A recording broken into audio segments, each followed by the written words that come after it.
Good evening, everyone. I'd like to call the Committee of the Whole meeting for Monday, October 18th, 2021 to order. First off, are there any disclosures of pecuniary interest? Seeing none, we'll move to adoption of the agenda. Need a mover and seconder. Mayor. Unless there's any changes. I see Councillor Ritchie. Thank you, through Mr. Mayor. I'll let Councillor Dunstall speak to it. Yeah, thank you, Mayor Jordan. If I could ask before we approve the agenda, if I could ask that the planning application for Century Condos be moved up, maybe after delegations. They've got a lot of people in the background waiting to hear if we have any questions, and I think it's only fair that they be heard earlier than have to wait 4 or 5 hours, because sometimes our meetings are long before they have a chance to do anything. Could that be a possibility? We move that up after delegation? The clerk says we're going to move it to after 7.1. Is that correct? Yeah. Through you, Mr. Mayor, if council is okay, if we can have it after the administration and finance reports. So there's 2 reports under that, and move it after that. Are you okay with that, Councillor Dunstall? How far into the meeting are we going to be when we? It'd be 2 reports, so it'd be the 3rd report. Yeah. Would you like it before the 2 reports? Well, that's what I originally asked. Sure. If we could, let's just get it out of the way for.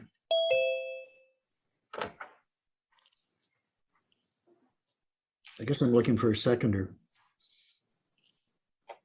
I'll second it.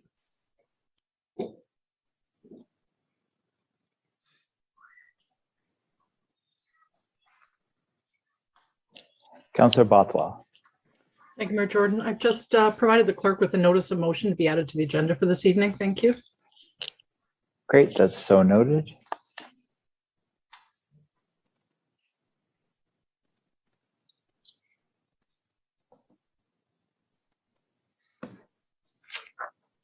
Moved by Councillor Dunstall, second by Councillor Ritchie. Resolved that the agenda for the Committee of the Whole meeting of October 18th, 2021 be approved as amended. All in favor? That's carried.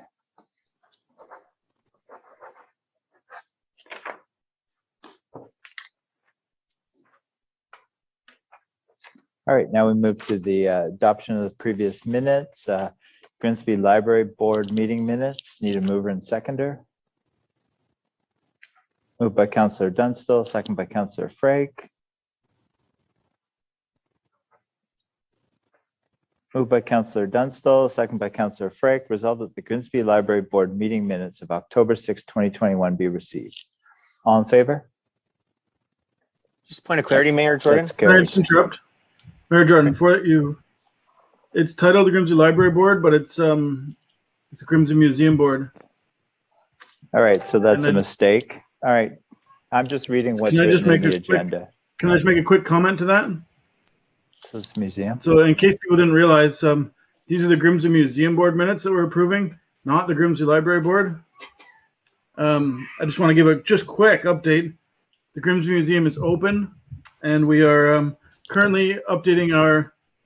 Sorry, we're open, and we have a couple exhibits. One really exciting one is the Mickey Mouse exhibit. We're also having some in-person exhibits coming in 2022. One of them is influenza, and we expect that one will be well attended. We're also updating our strategic plan, and that's going well. We've had some success with our online engagement, so we've added a goal of more online engagement, but we are not stopping our in-person engagement. So things are going well at the museum. One last thing, the Fantasy of Trees is starting soon. It's a mix of online and some in-person stuff. You can find it on our website or on the town's social media.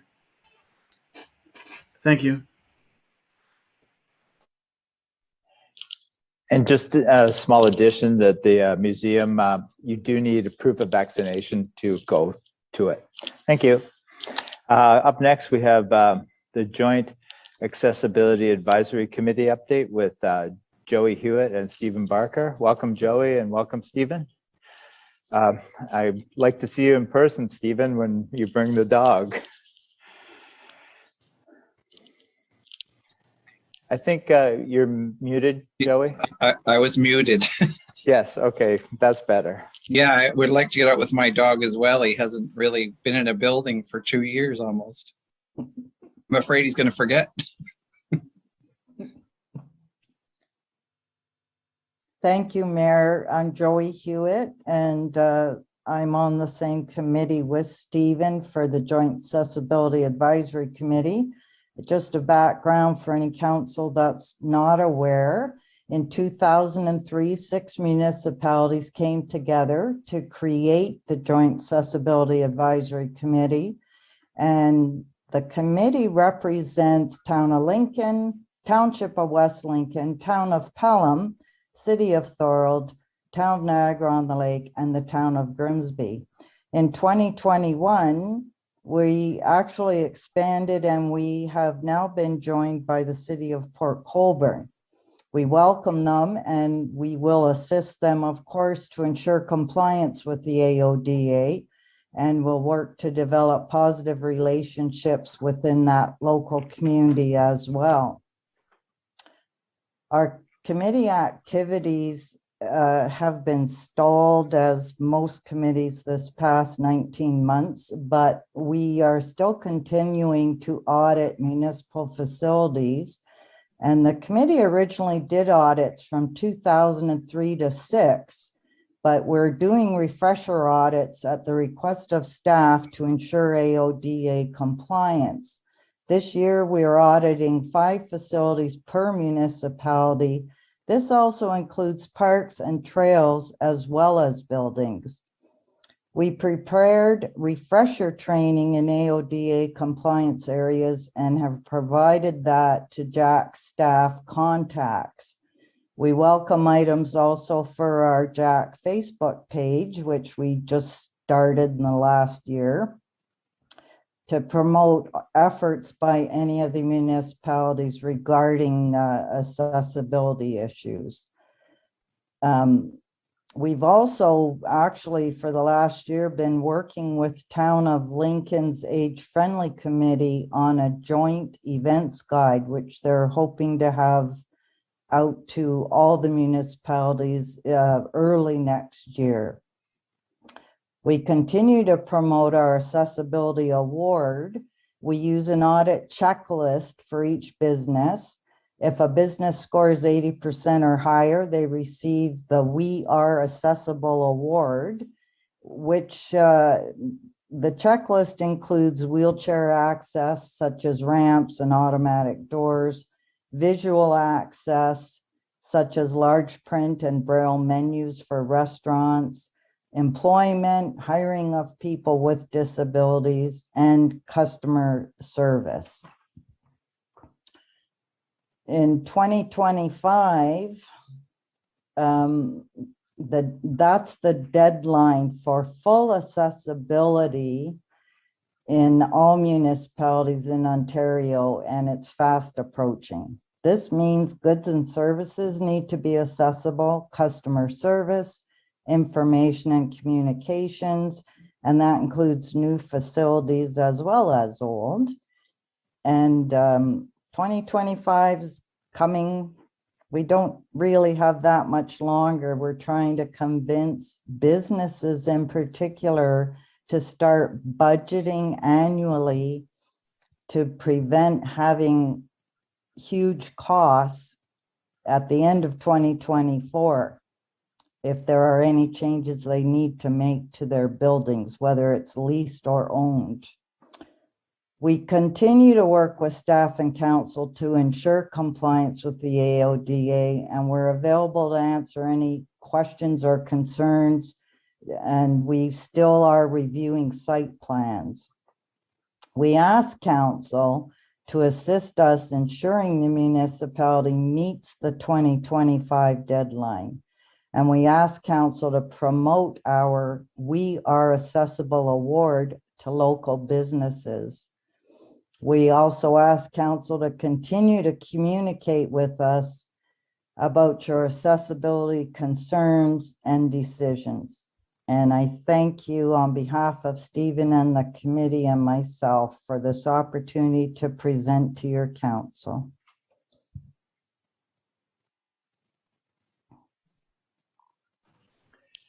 Thank you very much for your presentation, Joey and Stephen. And we have some questions from council. Councillor Cadwell.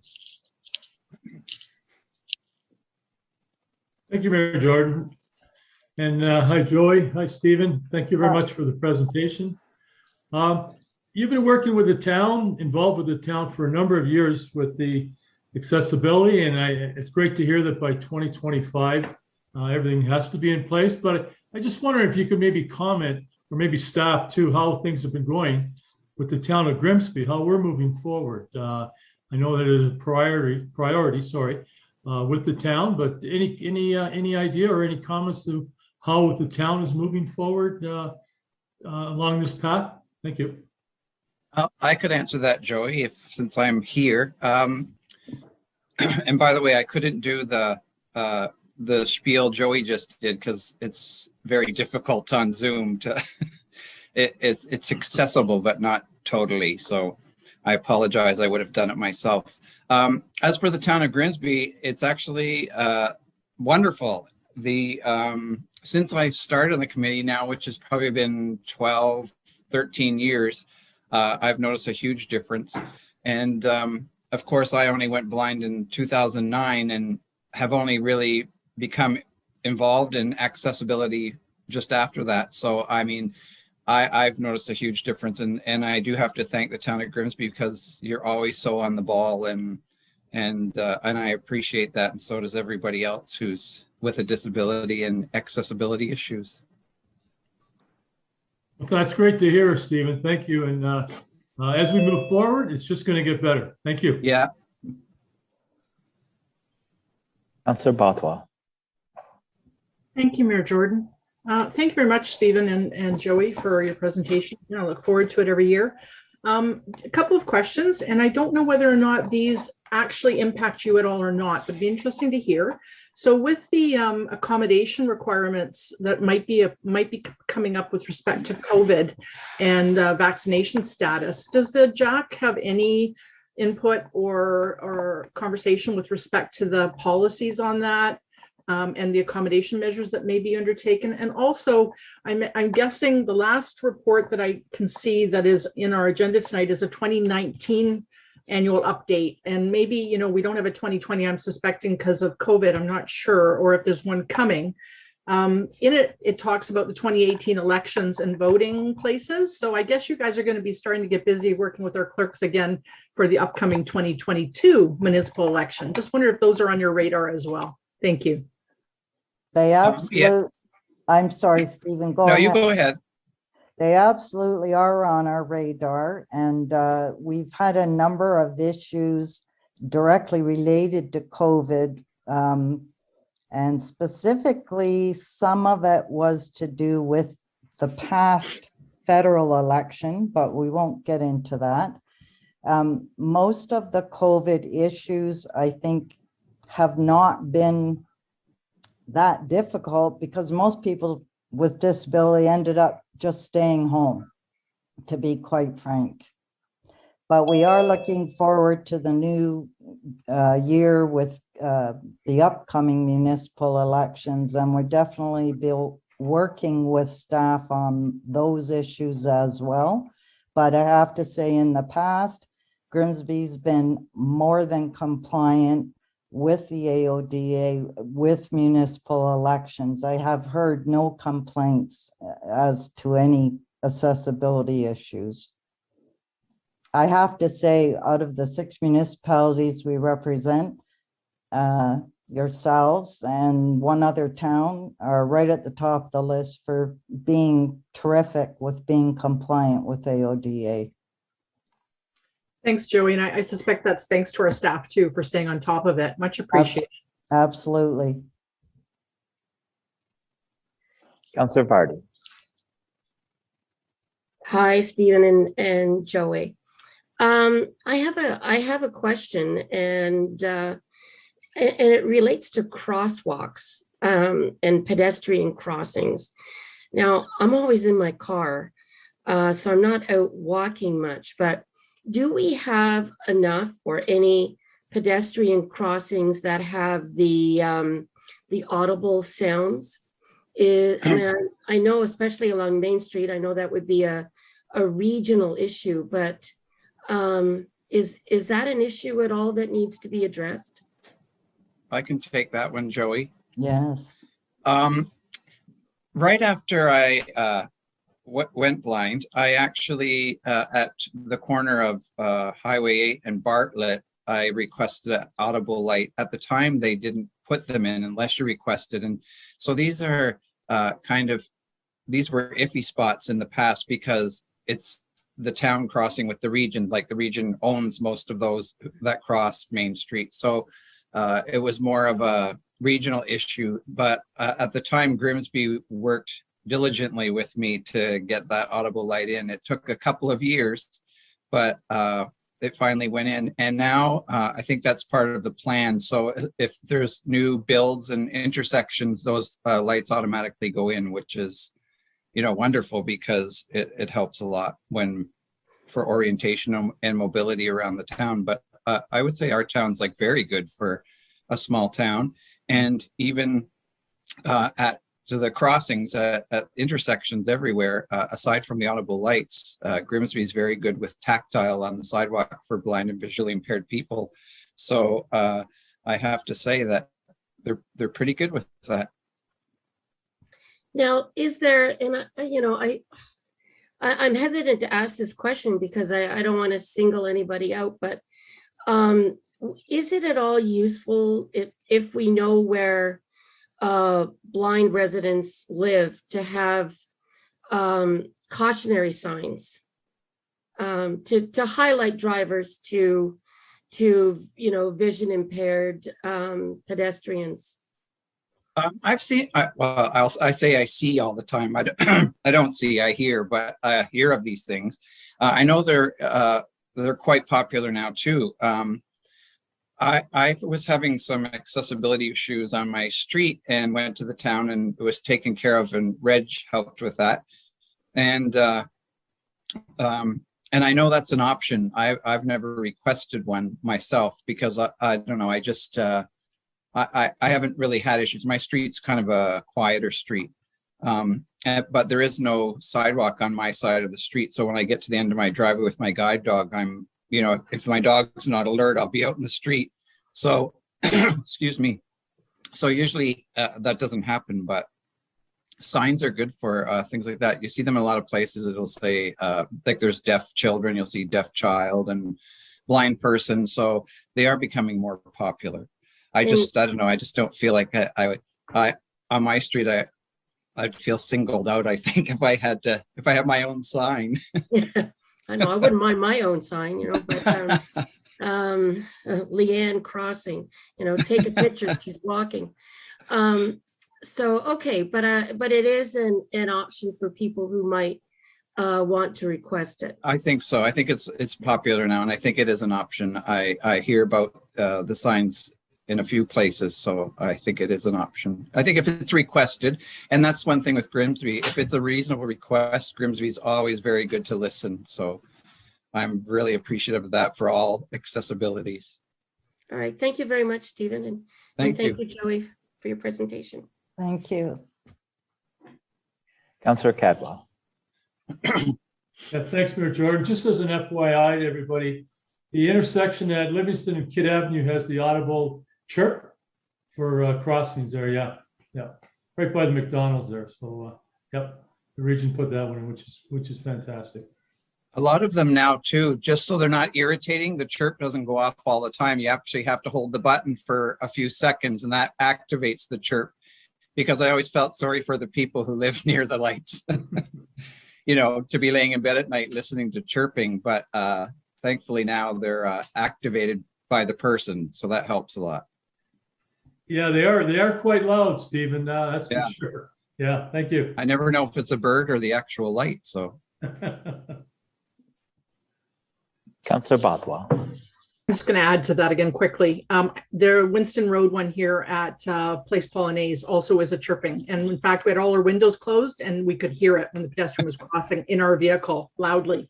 So I think that maybe Public Works and Brandon might be able to speak this better is as we're putting in new subdivisions and that are on key arterial roads or collector roads, that staff are actually putting them in. And so I was really pleased to see that here in Winston Road as well. Thank you.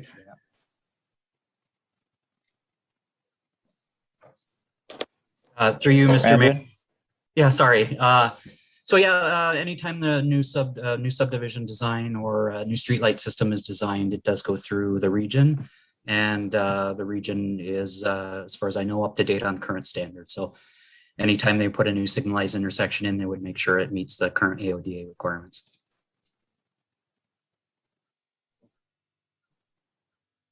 Great.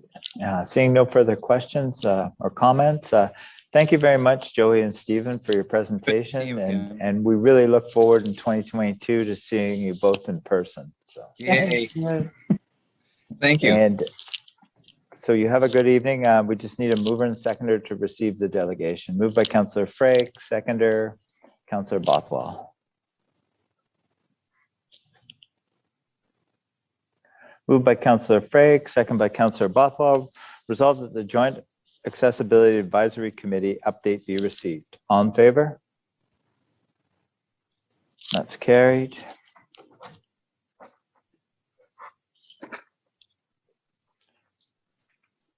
All right, now we're moving to our consent agenda.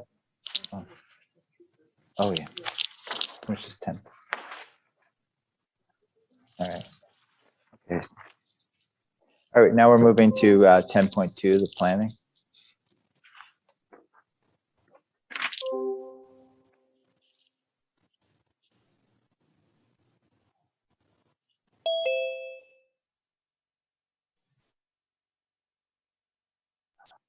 Welcome, Antonetta.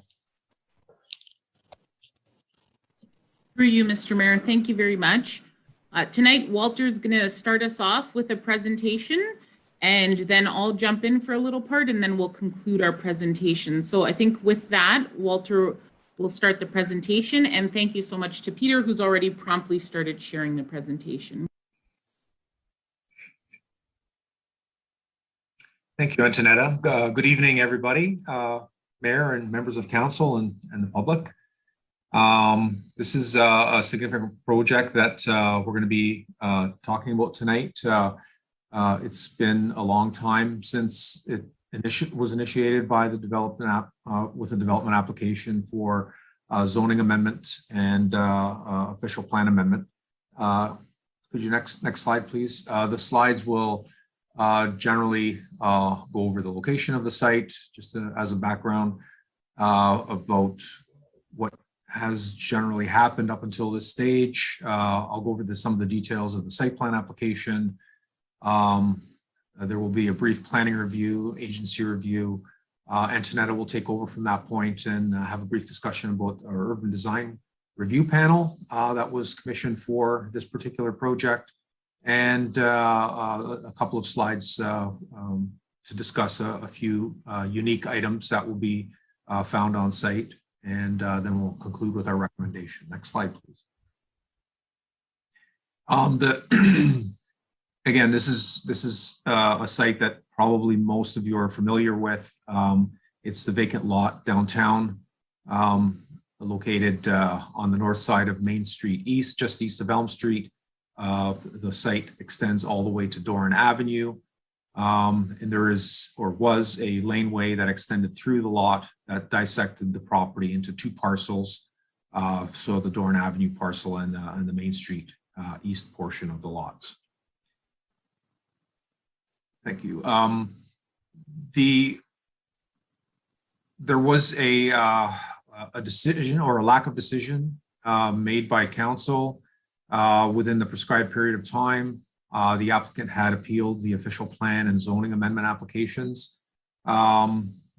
Since the appeals, there were significant deliberations with the applicants, and at which time the council and the applicants and 2 adjacent landowners arrived at a settlement agreement regarding the proposed land use through the Ontario Land Tribunal. And there was also a dispute regarding the ownership of the laneway, which was settled through Superior Court. Next slide, please. This is an illustration of the site plan. In terms of the site plan details, it's virtually identical to the details that were prescribed or agreed upon through the Master Settlement Agreement and the LPAT Land Use Agreement and the agreement regarding the ownership of the land. Some of the details include, for everybody's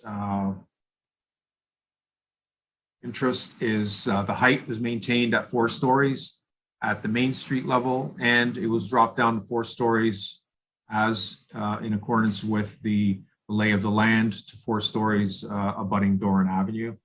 The total number of units remains at 87, consisting of 29 one-bedroom units, 32 one-bedroom plus den units, and 26 two-bedroom units. The total commercial floor area for this mixed-use building abutting Main Street is 603 square meters, divided into 2 areas, abutting Main Street, like I said, and physically divided by a central hallway that would service the residential component of the building. The total number of parking spaces is 158, divided into 131 spaces for the residential component and 27 for the commercial component. Parking spaces will be located at grade as you enter off of Doran Avenue, and then there are 2 lower levels of parking below grade. So there are a total of 3 levels of parking. There were a significant number of supporting documents that were submitted with the application, including building elevation drawings, cross-section plans, drainage plans, erosion siltation control plans, facade renderings, floor plans, functional servicing, stormwater management plans, geotechnical investigation, photometric plan, a lot of detail, in other words. Next slide, please. What you see here is the resulting rendering that was prepared by the architectural firm, and how we arrived at this particular design. Antonetta will get into a little bit more detail later. Next slide, please. Again, this is the rear elevation or rendering off of Doran Avenue, as you would see it if the neighboring dwelling wasn't there. So this is intended to show the entire dwelling or the entire mixed-use building as you would see it from Doran Avenue if the neighboring dwelling for Doran Avenue wasn't there. Next slide, please. Our team, our review team consists of the region of Niagara, which has urban design specialists that also assisted us in the review. Our Public Works Department is very integral in the review of these applications, specifically with regard to the provision of services, lot grading, and things like that. The fire department has been directly and intimately involved in the review of the application, the site plan application, as well as the building department. And our accessibility peer reviewer has also completed a review of the site, of the proposed development. Next slide, please. I'll let Antonetta take over at this point, and she'll get into the back how we arrived at the particular design that we have. Antonetta? Thank you very much, Walter. Through you, Mr. Mayor, we're very happy to share that this building was the town's first ever urban design review panel. The panel was comprised of town staff, regional staff, the DeSantis team, our heritage peer review professional, and the process was led by Gordon Stratford, an architect in the Niagara area.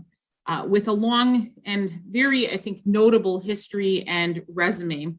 Unfortunately, Mr. Stratford wasn't able to be here with us this evening and present how we refined and worked on the design to make it compatible with our downtown.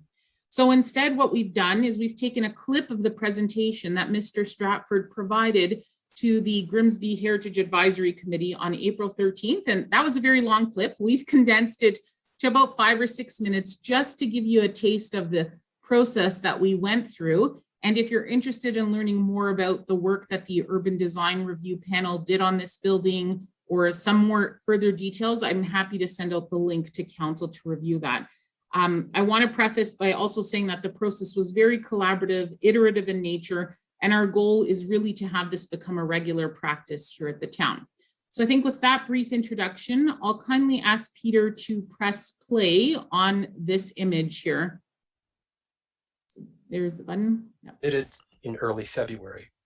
And what I was trying to do is I was trying to see how this building behaved, because we were really concerned about creating a really nice street frontage. And the height of this building is different. This is a hybrid that has not been seen that much in Grimsby, and certainly not as much in the downtown area. And what we were trying to see is how to really create a really strong street frontage, but that was in keeping with the scale of the existing street frontages. And so the diagrams that you're seeing popping up right now is just me looking at it and just sort of analyzing the front of the building. Because as I click and as I go through this, there's a fair amount of symmetry that's in this particular facade. And certainly symmetry exists elsewhere along the main street, but what was really something we were paying attention to was perhaps there was too much. Maybe it was reading more as an entire building as opposed to a street frontage, which had a very quiet 3rd and 4th floor, and the main building sort of existing in the background. The other thing that we were looking at too, and I'll just run my cursor, is the fact that the building, there was street frontage, but then it would sort of die down at each end of the site. And that's not quite the way the downtown behaves as it has urbanized. And so we wanted to come back to that as well.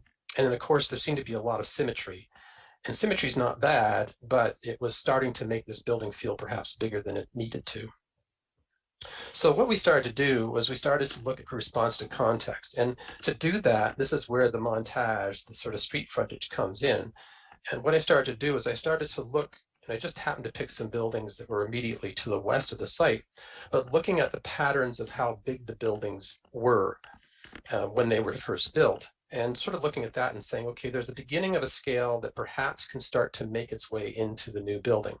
It's not necessarily to replicate, it's more to give a nod to, an acknowledgement of, and be assimilated by the existing context. And this was quite different if I go backwards, because this was starting to anchor as a full, 2-story street building, the edge of the site, as opposed to it dying on the east and the west and sort of working its way down. The next building I looked at, and again, there were many of these, this type of size of building along Main Street, and that was again trying to look at how we could start repeating some of these moves or these massing sort of collections that were occurring along Main Street. And in this case, what we tried to do immediately was to try to take this building off of symmetry. And then the interesting thing too was that the last white box that I'm showing here is slightly set back from the street. And so there was a desire to create a patio or a terrace in front of what could possibly be a restaurant or a cafe on the western edge of the site. So again, we were looking for those clues, sort of doing a little bit of an archaeological dig to see what would happen. And then the entry into the residential building itself would then become sort of a gap in between buildings that were establishing a very strong street frontage. And then the building behind would, sorry about that, the building behind would just sort of quietly, lightly live its life without having a negative impact on the main street itself. Also, what was starting to look at in this, once we started to provide some feedback in terms of how we could really start to extend the street frontage along Main Street and sort of create that cadence, but not have necessarily a symmetrical situation. And it was a matter, as I'm clicking here, you'll start to see some of the window patterns starting to emerge. And it was part of our conversation with the development team and their architect in terms of enhancing what they had already started to do in terms of the window sizes and the window types. We're very much picking up on some of the characteristics of the heritage of Main Street. But this was also our start to be able to, in this particular diagram, to start to group together window openings on the upper floor to create fewer openings and calm the top of the building down. So we felt that was really important, even if that wasn't distinctly part of the heritage of the downtown. This image, page or slide 40, shows what we started off with at the very beginning, one of the early diagrams. And then this, and again, it is a rough approximation. It is not scientific. The intent behind that is to just see how this development behaves by the end of March in terms of the way the building looks. And again, I'll just sort of go over the main points. We now have a street front where it used to be very symmetrical along the street. Now it is not. We have a longer facade here. We have a slightly shorter one here. We're picking up on some of the cadence of the facade presence and sizes that are on adjacent buildings in the downtown, and there are other examples of it as you get further downtown. We have some setback here for a very nice street amenity in terms of a terrace, but it also has a precedent, not only here, but elsewhere to the west of buildings that have pushed back from the street. The height is in keeping. You can see that there's been a sort of a striking of a height that is familiar to the heritage of downtown and Main Street. The use of the brick, the use of the windows, an entry into the residential building that fits into the scale of the street. And then the upper two floors that you see would be fairly light in color, much more simpler than they were originally, a very calming sort of cornice line across the top. And that sort of gives you a bit of a sense of the path that we've taken. Thank you. So that was, like I said, about a 5-minute clip from a much longer video and presentation that was done for the Heritage Committee. But we do hope it gives you a sense of the process and the Urban Design Review Panel and the value add that had to making sure that the building was sympathetic to the downtown, really living up to that landmark status as well. Next slide, please. Next is geothermal and sustainability. So I hope that you all have seen the press release, but we're again excited to announce that this is geothermal coming to downtown Grimsby, and it is Grimsby's first geothermal building here in town. So that will have significant benefits both to the residents who will call this building home, but also to the environment. And it will take out about 134 metric tons of carbon dioxide will be saved every year. So we think it's a good news story. Also, the building will be equipped with EV charging stations. It will have bike parking and a bike repair station. And then other climate mitigation and adaptation measures have been taken through smart technology throughout the building to reduce its carbon footprint. Next slide, please. The last piece that we want to talk about was public art. We're taking inspiration from the overwhelming positive feedback that we've received in the alleyway next to Harmony Jewelers. And we want to create that same sense of destination and sense of place in albeit a smaller alleyway that will exist here. And we'll be leveraging public art to do so. So we will be working with local Grimsby artists to create something special in the laneway and also to address the roadway on Doran Avenue. So those are just some, I think, ways in which we've been able to work to elevate this application. And with that, I'll pass it back to Walter. Thank you, Antonetta. Next slide, please. So in summary, we would recommend that council approve the site plan application subject to staff finalizing the technical review and implementation requirements through the site plan agreement in accordance with the terms and conditions of the master settlement agreement with the applicant, as I've mentioned previously.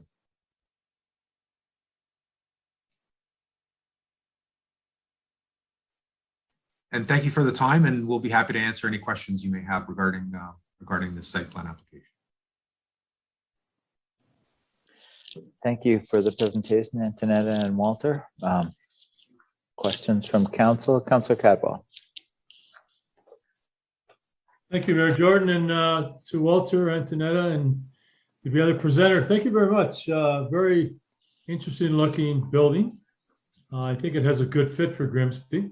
I've just got 4 quick questions. Will the building itself have any electric car charging hookups for electric cars? Is that in the plans at all? I've got just 3 other quick questions too, Antoinette. Through you, Mr. Mayor, I can answer that, or I can wait till the end to answer all 4 questions. Do you have a preference? For me? Well, I guess I'll just jump in and answer one. Yes, Councillor Cadwell, the building will have EV parking stations, both available to the public, and then hook up to residents who purchase a building and want to have one. All the infrastructure will be in place for them to have one as well. Oh, that's great. That's good to hear, Antonetta. The building itself, will it be a concrete building or a wood structure building? Before being it's 4 stories and plus a little bit at the back. Through you, Mr. Mayor, the applicant is also present here tonight. I'm happy to pass that question on to, is it John Arians who will be answering?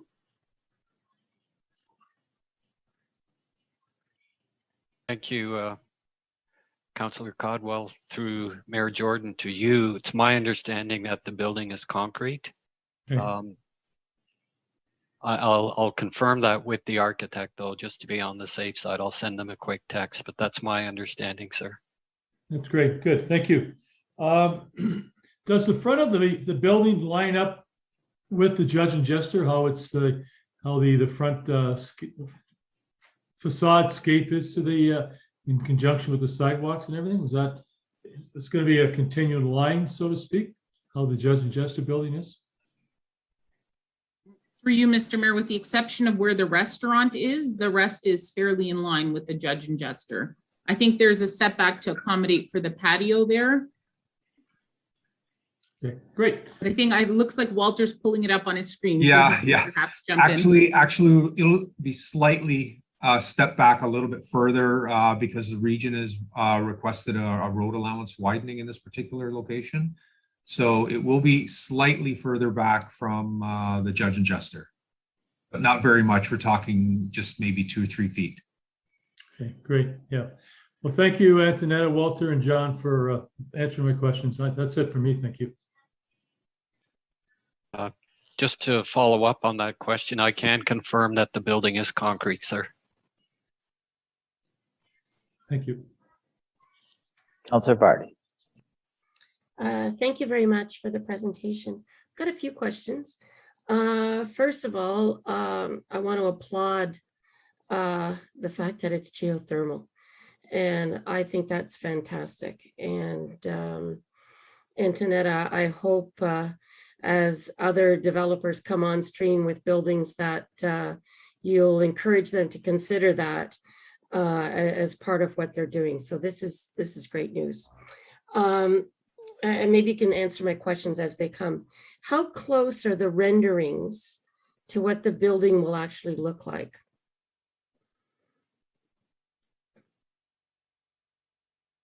Anybody? Again, these are artist renderings. I'm hoping that they would be very, very accurate, actually, like in terms of form and color. We will be receiving very detailed plans, obviously, when the architectural plans come forward. And we have architectural elevations that were submitted with the site plan application that identify material colors, materials, and they do match the rendering. Okay. Way. All right. So it's not likely we're going to look at this picture and get something radically different than, okay. So my next question is, I love the look of the front of the building. However, until I get to the 4th floor.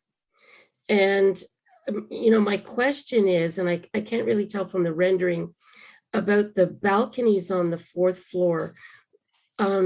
I'm assuming that they will not extend beyond the 2 sort of front facades. Is that correct? That's correct, through you, Mr. So, Mayor. so they won't kind of jut out beyond those facades. That's correct. They don't extend beyond the facades of on the second and first floor. Okay. And I guess my last comment, and I'm not sure what could be done about it, but it seems like the back of the building looks a little institutional. And I mean, the front of the building, I think looks quite nice now, but the back, it looks like the back of the West Lincoln Memorial Hospital. So is there any possibility of doing anything to make it just as pretty as it is on the front, or at least a little bit less institutional, because that's what it's looking now? And maybe I don't know. I don't know why, but it just, to me, looks institutional. So any comments there?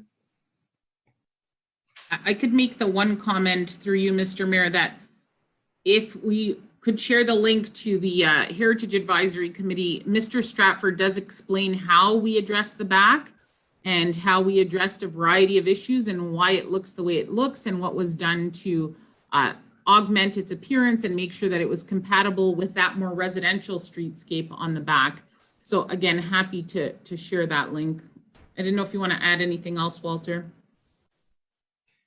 No, it's, you know, again, it's difficult to visualize the rent based on the rendering that was provided. But you know, the vast majority of the building will not be visible from the street. Essentially, mostly what you'll see is what's at the left end of the image, which is the portion facing the street, which has brick and stone facades and different materials and a couple of balconies and whatnot. So there is interest in the facade. It does vary. It does step down to the west. It respects the overlook impacts with the use of I'm fine with the front. glazing. I'm fine with the front. It's just the back. If there was some detail that could be added to just improve the aesthetic of it. But I'll leave that to Mr. Arians to answer. This is what was submitted, and we find it very acceptable to the streetscape. Mr. Arians?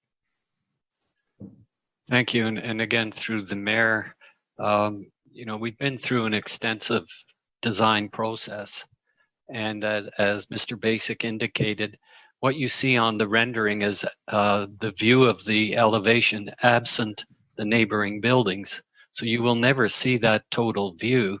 The whole idea was to soften the image, to reduce the visual impact of the rear facade as well, because we're entering into a different residential area, and different materials have been used. Additional landscaping and plantings have been added as well to soften that edge. And you know, unless anyone has any specific suggestions, you know, this has been through that detailed review. Your staff are satisfied, your design panel is satisfied. So I should be happy with it too. Well, no, I'm just saying I find it a bit bland on the back end. And it would be nice if some detail could be added. That's just my comment. Okay. So everybody else. For you, Mr. Mayor, I think we'll take it back and just look at it, but we can take a look to see if elements can be added. Maybe once the landscaping is in, that'll soften it a bit, but we can take a look. Okay, thanks a lot, Antonetta. Okay, Councillor Sharp.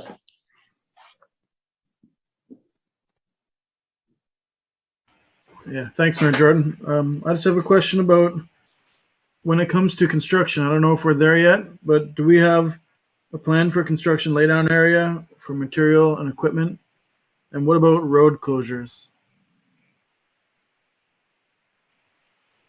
You, Mr. Mayor, there will be a requirement for a construction management plan that will be reviewed by staff, and these issues will be addressed. So will there be a lot of road closures, or when will we know that?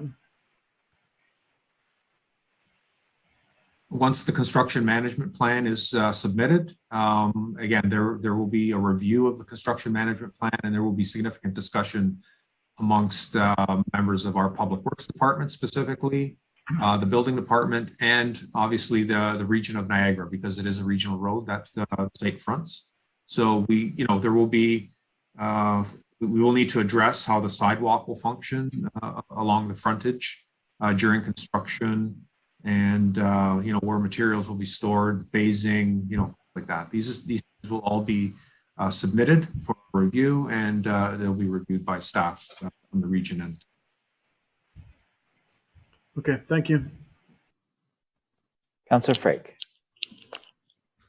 Thank you, Mayor Jordan. Yeah, I must admit we've come a long way with this particular development. I am pleased overall. I mean, we're not going to get 100% of what we wanted, but I think we've got 90 plus, which is great. So we're moving ahead. I do have a question. So thank you for DeSantis and his team for being as flexible as they have been, even though it was a little bit of locking of horns at one point. I have a question for Walter. You mentioned that the region wanted to expand the road allowance. Does that mean that the sidewalk would shift, or is the building going a little bit backwards from the sidewalk? Could you explain? Could you clarify that? Yeah, for the question through you, Mr. Mayor. The region did request a road allowance widening, a slight widening, not significant. Again, it's just land. What will result is a substantially wider sidewalk along the frontage of this building. That's good news. The other thing, I just wanted to comment on two things that you mentioned in your presentation. One was there will be an installation of power supply for EVs, electric vehicles. That's great news. So I think that's a great thing. And the other thing was the installation of bicycle racks. And I believe you say there's going to be a rental facility there for bicycles as well as a repair shop. Can you just clarify that for me? Through you, Mr. Mayor, it was bike parking and a bike repair station. Okay, so I didn't get the whole thing there. Still good. It's nice to get to see some more bicycles downtown. But yeah, okay, I think that answers my questions, and thank you. Good job. A good presentation. Thank you. Thank you, Mr. Mayor. Councillor Bothwell. Thank you, Mayor Jordan. And thank you to the developer and Mr. Arians for coming tonight for this presentation. And I know it's come a long way, and it's looking good. I just have a few general questions.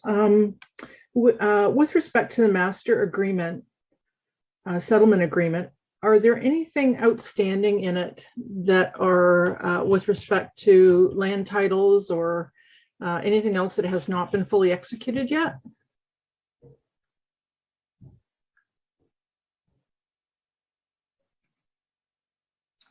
The scheduling of the certain things that need to happen in order to implement the site plan and the land transfers. It's my understanding that has anything not been done? Yes, there are quite a few things that need to be done in the long run. But they are to occur on a schedule, right? As an example, the widening of the laneway. So if you recall on the site plan, there's a red section marked. That's a laneway widening that would be dedicated to the municipality. There's also the transfer of public easement through the building for vehicle access to the laneway or from the laneway, depending on how we work it. So there are things that need to take place, but have been detailed in the master settlement agreement. The site plan is partway through the process, but there are other things like the transfers, like I mentioned, that still would need to be done once things are done in their proper order. Thank you. I just noticed on page 10 of the report that the region are generally satisfied with the plans and still require a resolution of some matters regarding the proposed work within the road allowance, coordination of drawings, and permitting requirements. They conclude that they offer no objection to the approval of the site plan application, subject to the inclusion of certain clauses in the site plan agreement. The final drawings and information is forwarded for regional review and approval prior to execution of the site plan agreement. So That's right. am I understanding that we're approving the site plan tonight? So if we're doing that, are we doing this in advance of the region giving their approval as they're asking here? Thank you. Through you, Mr. Mayor. The items are very technical items. I'll give you an example. There may be some items shown on a landscape plan that aren't shown on the site plan. So they need to the plans will need to be coordinated to make sure that all the plans match. There were some questions about the species of trees, as an example, that are being proposed within the planters within the road allowance. So again, this is within the road allowance, and they have absolute jurisdiction over things that happen in there. So they provided a list of preferred trees that they would like to see that the developer could choose from that would be planted in the right of way. Another example, they need encroachment permits to do any work within the regional right of way. You know, these kinds of things. And these things need to be detailed, not just in the plan, but also in the agreements. So they want to make sure that once the agreement is drawn up, that they have an opportunity to review the agreement and to make sure that all the terms and conditions that they've requested, particularly any work that's done within the right of way, that they have signed off on. But again, these are very technical things, nothing that would significantly change the layout or the look of the site.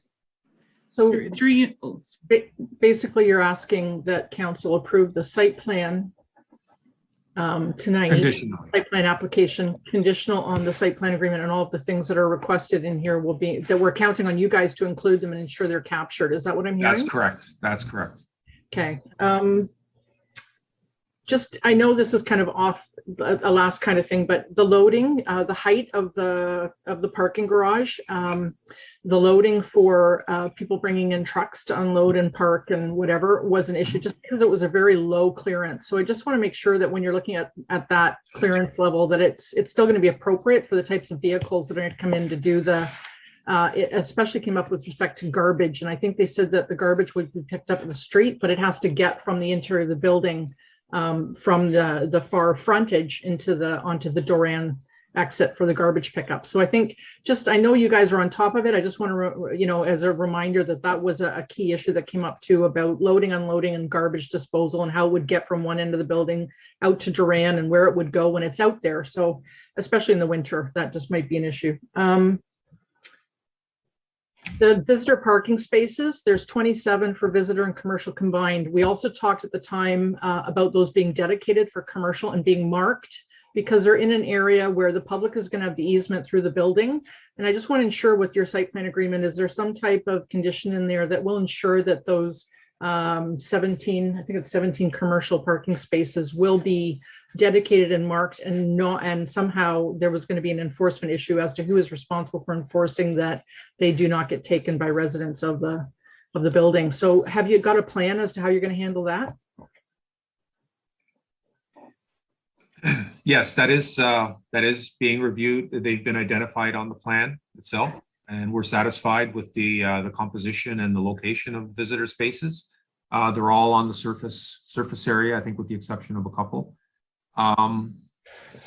Also be addressed very specifically when a condominium application comes forward. So they will be specifically identified which ones are assigned to the units, which ones are assigned to the commercial units, and which ones are essentially for the visitors of the residents and the commercial. Okay, so that will be in the condominium agreement, and then it'll become part of the condo board's responsibility to do enforcement, I'm assuming. That's correct. Okay, thank you.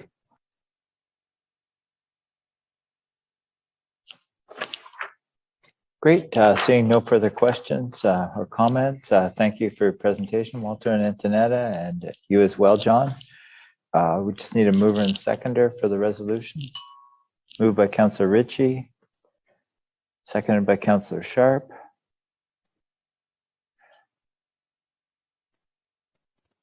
Moved by Counselor Ritchie, second by Counselor Sharp. Resolved that report PA 21-42 regarding site plan application 26 SP-16-2103 for 21 and 23 Main Street East and 6 Duran Avenue dated October 14th, 2021 be received and that the site plan application be approved. That the applicant satisfy the technical requirements of the region of Niagara and the town of Grimsby to the satisfaction of the Director of Planning, Building and Bylaw, including pre-servicing. That the applicant enter into a site plan agreement with the town and any other agreements that are specified in the master settlement agreement dated October 2021 or 2020. That the mayor and clerk authorized to sign any agreements associated with the implementation of this approval. Recorded vote.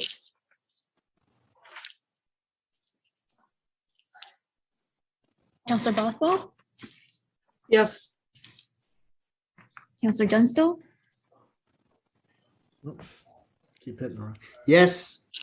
Counselor Craig, Yes. Counselor Catwell, Yes. Counselor Ritchie, Yes. Counselor Sharp, Yes. Counselor Vardy, Yes. Mayor Jordan. Yes. That's carried.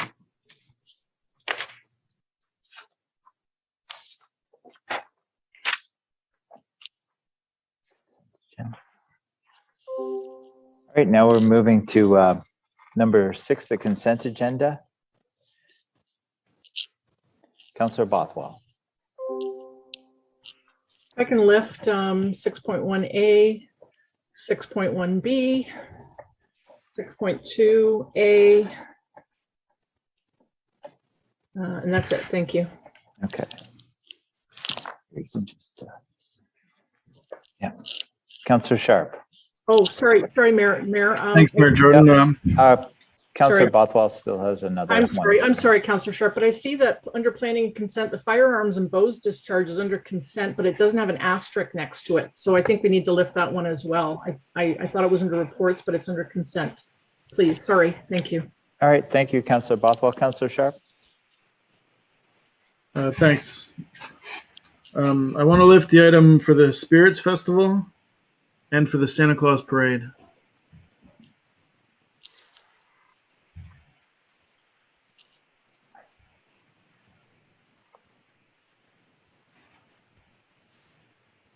Thanks.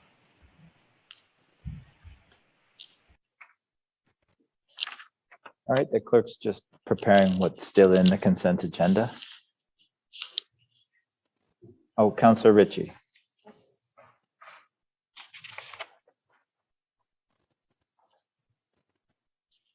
Thank you, Mayor Jordan. I'm just looking under in 7, amendment of finance, 7.1 B. Is that need to be lifted, or is that not in consent? That's not in consent. That'll be Thank you. discussed after consent items.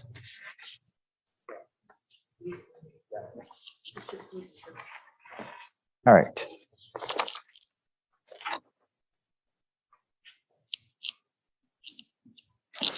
All right, so we need a mover and seconder for the remaining 2 consent items. Moved by Counselor Bothwell, second by Counselor Vardy.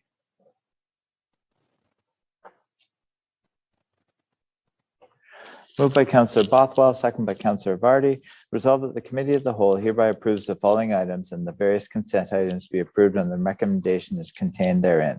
Report TC 21-09, Integrity Commissioner cost for IC 13188-0321.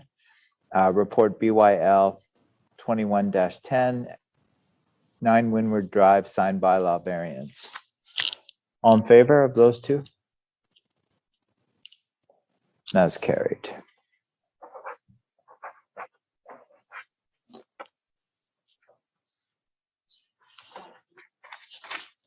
All right. So now moving to our non-consent part of the agenda, we'll move to 6.1A, report TC 21-07, Joint Accessibility Advisory Committee, continued participation and contract renewal.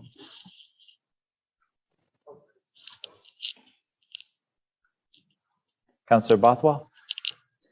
Thank you, Jordan. The only reason I lifted this, and it was captured quite well with the delegation, they answered most of my questions.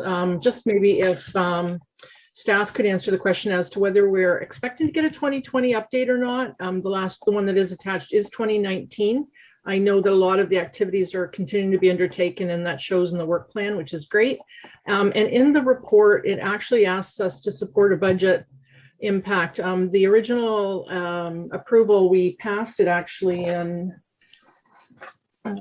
for the period of 2020 to 2022. We passed it November 11th, 2019 for the annual cost of $10,000.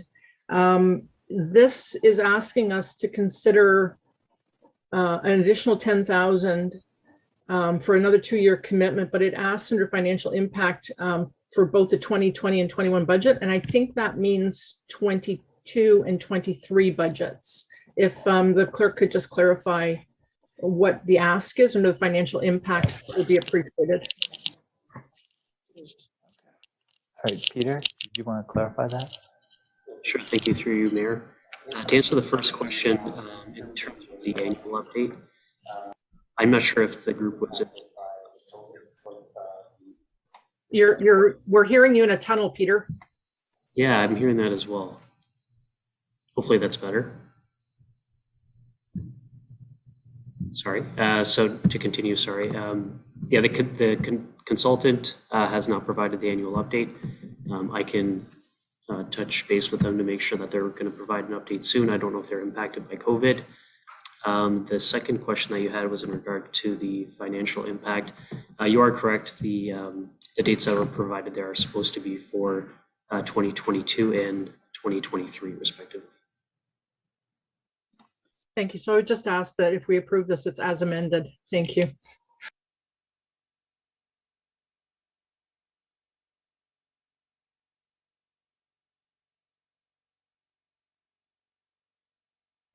All right, seeing no further questions, just need a mover and seconder for this resolution.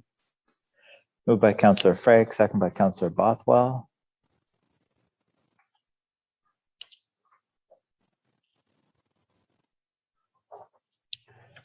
Moved by Councillor Frake, second by Councillor Bothwell. Resolved that report TC 21-07 Joint Accessibility Advisory Committee continued participation in contract renewal dated October 18th, 2021 be received, and the town of Grimsby continue to participate as a member in the Joint Accessibility Advisory Committee at an annual cost of $10,000, and the funds be considered as part of the 2022 and 2023 budget, and that the town clerk and mayor be authorized to sign the 2-year contract with the Harrington Group Limited for joint accessibility services. All in favor? That's carried.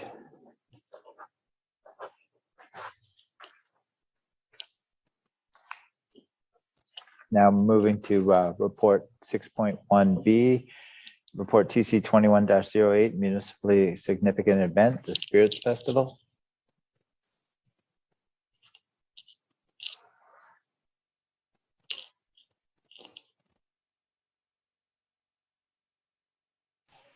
All right, the clerk will take any questions or comments on this. Yeah, thanks, Mayor Jordan. I asked to lift this. I'm wondering who is putting on this festival, and it looks like it's on the mountain. Is it? Can you just tell me some more about it? Sarah? Through you, Mr. Mayor. The property is Canal Side Soda. I'm sure you're aware of that business. So it's happening there at 32430 Road on October 29th and 30th. Yeah, I thought it might be Canal Side Soda. It looked like it was at the location, but it's kind of a farm property, so I couldn't tell the address. That's good. I've seen them do some interesting things up there. I know they've been doing movie nights throughout the summer, and I know they have a market that they've been operating throughout. And they're also having, like, I think they call it the Soda Shack. You can get hot dogs and sausages, and then they sell these like really fancy custom beverages, and they're made in Grimsby, and It's nice. They're small little bottles. You couldn't drink a whole liter of it, but they're fun to drink, and so I think that it's exciting to see that they're taking on bigger events like this, and I'm happy to see that we're supporting it. Thanks. Councillor Bothwell. Thank you, Mayor Jordan. And I'm not sure why we're at this short notice within less than 2 weeks of the event when I understand there may have been some difficulties in getting some of the paperwork through, but I'm a little concerned that on a number of reasons, it's in a rural area. We've had other other businesses, or actually farm-based businesses along Kemp, requesting sort of event permits for large parties and events, and they were turned down. Is the zoning permitting this type of an event? Are we looking at something that's going to be on a frequent basis? Have we reached out to the residents? There hasn't been any notice or anything to the people around that I'm aware of, considering it's going to be 2 evenings late till 11 p.m. Is there, how does our events, our parks and rec staff feel? Like, is there lighting that's going to be going on, up to 11 around the area? Is it will the Alcohol and Gaming Commission actually even accept it less than 30 days prior? 3,000 people on a muddy farm field. Is that parking going to work? Has that been taken into consideration? I just want to see if maybe our Parks and Rec people or whoever is looking at providing the event for this, what types of obstacles there might be. I hate to say it, but it just seems like we've had a lot of rain, and it's up there in a field, and there's like 3,000 people, which would be a lot of traffic, and we really haven't had any engagement with the community on it. And I just wonder if this is going to be an ongoing type of event at that premises. Is it actually something that would be permitted on a regular basis? And calling it a municipally significant event, how often do we do that for private affairs? Like, my understanding is we basically have only done it when it's a town sanctioned event at a town, on town property. For instance,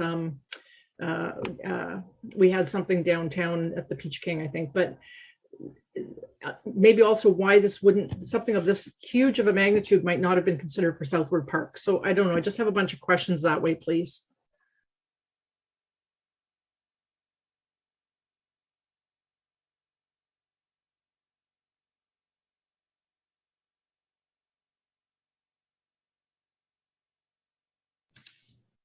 Sarah's here. So Sarah Sweeney, do you have any questions or comments about this?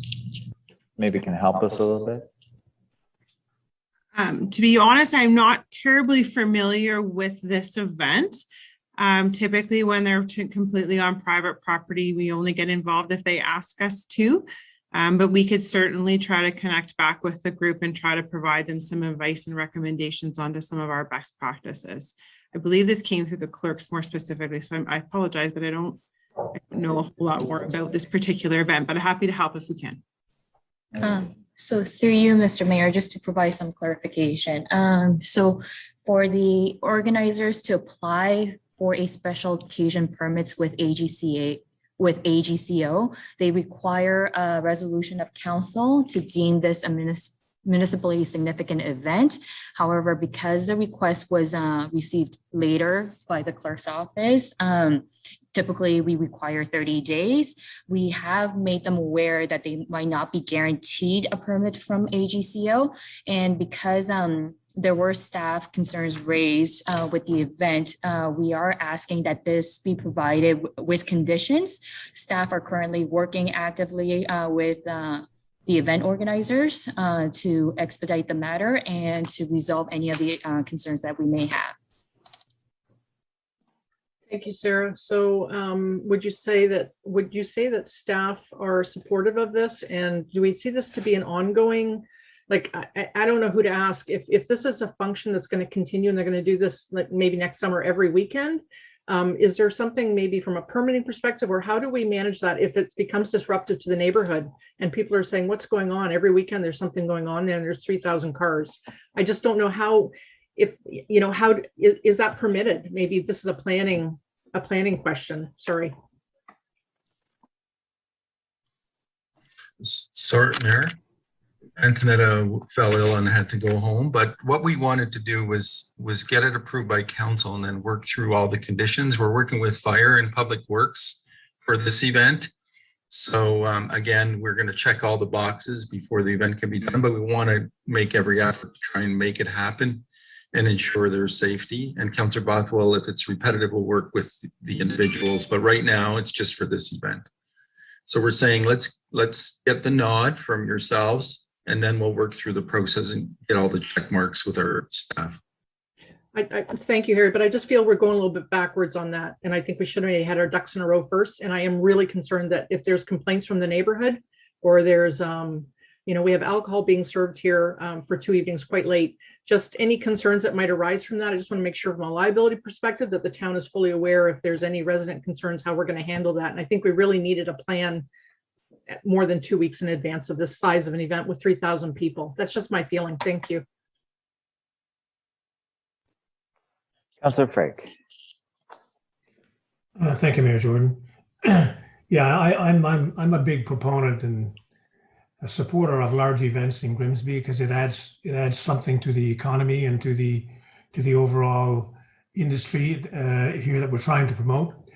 I do have some concerns. I think this late date, ask to approve this is a kind of poor planning in a sense from my perspective. I do have some concerns. 30 Road and Kemp Road, those, especially 30 Road, is a relatively busy road. I mean, and you're talking 3,000 attendees, which could be, well, if it's 2 per car, that's 1,500 cars. There's a lot of vendors. I believe I read somewhere in here, there's 100 food trucks or something along those lines. And then there's all the crafts and vendors and tents and so on and so forth. I am familiar with this particular facility. I've driven in there a number of times. I've spoken to Sean. And I certainly want him to succeed. But I mean, the farmers' fields in there are low lying, and I just wonder if it's going to create problems for me because of this time of the year. It's wet. I do have a little concern about the evening part of it because it starts at 5 and it goes to 11 o'clock at night, and a dark road and an area which is a little bit of a concern to me. It's in myself and Councillor Ritchie's ward. So I just hope that it's not going to create some traffic jams and some issues with people drinking and so on and so forth. I just feel this hasn't been thought out enough, and I do hope that if this goes ahead, that they are really successful and we can eat our words. But I just want to throw that out there that if we're going to allow this to happen, and I don't know if it's going to become an annual event or not, but there's some concerns. I think that the planning is kind of haphazard. And I think there's a lot of things, because it hasn't been done before, especially in this area and off this road, in that area, it's a dark area, that we might have some issues we might not anticipate. And, there needs to be traffic policemen up there, the firemen need to be up there. So the town itself is going to have to put a lot of resources into this too, I would think. Am I correct in saying that, Harry or Sarah? I mean, what do you see these things at night for directing traffic and that type of thing? Are we going to be able to maneuver this? Are we going to be able to manage that? To you, Mr. Mayor, I believe the event organizers have been in contact with the NRP to assist with the traffic along the roads there. They have security in place. Public Works and Building, they're currently working with the event organizers to make sure that all our concerns are addressed, including fire as well. So we are trying to address everything as soon as possible so that they are able to organize this event by the 29th. Again, we're trying to get a resolution to deem this municipally significant so that they can even apply for a permit for the with AGCO right now. Okay, thanks, Sarah. I know that you're doing as much as you possibly can from an administrative point of view, and I think that's great. I'm just wondering from a logistics point of view, that would be my concern, is the logistics piece of it, because it is a rather large event. I see Harry's come back on screen here. I don't know if you want to address that, Harry. Yes, and as we continue to plan, we just wanted the endorsement from yourself, but we agree with yourself and Councillor Bothwell. We've got to make sure all the check marks are checked off prior to the event holding, but we wanted your blessing first before we go full speed on it. We're trying to mitigate all those things that you've mentioned. Okay, thanks. I think I've taken up enough time and asked enough questions. Anyways, I'll leave it to Councillor Cadwell to ask his questions. Thanks. Thanks, Mr. Mayor. Councillor Cadwell. Thank you, Mayor Jordan. Just reading through the report, I just wondered, maybe I missed it, but I don't think it was in there.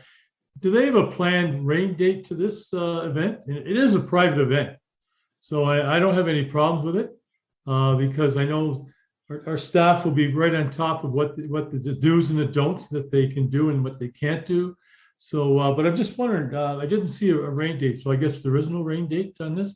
So providing it gets approved, it's going to happen at the end of the month then, eh? Through you, Mr. Mayor, yes, we weren't provided with a rain date. It was set to be October 29th and the 30th. Great, thanks very much. Councillor Ritchie. Thank you, through you, Mr. Mayor. I understand all the concerns that fellow councillors have made here, and I share some of those concerns. But I understand for us, if they don't have the go-ahead, then we'll be the reason why it's stopped and dead in its tracks. And I don't want to see that happen. With many of these events, when they have food trucks, you're going to see public health and all the rest go and make their inspections.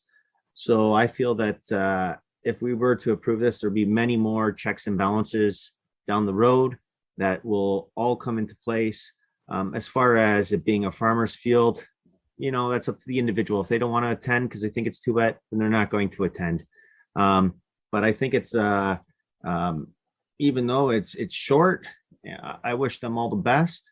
I really hope they're able to pull it off and have a very successful event. Thanks. Councillor Vardy.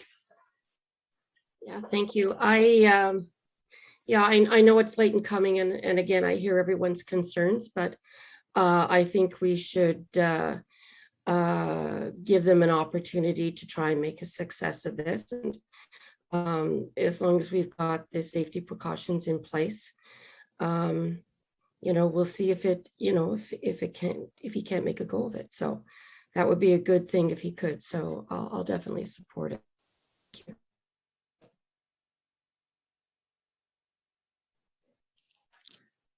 Seeing no further questions or comments, and I do totally understand why we as a municipality made this municipally significant. Just given the fact that unfortunately the timing is very tight, we want to do our best as a municipality to encourage festivals like this and encourage participation from our merchants, our production companies, etc. And so we're just going to do our best to try to get this festival up and running, and we'll certainly have all the checks and balances, in my opinion, that we will be covered.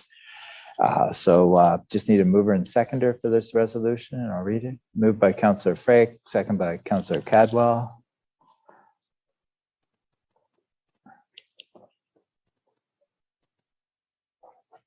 Moved by Councillor Frake, second by Councillor Cadwell. Resolved that report TC 21-08, municipally significant event, the Spirits Festival dated October 18th, 2021 be received, and that council deem the Spirits Festival being held at 324 30 Road on October 29th and 30th as municipally significant, and that the applicant be provided a copy of the resolution with conditions for their application to the Alcohol and Gaming Commission of Ontario for a special occasions permit. Recorded vote. Councillor Bothwell? Yes. Councillor Dunstall? Yes. Councillor Frake? Yes. Councillor Cadwell? Yes. Councillor Ritchie? Yes. Councillor Sharp? Yes. Councillor Vardy? Yes. Mayor Jordan? Yes. That's carried.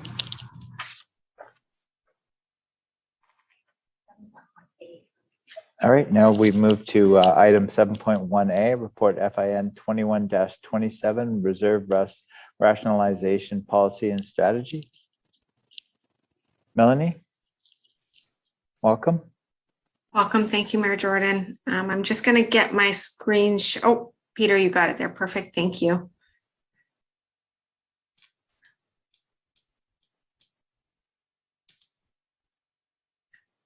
Okay, so thank you very much, Councillor And good evening, and thanks for this opportunity to talk to you tonight about some important work the Finance Department, in conjunction with the corporate leadership team, has undertaken.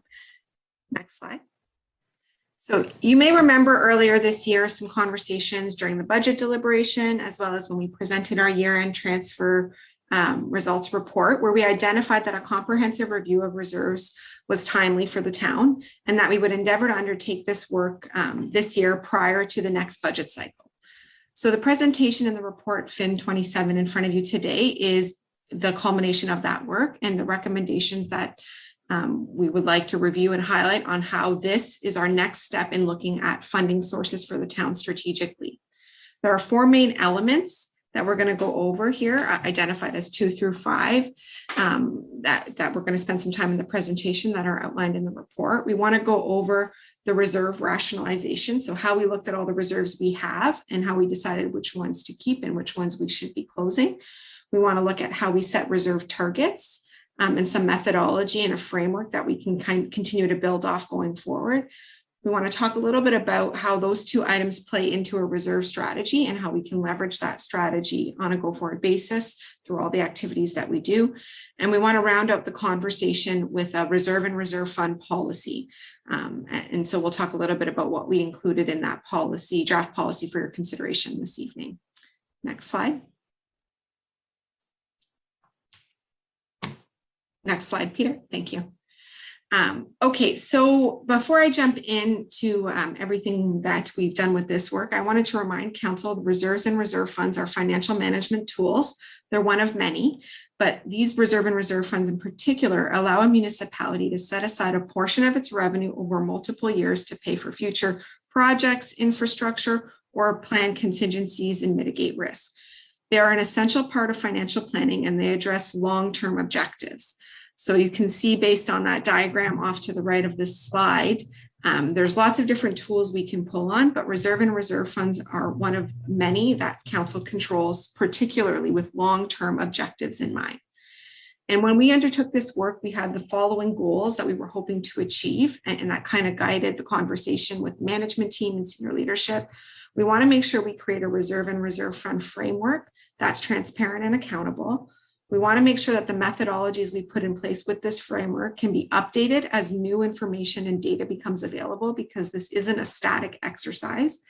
And we want to make sure that the framework provides information that can inform decision makers, yourself and staff, when we're making recommendations on how to allocate resources during the budget processes or when one-time surpluses are available. The only other comment I would make on the slide in our goal is around transparency and accountability.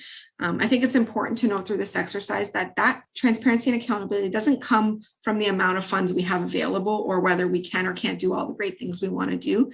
That amount is a result of many complex issues, but clear definitions and purposes, as well as full disclosure of not just reserve balances in our reporting, but also of the asset bases in which they support, of target levels, really are what this framework's about. It's about showing the full picture and making sure that we embed that into our key annual exercises going forward. It doesn't negate the fact whether we do or don't have enough funds. That's an ongoing issue that we will navigate through our ongoing budget process. And as the picture shows on the slide as well, reserves are just one element and options to municipality. They're certainly very critical, and we don't want to, we want to manage them well and understand that if we don't, that we could have unintended consequences, but they work in conjunction with all of these different pieces that we really bring forward when we bring forward a fulsome budget and a strategy, or when we show you comprehensive results. But we're focusing in on the one piece today and keeping that big picture in mind. Next slide. So the guiding principles that we used when we undertook this exercise, we were guided by 3 main principles on the left of the slide there. We wanted to ensure that we were strategic in how we bucketed our reserves. And really that conversation centered around corporate purposes and making sure that, when we identify a fund and a need for a fund, that we're strategic about it, that it has appropriate scale and size, and that we're leveraging it well. And the second piece is we want to make sure we can inform decisions, which regardless of where we are, includes understanding the target. And targets and understanding the asset bases and how they work with reserves are really critical to those decisions. So we really want to move forward and not just quote balances. We want to quote the whole picture when we're looking at reserves. And the last piece is we want to allow the town to prioritize projects through increased flexibility. So less funds, if we had, an abundance of funds with many lower balances, isn't as strategic or as flexible as if we have less funds with higher balances and bigger purposes that will allow us to tackle our priorities more easily. We don't want to dilute our funds into separate accounts that they're so diluted that we can't use them together for a common purpose and prioritize whatever the most important thing is to council in any given annual budget or at any given moment. Next slide. So if we jump into the work that we did, if we start with the reserve rationalization, and when I say reserve rationalization, really what I'm talking about is just we looked at everything we had and how it's bucketed and how should we bucket it going forward. You will see that the culmination of this work in Appendix 1, it's quite detailed, and you will see that we consolidated many of our reserves. We consolidated our contingency and stabilization reserves, with the majority of the remaining reserves being set for asset replacement, renewal, and rehabilitation. And when deciding how to group those reserves, we wanted to ensure we stayed connected to our asset management plans and strategy. That work is foundational to the town and isn't going away. And we wanted to continue to have that top of mind for the town and as provincial and federal levels of government as we move forward through their regulations. So when we were deciding how to create group a reserve, we really thought about how the assets are managed and tried to mirror those things so it's a natural connection, and it'll allow us to stay aligned and show how our targets connect to those asset management plans and more easily tell our story. The result of this work is that we aligned 73 existing reserves into 40 reserves going forward. And we also ensured that while we were doing that alignment, that the reserves were aggregated at the same level across our various different departments or lines of business, so that they were consistent. So we had easily understandable framework, and it wasn't at different levels in different departments. It was the same strategy within. Next slide. So the next piece of work, once we undertook the rationalization exercise, was to really talk about targets. And I thought the best way to talk about targets in this presentation was just to walk through a very simple example. Just take one and highlight 3 of the numbers and explain to you how they work together to influence decision-making. Because the culmination of this work is in Appendix B, and you'll see this work for every single remaining reserve that we're recommending. But I thought we'd just talk about it with regards to fire facilities as an example. So what you see here is an extract from that appendix. If you think about the fire facility reserve, you will see that we contribute, as per our 2021 budget, just a little over $10,000 a year to this reserve. That's the first yellow arrow you see on the slide there. You will also see that when we look at our asset management plan, so we look at the fire facilities and what it's going to take to maintain them. They obviously have long life cycles, but we looked at just the next 10 years. What's coming due in the next 10 years that we should be doing, including any backlog that exists. And that shows just under $1 million, $955,000 in investment that we should be making into our fire facilities and replacing certain elements of it, maybe a full renewals of certain components, maintenance, all of that. And so we basically take that, we take the existing balance, our contribution, we apply inflation, and we crunch all the numbers, and it basically shows us that we should be making approximately an annual contribution of around $61,000 to sustain that asset as is. There's a lot of assumption in there, and when we know there's, plus or give or take on that, but it does tell a story, and I think it's what we're trying to achieve with this framework and trying to have this guide us, is that if we want to be sustainable with our fire facilities and maintain them to the level of service that we've identified in our asset management plans, we are under contributing to this particular element. And that leads to that funded status over 10 years.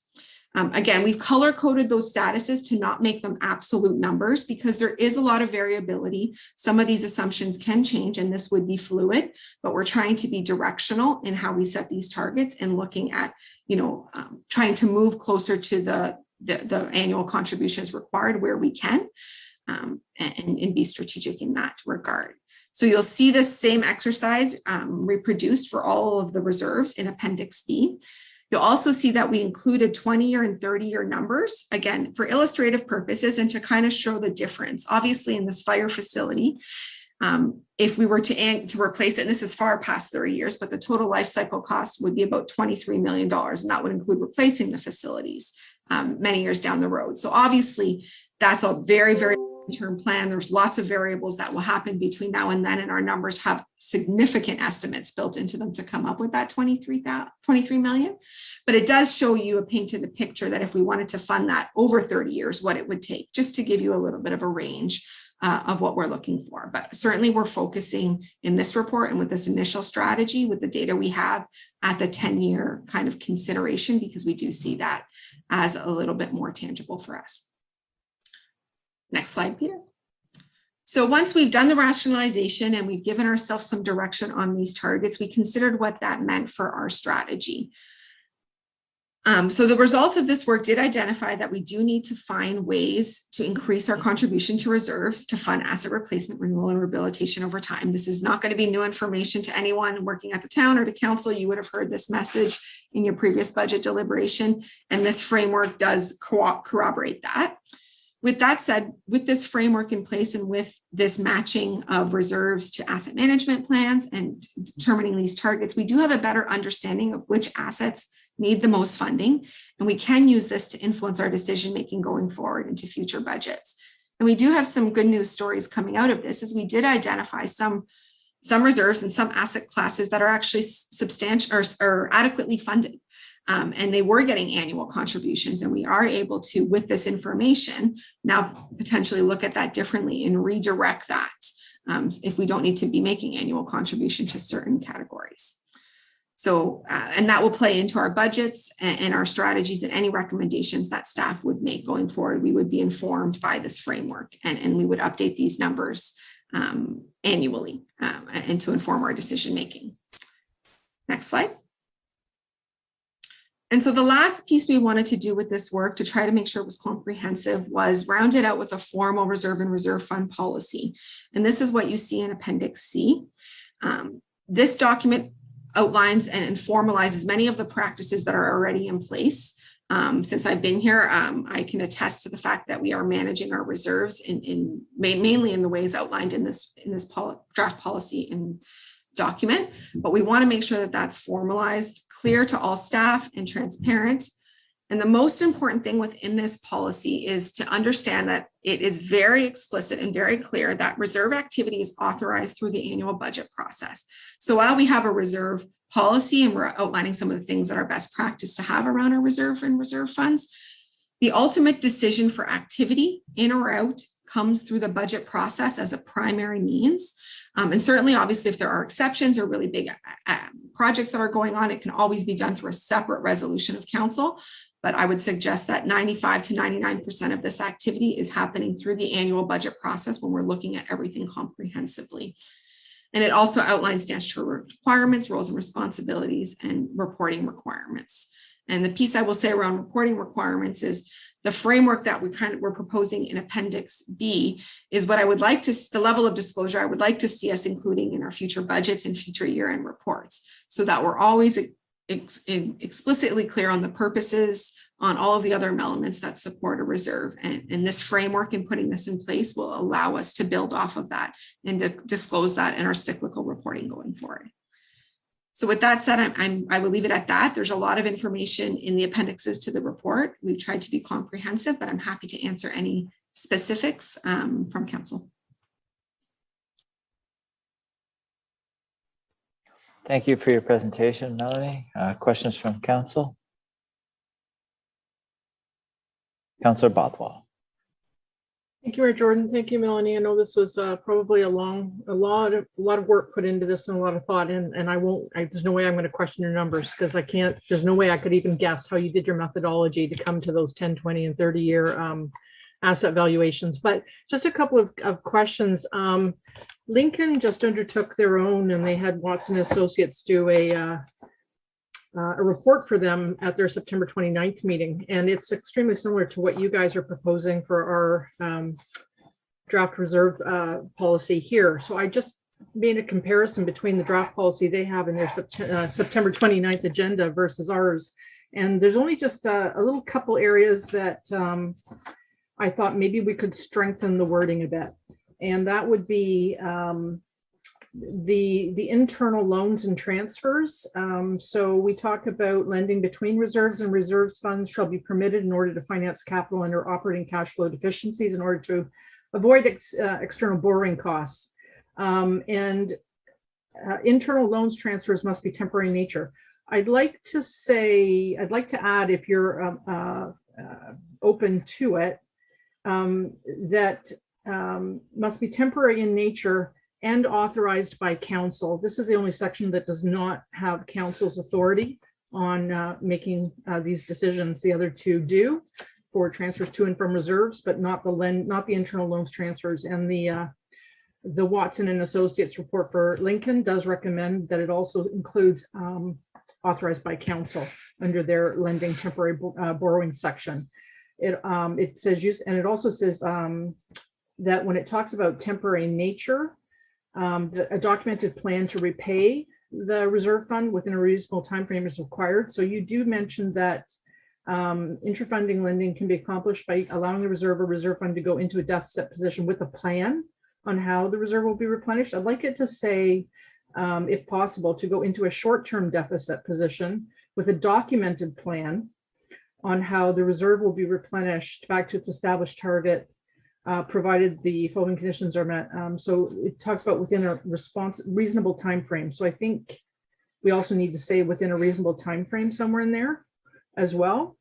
And that was again taken from the Lincoln policy that they have with the Watson one. So those are just some things that I would like to see added if that language is welcomed by you.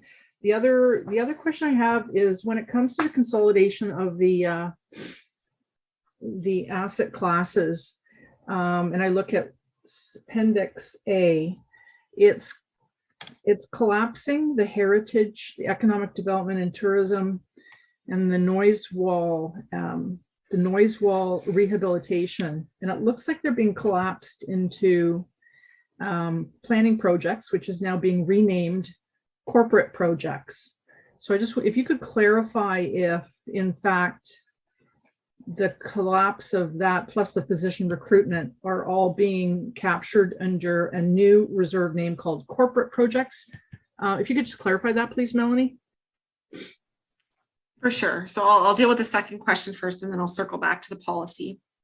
So when it comes to the rationalization of the corporate project reserve, which we're proposing, we did collapse that planning and projects, heritage, economic development, and tourism into that new reserve.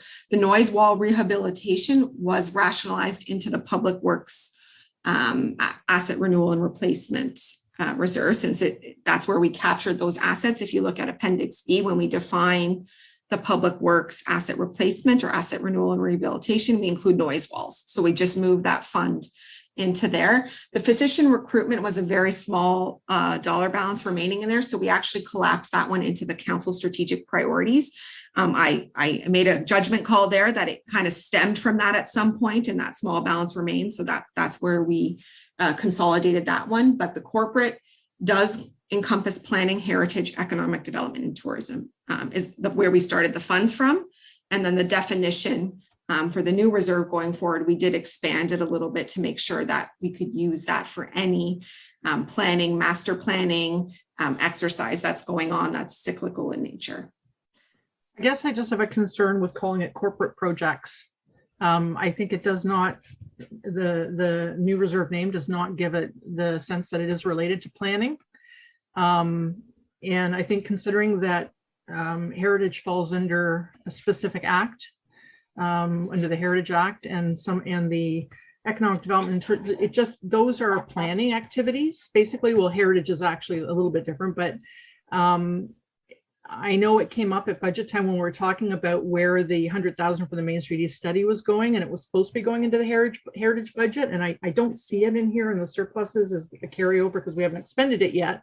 But I don't have a problem with rolling it together, other than I do if we, they're all aligned, but to me, they're not corporate projects. It's a planning. These are planning activities, or corporate planning projects or something, but it has to have planning in it. A reserve name without the name planning it and corporate projects means to me it's a CAO's pot of money. Okay.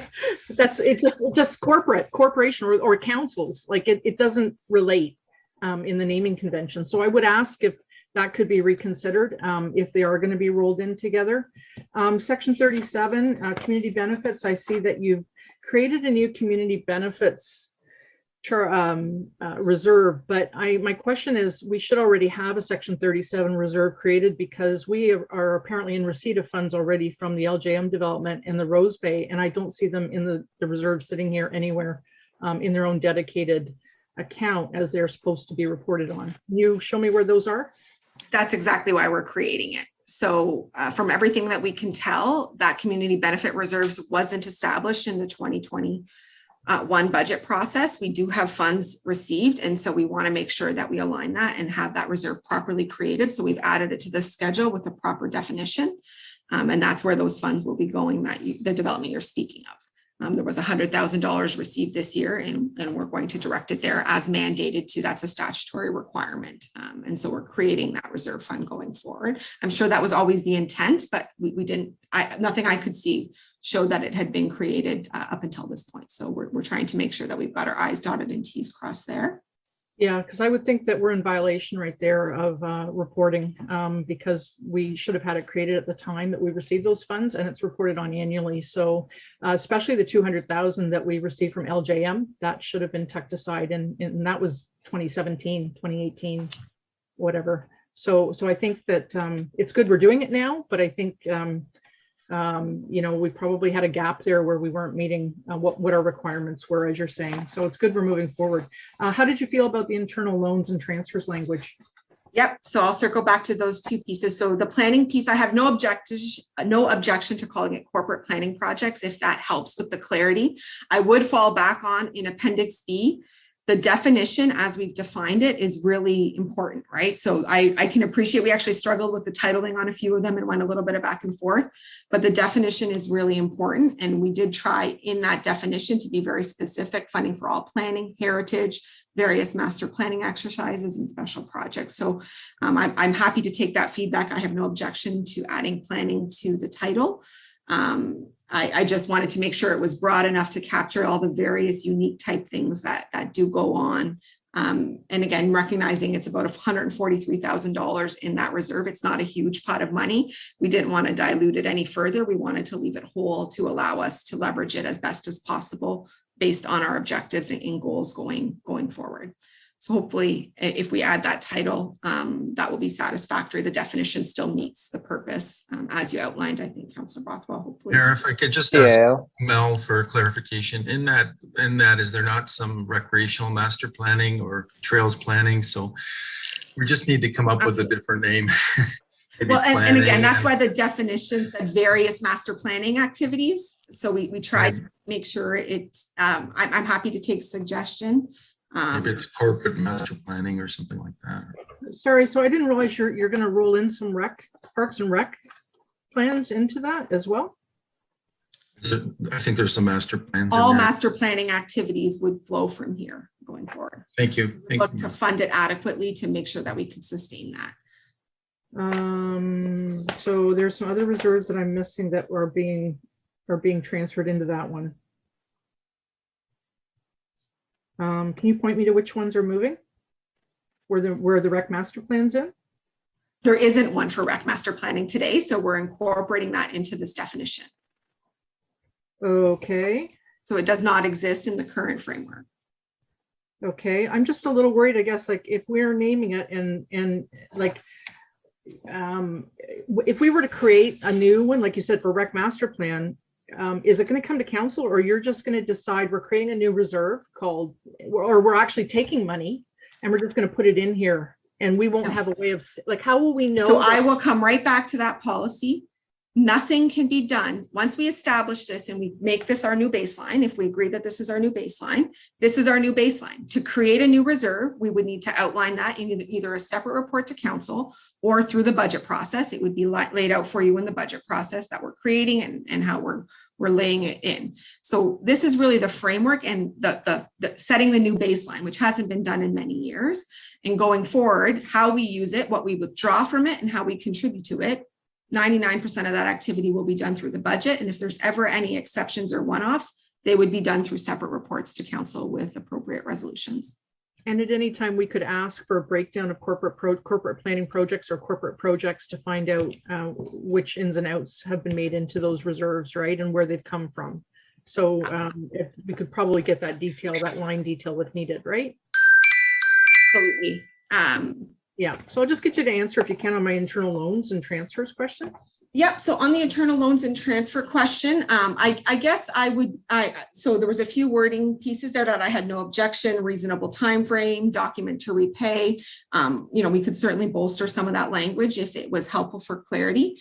The part about authorized by council, I will come back to that statement I just made with regards to how reserves are created, and earlier in the policy under transfers to reserve and transfers from reserve, we are very explicit that council must authorize all of these expenditures and or funding through the annual budget process or resolutions. So if we are ever going to draw a reserve into a deficit because we've made a decision that strategically that's the best plan and we can avoid external interest charges, that would be outlined in the budget process. You would see that reserve going in the negative through the budget process, and you would be approving that through that process. So from that perspective, I did feel it was covered as far as a documented plan and reasonable time frame for repayment. I think those things are fair additions that we could look to layer into the final wording and make sure that we're clear that if we do ever make those recommendations through a budget, that we have those extra elements in place as well. Okay, so I'm not happy with that. I think it needs to be authorized by council as per Lincoln's recommendations in their consultant's report. And I think that as the other two sections are transferring between lending or borrowing, moving between reserves, I think that should also be an authorized by council. So I would hesitate to not include that, considering it was in the Watson recommendation to Lincoln. And I feel it is another strong area that we need to have just especially considering it's a deficit situation. So I think that we need to have some oversight on that, and I would lean towards that.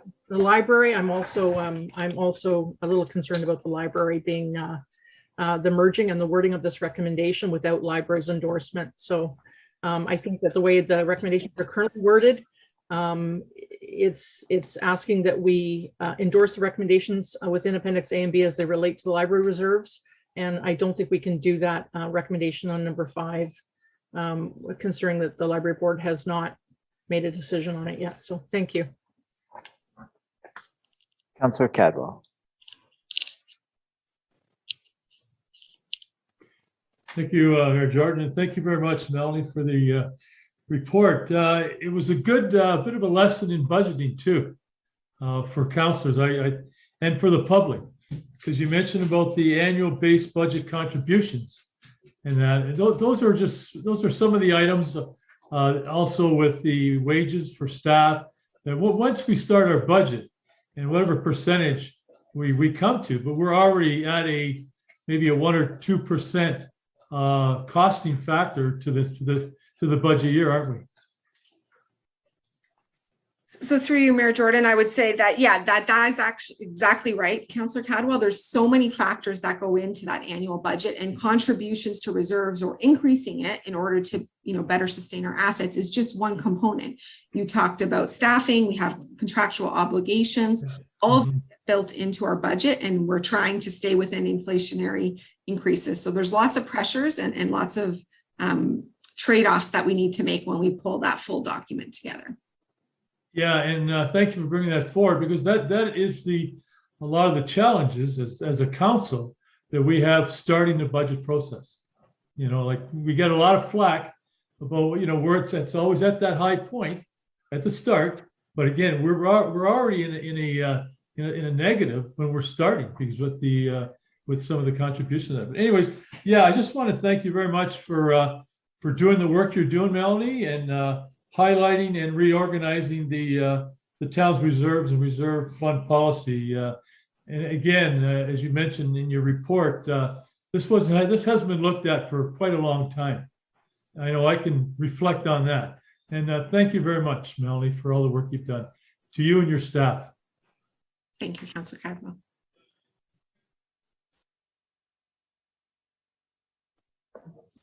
Seeing no further questions or comments, need a mover and seconder.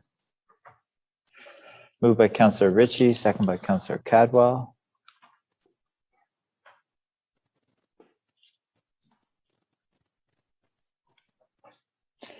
Moved by Councillor Ritchie, second by Councillor Cadwell. Resolved that report FIN 21-27 Reserve Strategy and Policy dated October 18th, 2021 be received, and that the existing reserve and reserve funds be rationalized into the updated reserve and reserve funds as outlined in Appendix A, subject to recommendation number 5 related to the library and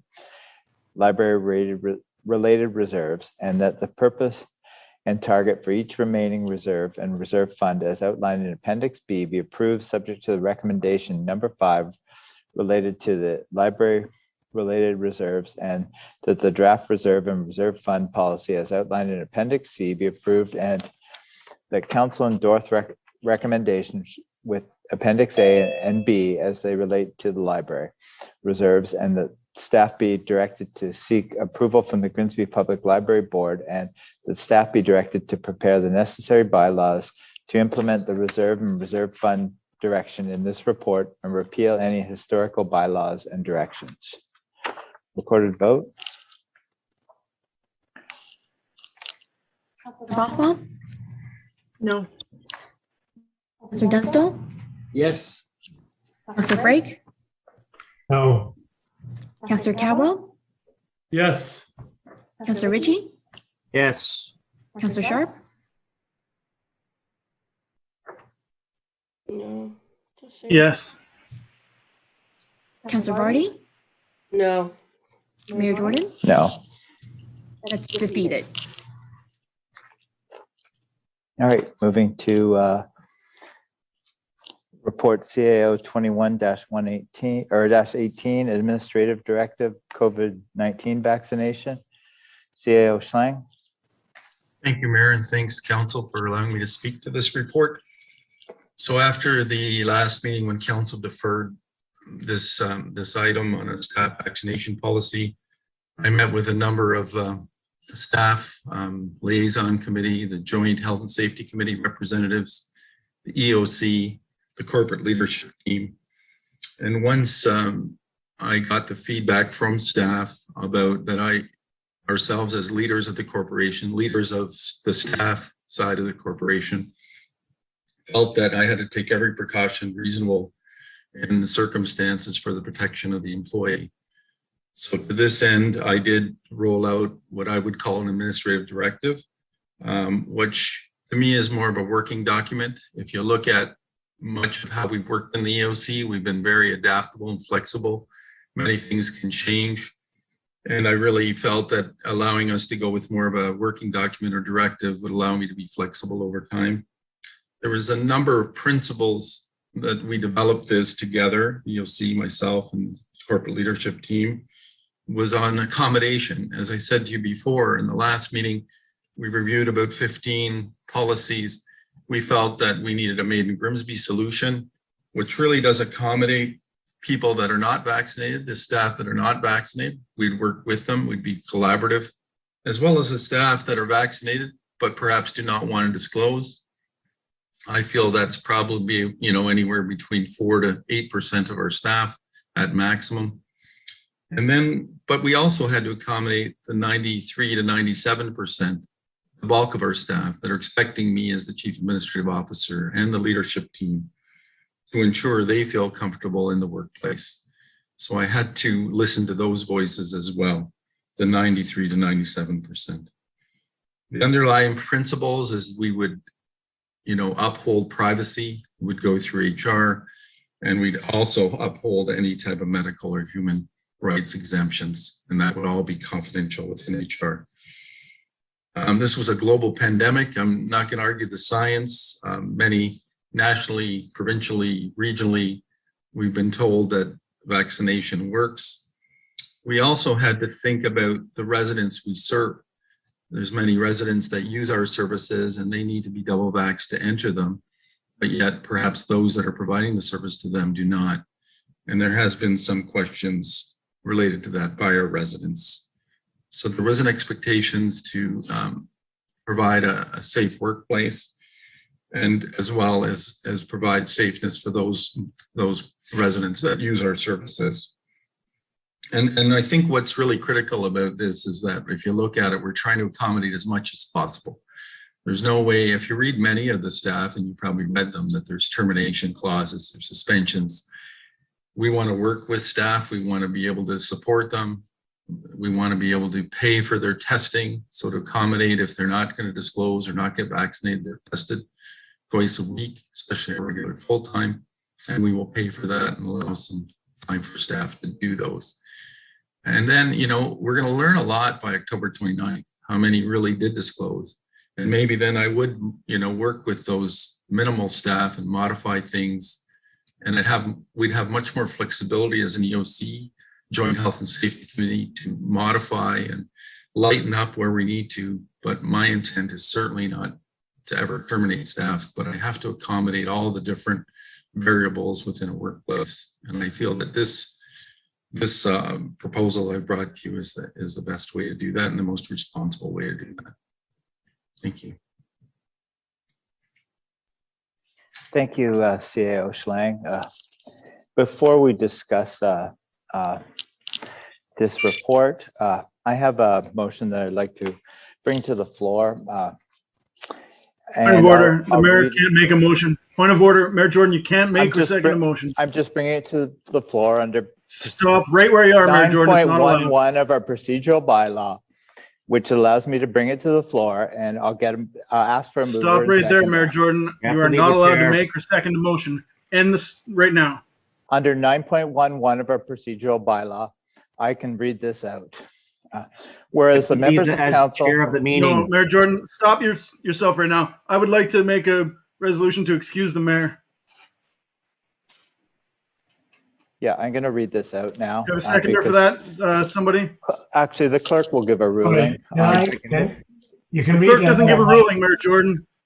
You can Well, read. I'll just ask for a mover and seconder on this resolution.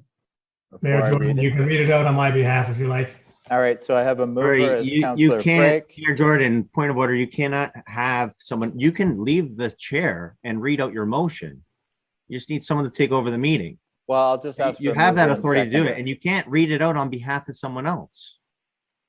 It doesn't work Yeah, like that. you're- That's why you're they should have purpose- sent it to the We clerk. can see what you're doing, and you guys can't change the rules like this. So It's like, I mean, it's obvious what your opinion is, and so like, this is just not right. if you'd like me to step down as the chair to read it, I am happy to do so. That's procedure, Mayor Jordan. It's not about what we like, that's procedure. So you'd have to assign someone else's chair. To the clerk, can you look at the procedural bylaw? Is the mayor allowed to make a resolution even if he steps down as chair?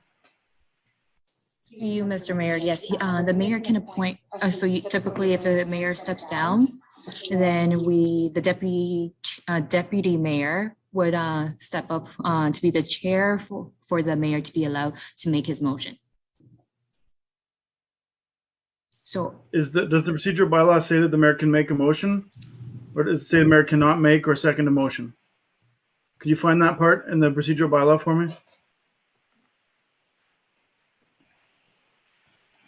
Because if it says that he can't make a motion, or if it says that he can't make a motion while he is chairing the meeting, because they're different. Mayor Jordan, while the clerk's looking that up, I had some comments I'd like to make.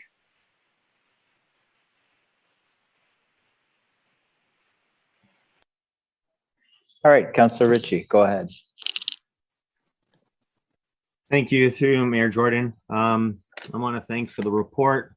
Although I do feel that with this report coming forward, that council has been kind of taken out of the equation. And I kind of feel that this is, almost a reconsideration of the direction that we've given. When I look at this report and I hear that the AOC and Health and Safety came forward, especially and consulted with this, I'm a little bit disturbed in the fact that, again, I feel like they cherry picked when it comes to the Occupational Health and Safety Act, which I have right here. And when you look at that in section 25, 2.h, which they're saying, take every precaution reasonable in the circumstances for the protection of the worker. I understand that. But what they failed to do is continue on reading. So when we look at this report and you sit there and say that at the end of it in December, when it becomes the onus of the individual worker, I'd like to read section 26.3. If a worker participates in a prescribed medical surveillance, which this is because it says you have to come to work every 72 hours, a medical surveillance program, or undergoes prescribed medical examinations or tests, his or her employer shall pay A, the worker's costs for medical examinations or tests required by the medical surveillance program or required by regulation. B, the worker's reasonable travel costs respecting the examinations or tests. And C, the time the worker spends to undergo the examinations or tests, including travel time, which shall be deemed to be work time for which the worker shall be paid at his or her regular or premium rate as may be proper. Further to that, if we go on and look at and still looking from the Occupational Health and Safety book, if we take a look at section 28.3, consent to medical surveillance. A worker is not required to participate in a prescribed medical surveillance program unless the worker consents to do so.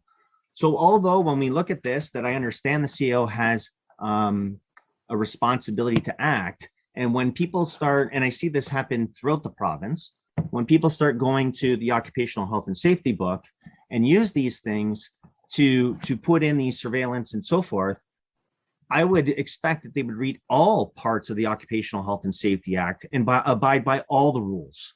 So for this, I can't support this in this manner. I felt that we asked some questions. Again, when would this even end? We're seeing now the York Region Medical Health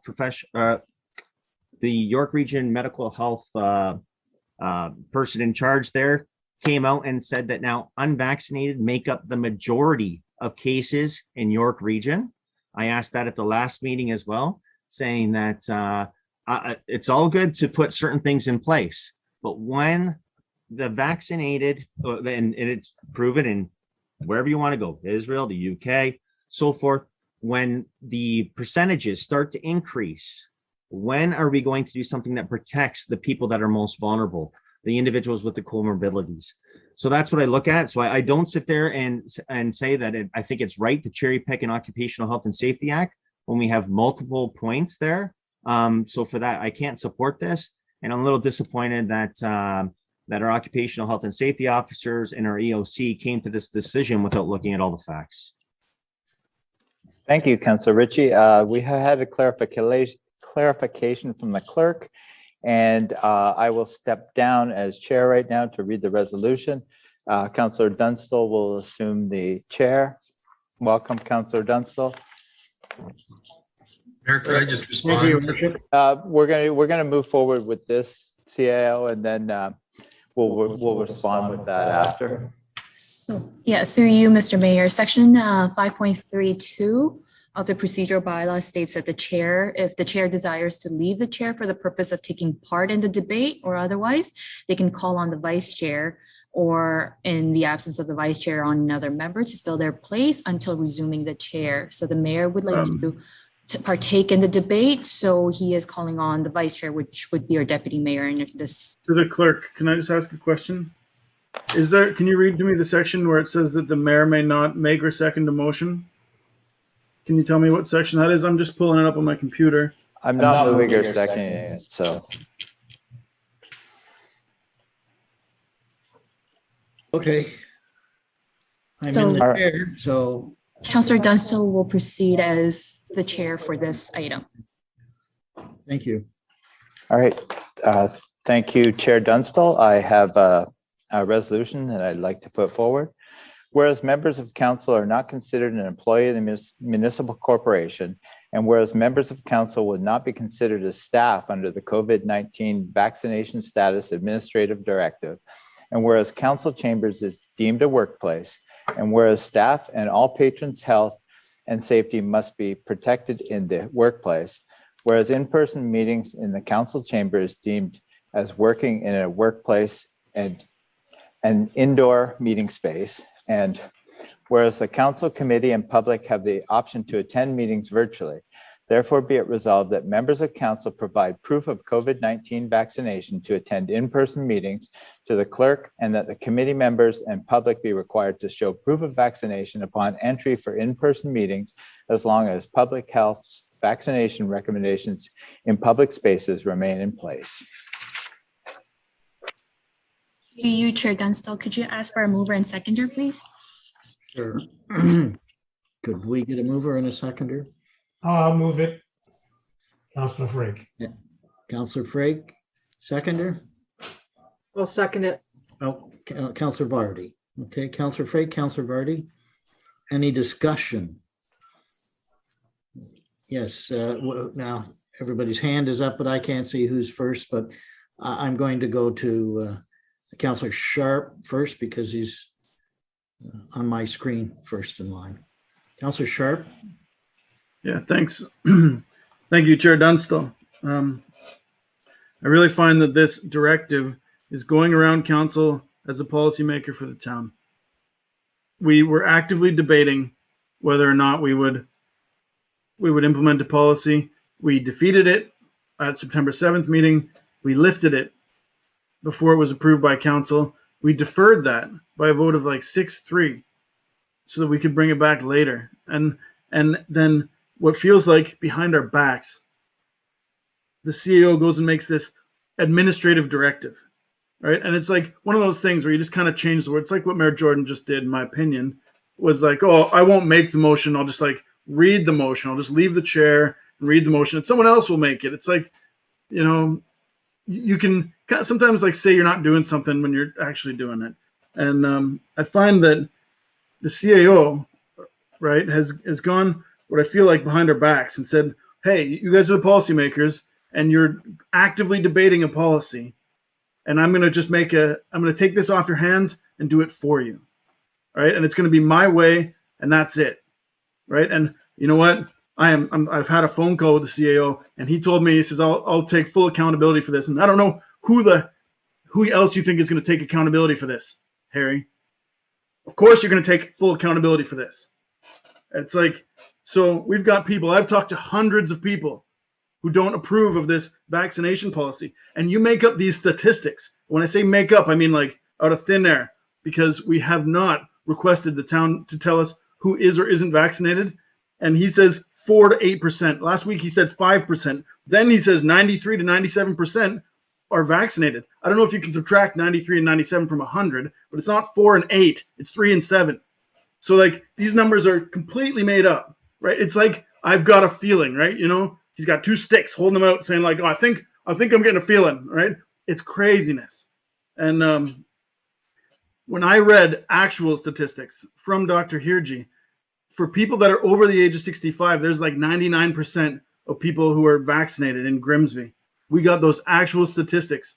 But we don't have a lot of staff at the town of Grimsby who are over 65 years old. We have a great pension policy. These people don't work past retirement. And when I looked at the statistics for groups under the age of 50 in Grimsby, not in Niagara, not aggregated data, in Grimsby, we saw 67, 75, 80% in some neighborhoods, but you're looking at a quarter to a third of people are not vaccinated under the age of 50, Harry. And so when you say, you know, 3 to 7 or 4 to 8 or 5, I don't know which one it is today, but it's not correct, right? And you can't say it is because you haven't asked. And now you're looking for authority to force people to tell you. And I have a feeling that people are afraid to tell you because you're going to fire them or put them on unpaid leave, or you're going to make them pay for their own testing that they have, which is not allowed by the Occupational Health and Safety Act. And this is crazy. I mean, we got to stop this. And the person who's going to be held accountable is going to be you, Harry. So that's all I have to say for now. Chair Dunstall, if I could respond. Yeah, go ahead.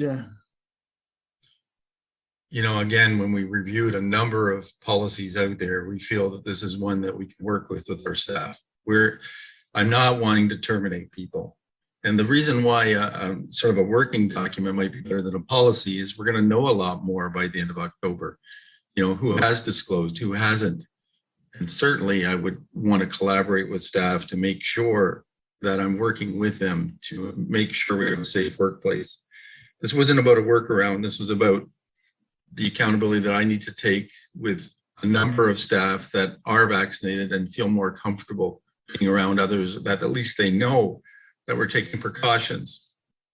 So this is totally about, when I'm saying those that are unvaccinated, there's also some that are vaccinated that may not disclose. So I'm just using some rough percentages. No, I don't know the exact numbers, but we do have some idea. And again, because it's a working document, I can modify this. I have no intent. If you look till the end of December, we want to pay for staff for their testing. And I could modify that quite easily if we start to see that there is more help that's needed for our staff. So I do have some flexibility in a working document more than a policy, but it's to make sure that, you know, I protect the staff that are vaccinated as well as the unvaccinated, as well as the residents we serve. And I'm not resting on the Occupational Health and Safety Act. I appreciate bringing that up. Mr. Chair, can I ask you to ask Councillor Sharp to stop with the antics? Thank you. We are investigating that, and I have some time to make sure that we're complying. And if I have to modify the director to pay people indefinitely for the tests, I will. Thank you. Okay, as the chair, we actually have a recommendation the mayor read out that we're having discussion about, and so we're not really talking about Mr. Slang's report. We're talking about this recommendation right now. That's what's on the floor right now, if I understand correctly. Am I correct?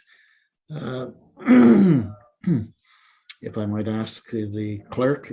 Yeah, I'd like a clarification because I'm confused as Yeah, to it which. is getting a little confused. Are we talking about the recommendation or Harry's report? Harry's report's just for information anyhow. We're not voting on that. It's an information document. Am I correct there? Clarification, I guess, is what I'm looking for. We should be talking about what the mayor has just read out because we had a first and a seconder, and it's on the table for discussion. And so I think Councillor Sharp went off in another direction, and I actually let him. So I'm just some clarification, clerk. See you, Chair. That's correct. There is a motion on the floor that the mayor has proposed. So that is a topic that we're discussing right now. Let's stick to the topic, I guess, as chair. So I see next in line, I'm going to ask Councillor Cadwell, and you'll stick with the topic, please. Thank you. Yeah, thank you very much, Chair, and thank you for getting that organized too. So Yeah. we do stay on topic. I just got a question to the mayor's resolution. And you know what, there's so much going on, maybe I missed part of it, but did the resolution reference employees at all? About we're not employees, where it says here on page 2 of 5, employees, anyone that is receiving pay from the town in return for employment services. So I would think as councillors, we're employees. I just want a clarification on that part of his resolution. Mayor Jordan, did you want to respond to that?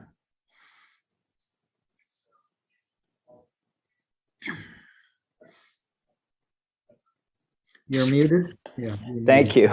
Yeah, sorry. Chair Okay. Dunstall. The deputy clerk will clarify that. Good. Well, what did you say, Mr. Mayor? Well, if I could see the resolution again, I don't remember You exactly read what it. You not everything have it in says. front of you? Were you ready? No, I passed it to the clerk as procedure. Yes, where members of council would not be considered as staff under the COVID-19 vaccination status administrative directive. That was my intent, Councillor Cadwell. My directive was just looking at staff, not council members. Yeah, but again, does it not say as employees, anyone is receiving pay from the town in return for employment services? Yeah, again, that was just related to staff internally, not council members. So we're not employees of the town? No, you're not. We're elected officials. I know that, but we're still getting paid. You're getting paid, but you're not. We weren't hired as staff. Okay, thank you. Councillor Vardy, I'm going to ask you next. I don't know the order, but go ahead. Your hand is up. Yes, my hand is up to speak to the CAO's proposition. Oh, okay. So do you want me to lower my hand and we'll come back? Yeah. Could you? Thank you. Councillor Frake, your hand is up next. Thank you, Chair Dunstall. Yes, it is. I totally obviously agree and endorse Mayor Jordan's resolution. I think that as representatives of this town, and we don't represent 10% of the town, we represent all of the town. And right now, if it's 90% or 93%, whatever that number is, that's what we represent. So maybe Councillor Sharp would like to represent 10%, but I'd like to represent the 93%. So I think we should go ahead with this resolution. I think. Point of order. Let me talk, Councillor Ritchie. You're not at the chair. Point of order. What's the point of order? What's the point of order? Thank you, Chair Dunstall. I'll respond to you, not to somebody else who thinks they're chair.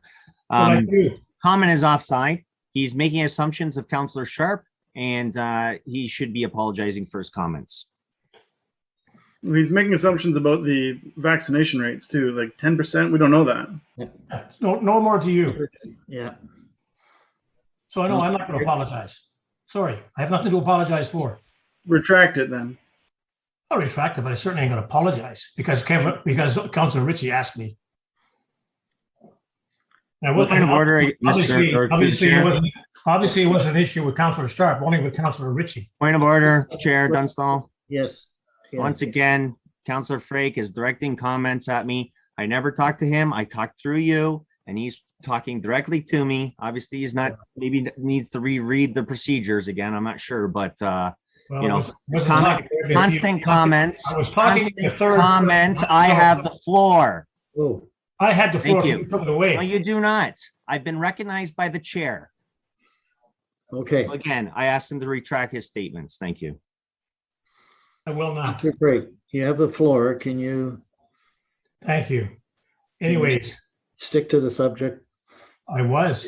Okay. But anyways, I believe we need to move ahead with this. We're the only municipality probably in Ontario at this point in time that is going around in circles with this particular policy. And we need to do something. We need to put something in place as soon as possible.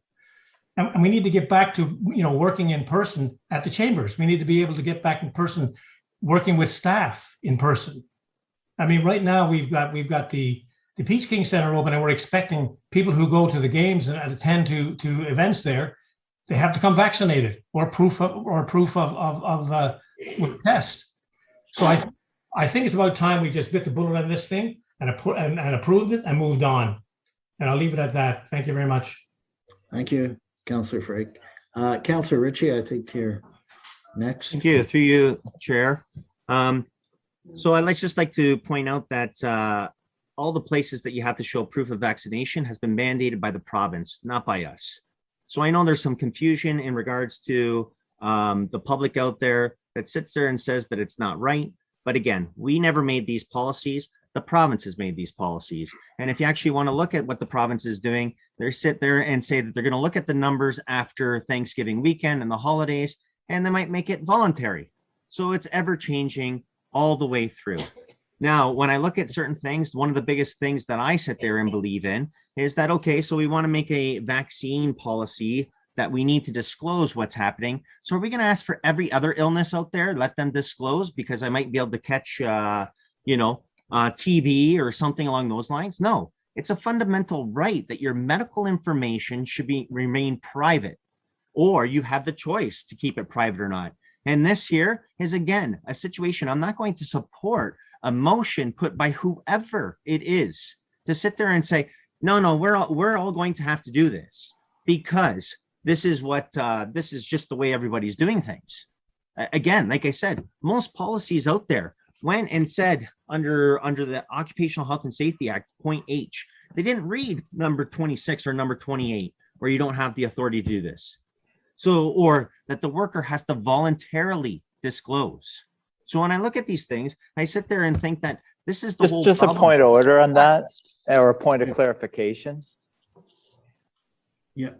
That section doesn't apply to this. It doesn't apply to the vaccination. It's completely off topic. And I'll stand at absolutely that. does. I sit there and excuse me, Mr. Chair, but I sat there and said, yes, that this is going into with whether an individual should have to disclose their vaccination status or not. So that's my point. I sit there and say that, you know, we're very quick to judge many people, but if we're going to ask for vaccination status, then for the count, then I think we should be asking on multiple things that can make people sick. And you know what? We sit there and look that it's a pandemic. Since all this has happened, and we don't even have a policy, all the numbers are coming down. They're actually talking about moving out of phase 3, moving into phase 4 and so forth, where once again, like I said, they're talking about restaurants and other places. Only in large venues will it be absolutely necessary to show vaccination status. They're looking at making restaurants and so forth optional. So here we are, and yes, it changes every single day. But I think we've done a great job by also sitting there and saying that there, you know, those vaccinated, I feel, if you know, depending on what you're doing, are being a little more risky. And I don't know how many people I've met in public settings. Don't worry, I'm fully vaccinated, and they have this false sense of security.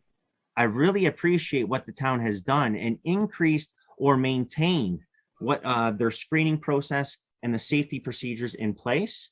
And that's how we've been able to avoid, that's how we're going to continue to avoid any other outbreak in the future. Thank you. Mayor Jordan, did you want to speak next? Your hand is up. Yes, under section 8.31 of our procedural bylaw, because I brought the motion forward, I would like to speak last on this, so I'll withhold my comments till the end. Thank you. Okay. Councillor Vardy, you have your hand up again. Did you want to speak on this matter this time? Yeah, okay. Yes, okay. I want to speak to both, but right now I'll just speak to what Mayor Jordan has proposed. Yeah, thank you. Okay, so I will need you to come back to me or someone. Yeah, to come back to me. Because Mayor Jordan's proposition does not make it mandatory for people to be vaccinated or mandatory for councillors to be vaccinated. They have the option still to, you know, to Zoom into to do the councillor business. No one is getting penalized and nothing is mandatory. So, so there is a reasonable accommodation that allows council to function and allows those who are vaccinated to come forward and go to town hall. So because there's an accommodation and it's not, there's no sort of financial penalty for anyone, and that there are accommodations, I can support what Mayor Jordan wants to do so that we can come back to council and give people an element of security, even though to some degree there's so many unknowns. But so I just want to say that and be clear, because I feel differently about the other. So, and I want it to be understood why I support Mayor Jordan in this. Thank you. Thank you. Councillor Bothwell, you don't think you've spoken yet? Thank you, Chair. Just a quick, from my own perspective, being a federal government employee, we are mandated to disclose our vaccination status as well. And the union that I work for, PSAC, has posted an information document that answers the question, can my employer ask me for my vaccination status? It says, yes, the federal government's vaccination policy states employees are responsible for disclosing their vaccination status and testing status accurately. Mandacation vaccination policies have previously been implemented by other employers. In those cases, collection and disclosure was permitted by arbitrators as the only means of enforcing the policy. And employees have the right to medical privacy, and any personal health information is collected, used, and disclosed must be with applicable privacy laws. So that's just the direction that we've received with respect to how they're rolling out the federal government's policy. So it's quite extensive. Yeah, I have no issues with, we have an attestation portal now where we're all expected to attest to our status. So thank you. Thank you. Councillor Sharp, do you want to speak on this matter? You didn't. Go ahead. Yeah, thanks, Chair Dunstall. So I'm a councillor in Grimsby, and I'm not willing to disclose my medical status to the town. And so this means, I guess, that can I get maybe the clerk or the deputy to read the resolution? Could you stop my time while you do that? Yes. Through you, Chair Dunstall, if I can read the resolution. Yeah. Yep. Whereas members of council are not considered an employee of the municipal corporation, and whereas members of council would not be considered as staff under the COVID-19 vaccination status administrative directive, and whereas council chambers is deemed a workplace, and whereas staff and all patrons' health and safety must be protected in the workplace, and whereas in-person meetings in the council chamber is deemed as working in a workplace and an indoor meeting space, and whereas council, committee, and public have the option to attend meetings virtually, therefore be it resolved that members of council provide proof of COVID-19 vaccination to attend in-person meetings to the clerk, and that committee members and public be required to show proof of vaccination upon entry for in-person meetings, as long as public health vaccination recommendations in public spaces remain in place. So this is going to require me to not to attend any council meetings, and you know, I'm asking my colleagues, you know, I'm not willing to disclose this status, and the result of your vote tonight is going to prohibit me from attending any of our meetings. So I ask my colleagues, please, not to do this, and vote not in favor. Just a point of clarification. If I'm understanding the mayor correctly, it's just about in-person meetings. You can still attend by Zoom. I Without believe, having to disclose. yeah. I think that's correct. Is that correct? Our town clerk? Yeah, it's correct. Yeah, just a point of clarification. I want to go back to in-person meetings, and yet I want our staff to be as safe as possible.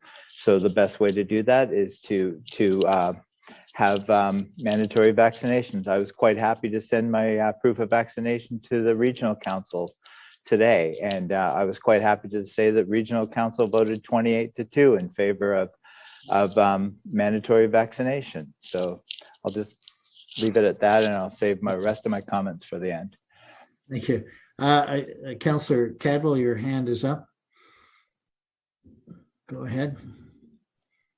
Yeah, thanks, Chair Dunstall. You know, again, I find the resolution somewhat interesting, but clarification where it says staff and all patrons, is that referencing the public? Coming back when the councilors are back in the chambers? Yeah, if you'd like me to clarify through Chair Dunstall to Councillor Cadwell, yes, that allows the public to attend if they show proof of vaccination, exactly the same as the Peach King game. I was actually at the Peach King game this Friday, and it actually went to capacity with COVID restrictions. And I was actually at the door showing my proof of vaccination when an older gentleman came to the door, and he didn't have it. They didn't allow him in.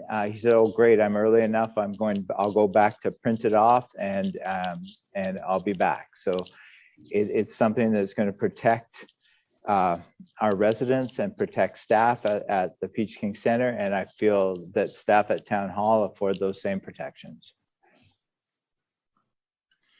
Okay, thank you. I was at the Peach King Center today playing hockey, and yeah, what the policy and the regulations what staff has put forward, I think it's great too. So, yeah, again, with the public, there'll be limited number of public, obviously, because of what we can allow, I would think. Or is that still going to be, or again, I'm just trying to understand and get a good handle on how many people can be allowed in the council chambers, again, for staff's own safety and protection. That's where I want to, if there's any other input from staff that could have helped me on that, I would appreciate it. Councillor Dunstall, we would still have to remain social distancing. All the other protocols are still in place with regardless with the vaccination. So there'll be limitations for sure. In capacity numbers, Harry, too? Yes, we need to be sure that there's social distancing and all that. Okay. Yeah. Great, thank you. Yeah, Councillor Ritchie. Thank you. It's you, Chair Dunstall. Yeah, I find this motion very interesting. It's either vaccination or not. All we have to do, we got news today that Colin Powell died of COVID. And of course, it's just that one-off that they say with these breakthrough cases. But he died, and it's been, they say it's due to complications of COVID. He was fully vaxxed.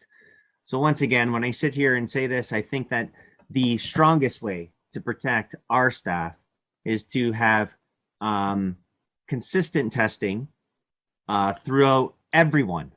In fact, I met someone today from England who's just came back from England. And what'd she say? The government actually sends all these test kits to their house, all of them, so that they go out. If they have any signs or symptoms, they can test themselves so they're aware. If they go somewhere and like, oh, you're going into a long-term care facility because she went to visit her mother. How you test yourself recently? No. Oh, okay, we'll do a test right now quickly for you.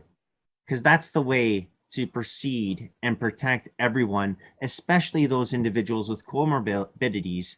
And that's why I sit there and say that, we can try and implement all kinds of policies, all you want.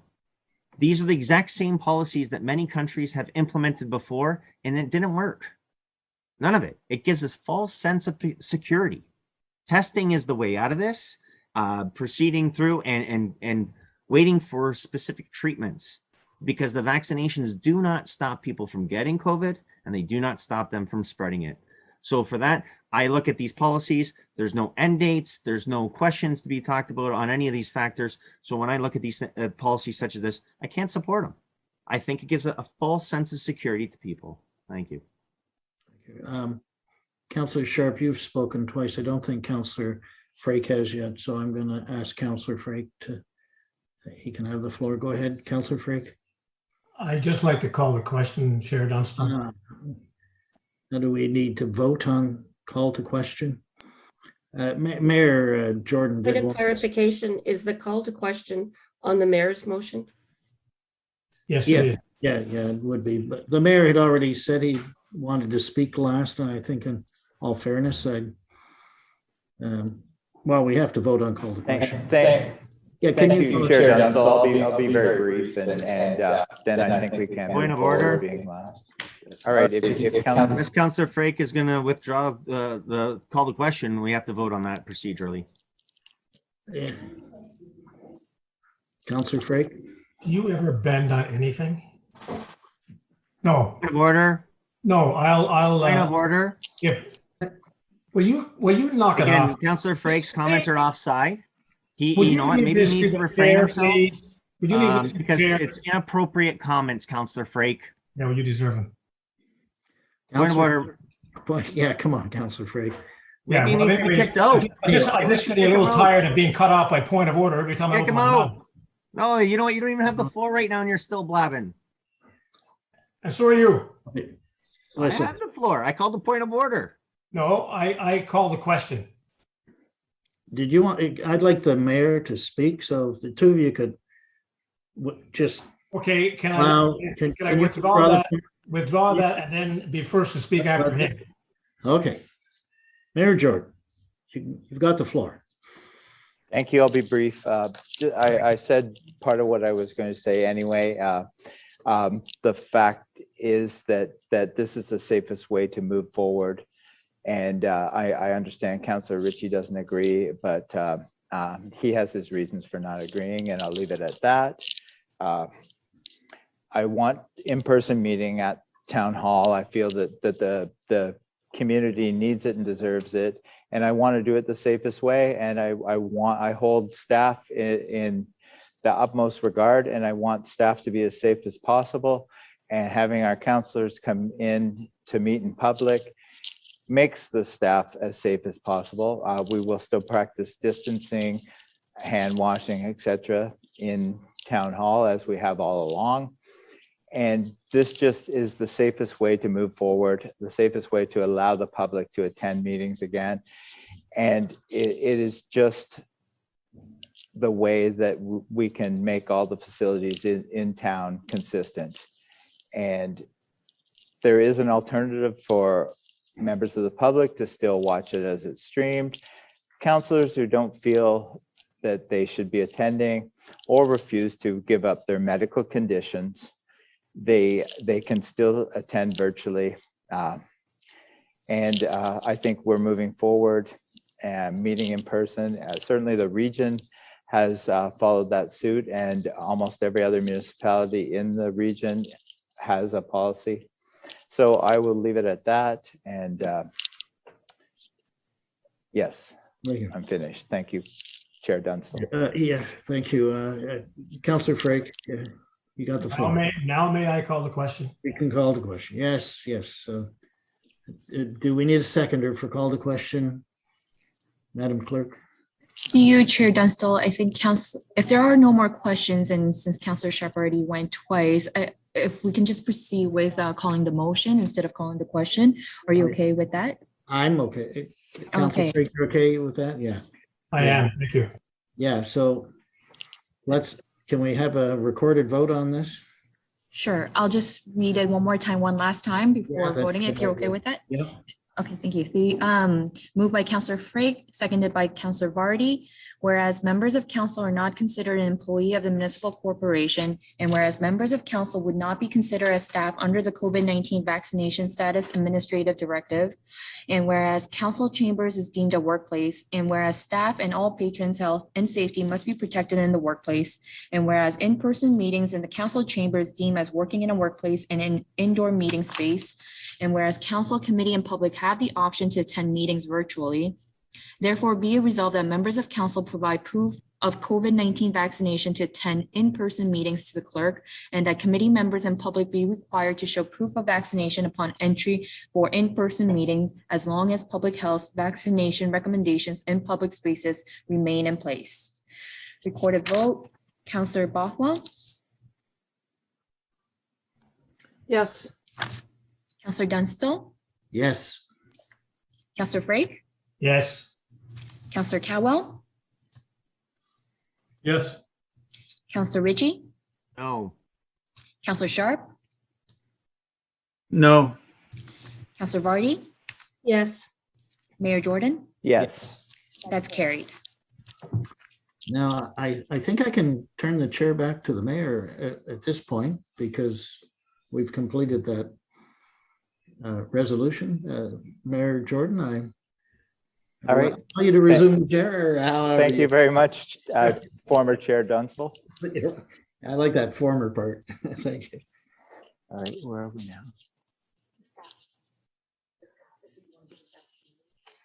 Okay, all right. Oh, CIO Schlang, you wanted to speak on your report.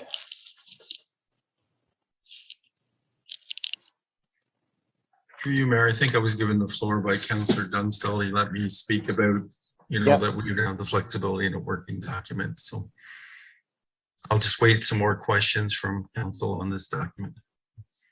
All right, Councillor Vardy.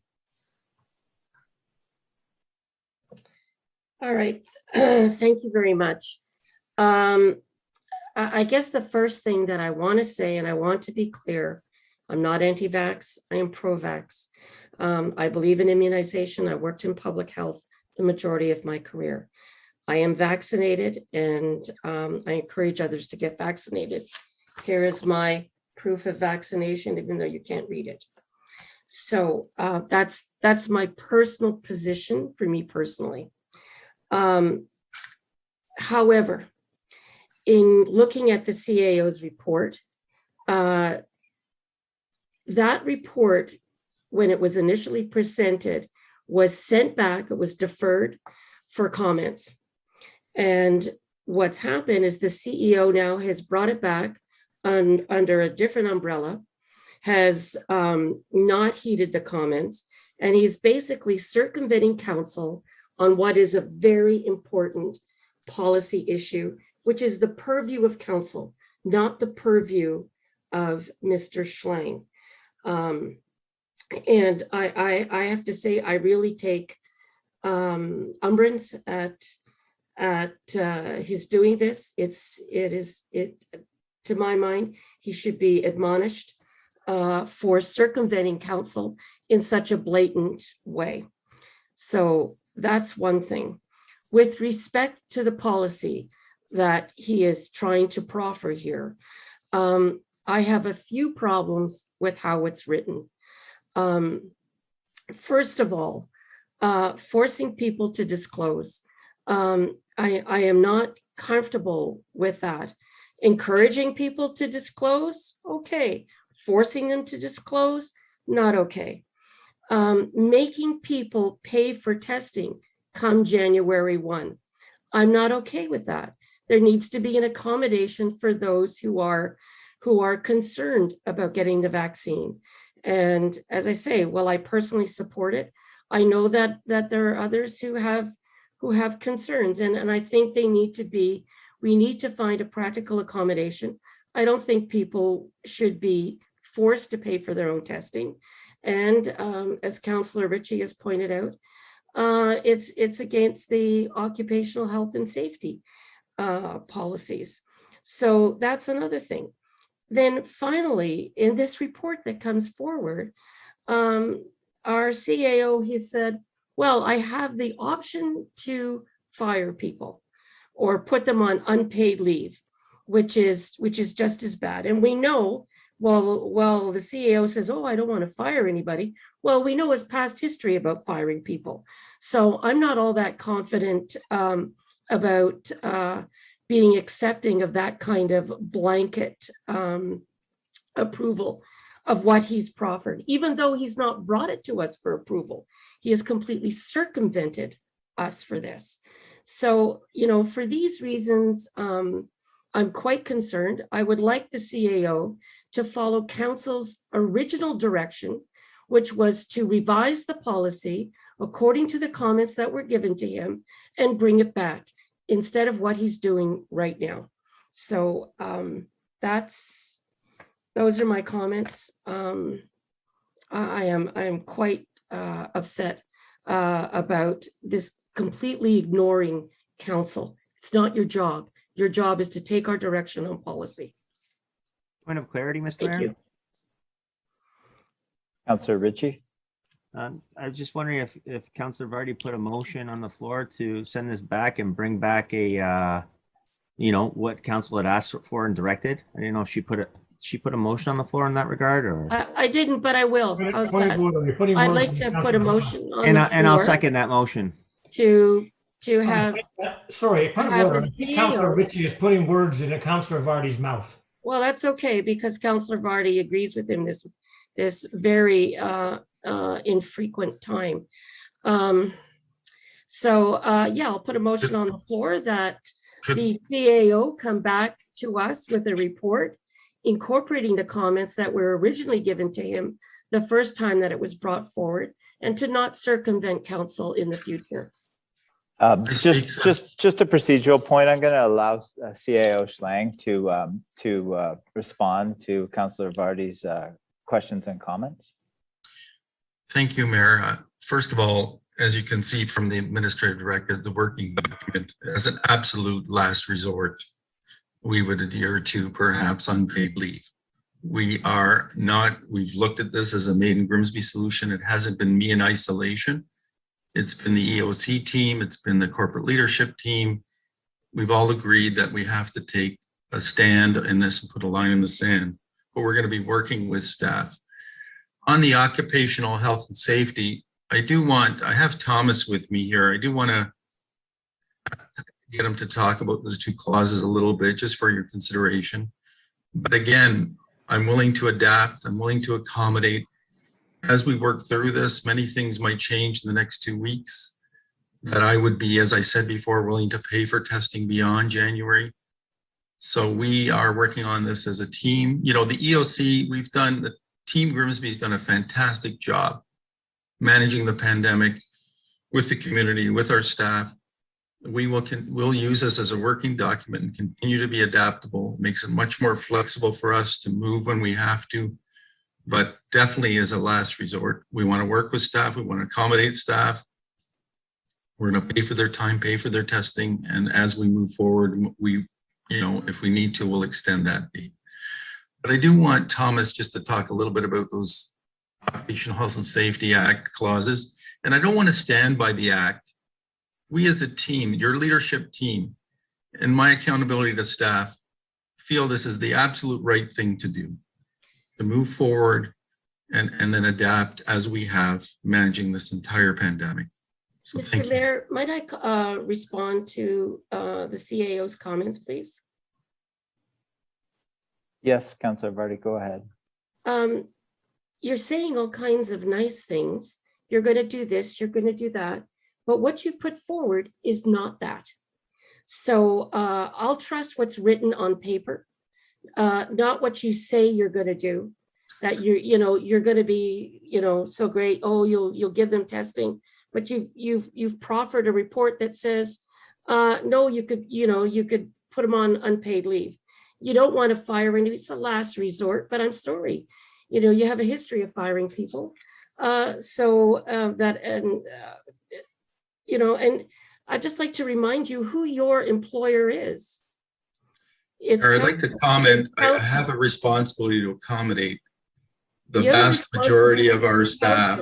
Councillor Vardy, Councillor Vardy. Your employer, Mr. Schlang. The vast majority of the employees have asked me to put a line in the sand. We work together with the corporate leadership team, the EOC, and this is jointly from all of us to put the line in the sand.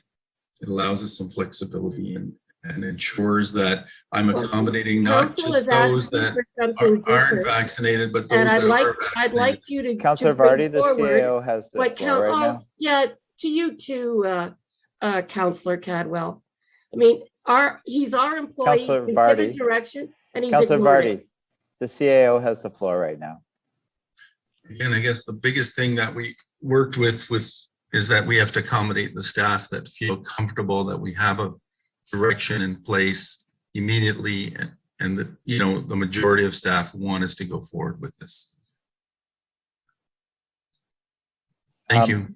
Yes. So Thomas, I'd just like Thomas to provide the parts of the occupational health and safety that Kevin or Councillor Ritchie was quoting and how it applies or does not apply. Thanks, Thomas. Go ahead.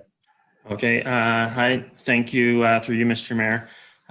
So the sections councilors have been referencing, so 26(1), I guess H and I are under duties of employer, and it's for establishing medical surveillance programs or safety-related medical examination and testing.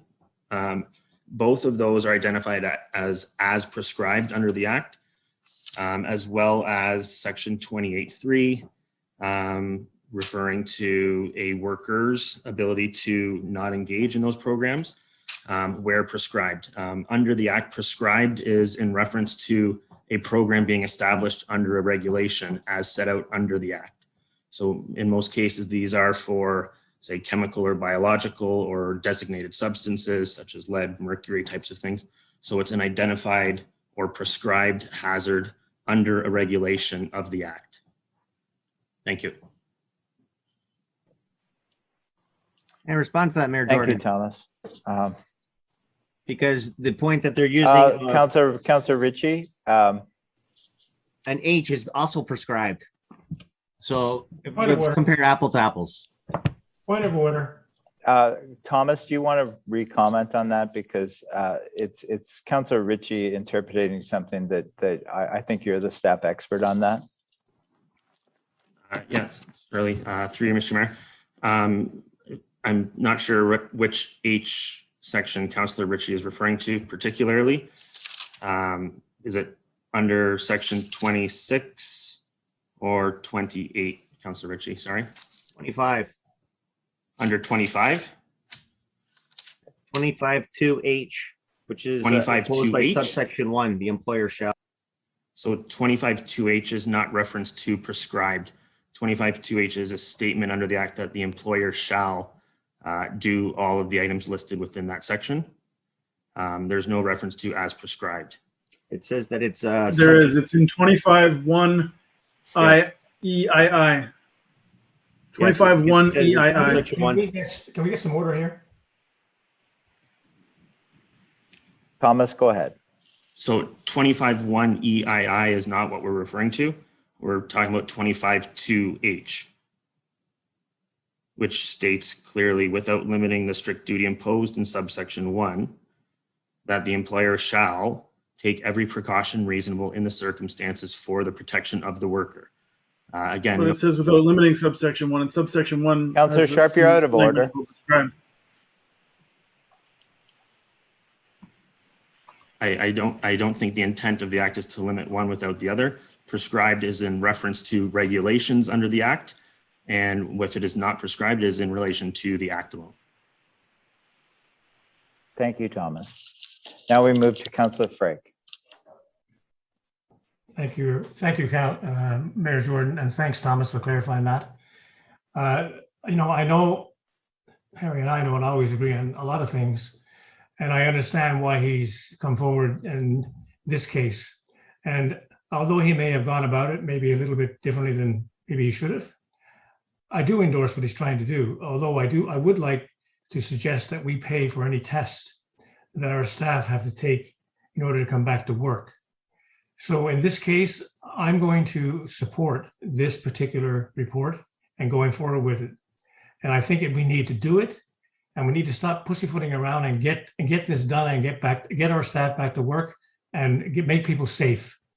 I mean, I know some of us think that vaccinations are not keeping people safe, but yes, they are to a certain degree. They are maybe not 100%, but people with 2 vaccinations have been proven to be able to overcome a COVID if they get it. And I know Councillor Ritchie mentioned, Mr. Powell recently. Well, the guy was a really sick man. He had cancer. You can't cherry pick people like that. Anyways, I'm going to support this. I don't need to hear from Councillor Ritchie right now. I'm going to support this, and I think we should move ahead. And I would like to suggest. Point of order, Mayor Jordan. I would like to suggest. Point of order, Mayor Jordan. I would like to suggest that we add. Point of order, Mayor Jordan. What's the point of order now? Councillor Ritchie, your point of order. Thank you. Mr. Councillor Frake there is making assumptions that I'm cherry picking, and I think those are inappropriate comments. Well, you certainly cherry picked England and Norway. And Still talking. This is Canada. This is for you, Mayor Jordan, not for him. Okay. Thank you, Councillor Ritchie. Enough said, I will support this, but I'd like to add that we pay for any testings for staff and just so that they don't have anything out of pocket expense. Thank you. So this resolution is actually on the floor, right? Yeah. So the resolution that actually is on the floor is the resolution from Councillor Vardy and Councillor Ritchie. And I'll read it again just because I think a couple of people have been a little off topic. Resolve that council direct the CAO to bring a draft policy for council based on provided comments for approval of council. That's what we're on the floor now. We can still defeat this and go back to receiving the original one. That's up to us, but there's still people that have their hands up and are in the discussion line. So Councillor Cadwell, go ahead. Thank you, Mayor Jordan. Just a question to the CAO, and I do support his report. You've had a lot of conversation with with the EOC and that with regards to what you brought forward. Because the town employees are not union, which, and I'm sure, and I've read in a lot of businesses and also municipalities, the unions are involved. So I'm just wondering, Harry, did you have the opportunity to discuss any of this with the inside and outside representatives? Because back in my time with the town, we had representatives. So yeah, that's just one of my questions to Harry. If there was that opportunity to discuss with the I'll call them the inside outside reps on behalf of the staff. Through you, Marius, I met with them on 2 occasions, once a couple of weeks ago and again recently. So there's about 11 reps that represent the various management, salary, and hourly employees. 9 of the 11 are very supportive and want me to move forward with a directive. 2 expressed concerns that, I'm vaccinated, but little concern about disclosure, and gave me some feedback if I'd be flexible on testing, which I will be, and I will take Councillor Frake's comments and be flexible on paying for testing beyond January. Thank you, Harry. That's good to hear. So 9 of 11 were very supportive. Okay, just the last comment or question, I should say. So, and I do support that we can financially help from the testing aspect for staff. So the money that we're going to be paying for these tests, would that be coming from the COVID funds, Harry, that we received from the province? Are we in a good financial position to be able to do that for a while? For you, it wouldn't be applicable. We have to be careful what we put into the pandemic. But again, the antigen testings are about $40 each time. So it'd be about $80 per week. And we're hoping, like I said, I don't know for sure, but we're hoping that we're dealing with, the 10 to 20 staff. So I think we can manage that. Yeah, again, it's just my thoughts, Harry, that because we did receive a lot of funding for COVID, and obviously that's a big umbrella, I think, anyway. So would maybe this fall under that part of that umbrella? For you, it would not qualify, but okay. That doesn't mean that I wouldn't, we could accommodate this. Okay. Thank you for the clarification.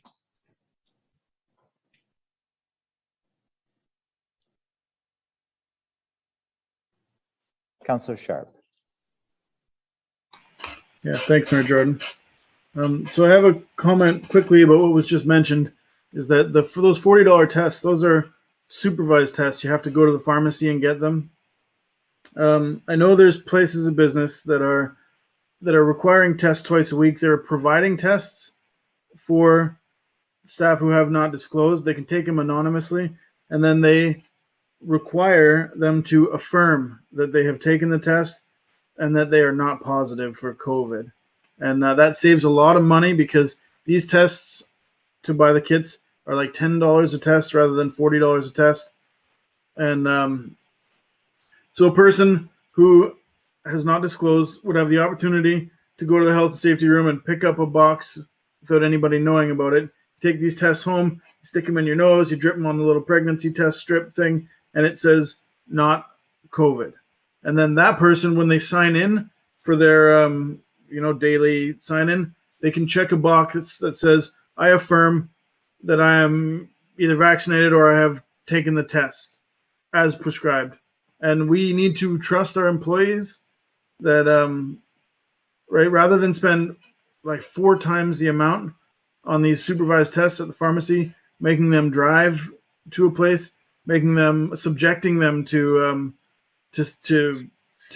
see a person to test. I mean, it's much more a person that can take a test home and do a little test in their kitchen or bathroom is much less invasive than a person who has to drive and park their car over at Shoppers Drug Mart, and walk in and head to that back room, and then see maybe their friend who works at Shoppers Drug Mart. Right, Grimsby's a small town, and they're like, "Oh, hey, how are you?" It's like, "Well, I'm here for like," and they're like, "We know what you're here for. Come on in," right? And maybe people can spot them going into the back, and that kind of takes away their privacy, right? So a person, I know the school boards are doing this, and other businesses are providing testing that people can take. We need to trust our staff. If they're sick, they can take time off, right? If they have a positive COVID test, they can deal with it however they deal with that. But requiring them to go for a supervised nasal swab, it seems a little bit more than what is necessary. And I know there's other places that are doing it differently. The other thing, we talk about paying for time for testing. And so a person who has already worked their full work week, who then goes to spend 15 minutes or 20 minutes or 30 minutes to get tested, I mean, that's premium time. And for our salaried employees, I mean, it's hard to determine how do we pay them for their extra time, or do we just let them go early? And then are we giving away their private information by letting them go early, right? And it's leading back to this whole testing thing. If we just provide tests for the people who fail to disclose, then they can take them and they can affirm that they have taken them and that they're negative. And I mean, I would hope that our employees aren't going to come to work if they're testing positive for COVID. I think we can trust them on that. The other thing is, you said that 9 of 11, so that's 2 of 11 who were not in support of this. And that's 18%. Like, I got a calculator here. 2 over 11 is 18.18%. So we're, 18 and a quarter. But that's like close to 1 in 5 people, right?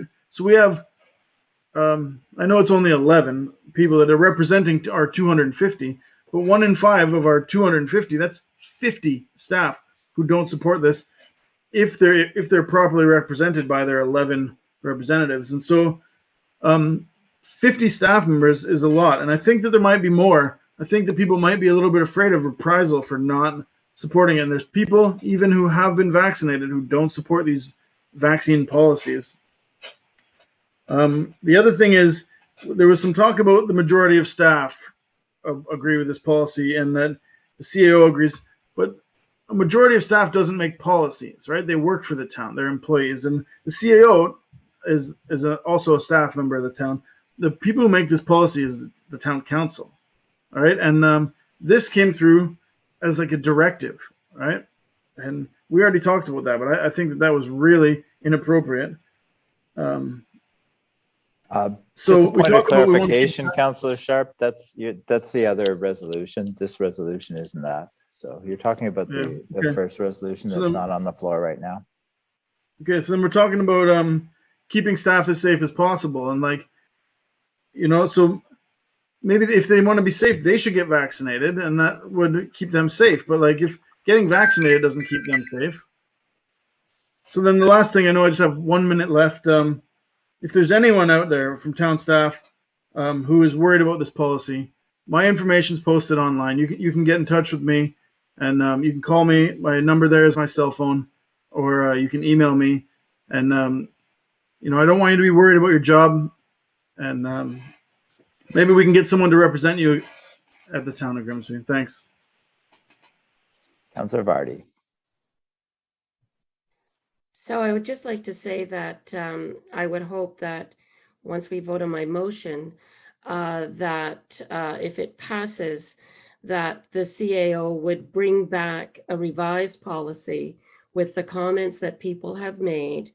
And I would be perfectly willing, as I'm sure many others would be, to have a special council meeting to deal with this item, because I recognize that it's a priority. I recognize that it's important. I recognize that it's got to get done. And if the CAO had just done what he was asked to do 2 weeks ago, we'd probably be approving this as opposed to arguing about it. So I just want to say, I'm certainly willing to meet anytime to approve a revised policy, which was the original directive given to our CAO. All right, Councillor Ritchie hasn't spoken. Then we'll move to Councillor Bothwell, then Councillor Frake and Councillor Sharp. Okay, Councillor Ritchie, you have the floor. Thank you, through you, Mr. Mayor. So I know it doesn't happen very often, as she's indicated before, but I fully agree with Councillor Vardy on this situation.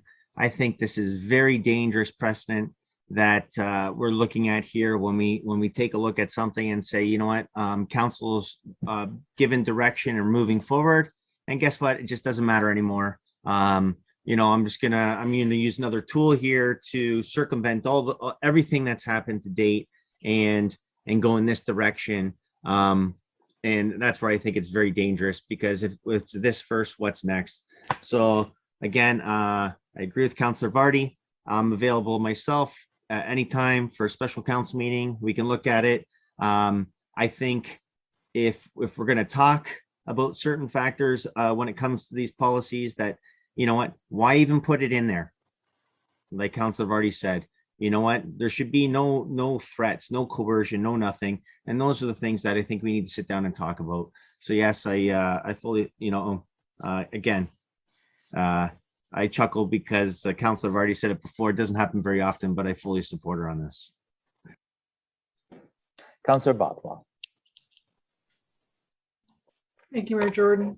It's a very divisive topic. I appreciate that CEO Schlang has tried to take some of the comments and put it into a working document. It does need refinement. I'm not pleased as well with the way it was kind of brought forward, and it's not the way I would have expected something to be brought to council.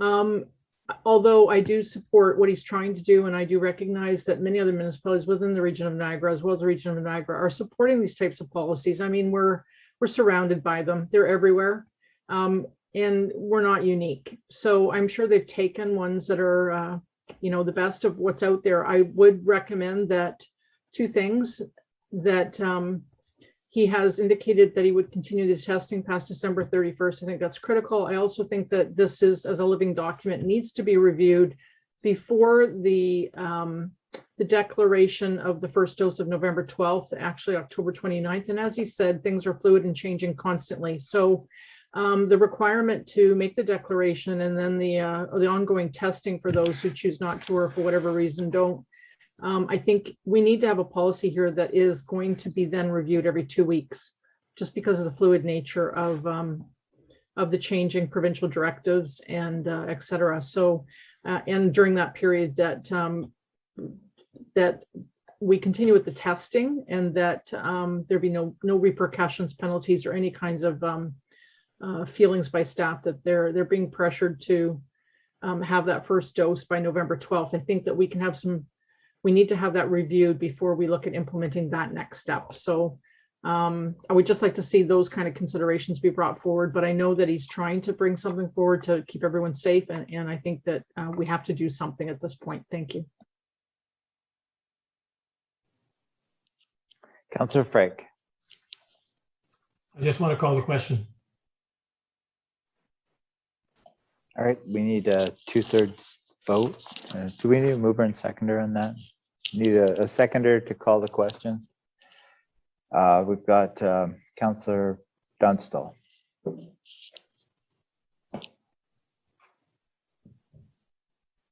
That's a 2/3 vote, if I'm correct.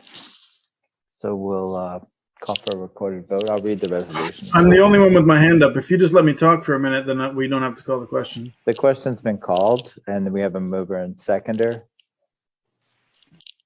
So we'll vote on it first. And it'll only take me a minute. I don't have a lot to say. Point of order. I think this is done. I've already called the question.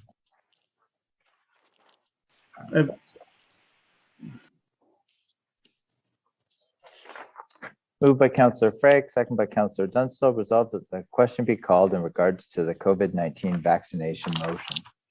Recorded vote. Sorry, Councillor Bothwell? Chair, can you just clarify what we're voting on, just to be sure everybody knows? Yes, we're just voting on calling the question right now. Yes. Councillor Dunstall? Yes. Councillor Frake? Yes. Councillor Cowell? Yes. Councillor Ritchie? No. Councillor Sharp? No. Councillor Vardy? Yes. Mayor Jordan? Yes. So Sorry, it's carried. I'll read the resolution that's on the floor right now. Moved by Councillor Vardy, second by Councillor Ritchie. Resolve that council direct the CAO to bring a draft policy for council based on provided comments for approval of council. Recorded vote. Councillor Bothwell, No. Councillor Dunstall, Yes. Councillor Frake, Yes. Councillor Cadwell, Nope. Councillor Ritchie, Yes. Councillor Sharp, Yes. Councillor Vardy, Yes. Mayor Jordan. No. Sorry, That's can carried. I carry? Sorry, it doesn't matter. Sorry, that's carried. So effectively, we don't have a staff policy yet. So that's unfortunate. Let's move on. Well, if I may, it's unfortunate the CIO did not take the original direction he was given and return with a policy that reflected our comments. All right, And we have a 6.2A. policy. All right, now we're moving to 6.2A, report DRS 21-25, Parks, Recreation and Culture Information Report, October 2021. Sarah? Good evening, Mayor and members of council. I believe there was a question from, I think it was Councillor Bothwell regarding this report. I'm happy to answer that.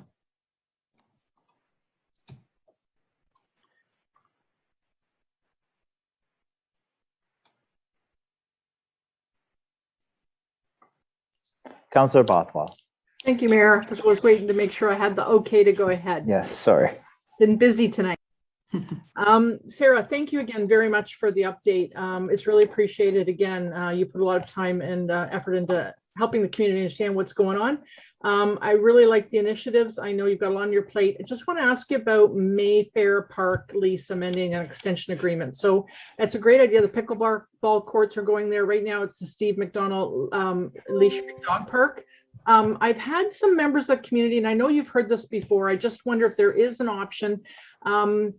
With the evenings becoming darker a lot earlier and people take their dogs out for the walks to these parks, especially this one, say 5 o'clock, right when they get home from work and it's starting to get dark. Is there any possibility of looking at, considering the pickleball courts are going in there as well, some type of solar lighting or lighting to allow people who are walking their dogs on dark fall evenings to have a little bit of lighting in that area? Is that a possibility at all?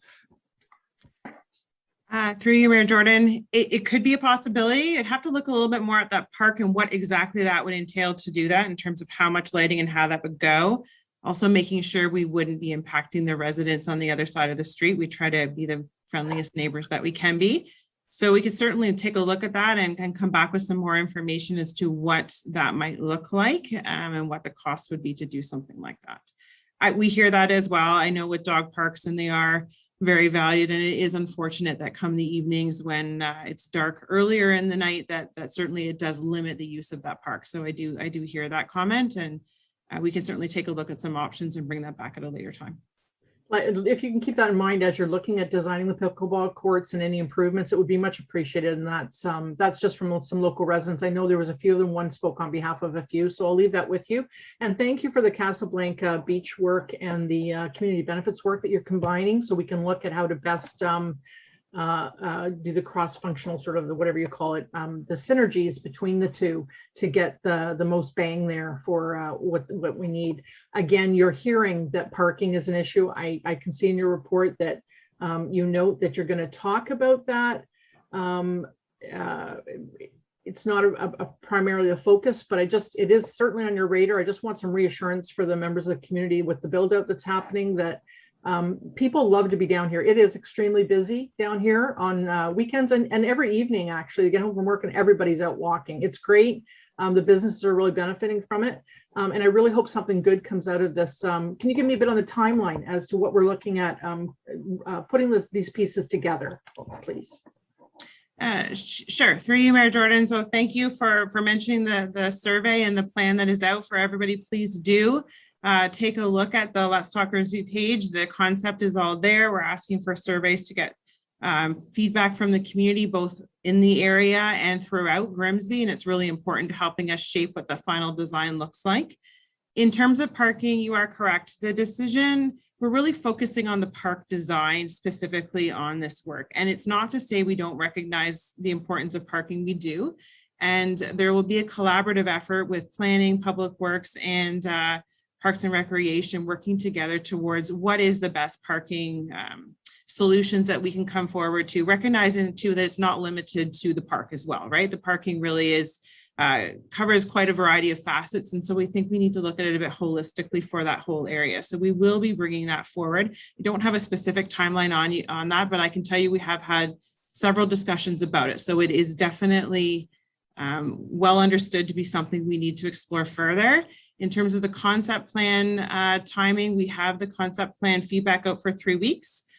Following that, we'll do a little bit of review and analysis and some of the comments we get back, and we'll be sharing that with you as well so that you're kept in the loop and also the community. And then we'll move into the detailed design phase. That will take a little bit of time depending a little bit on the feedback that we get as well, and then hoping to do the majority of the construction now throughout next year. Thank you very much, Sarah. Great job. Much appreciated.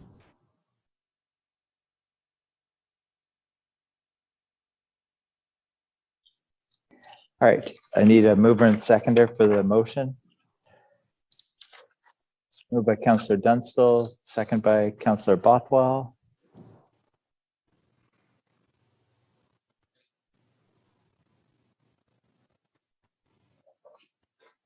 Moved by Councillor Dunstall, second by Councillor Bothwell. Resolved that report DRS 21-25 Parks, Recreation and Culture Information Report, October 2021, dated October 18th, 2021, be received for information.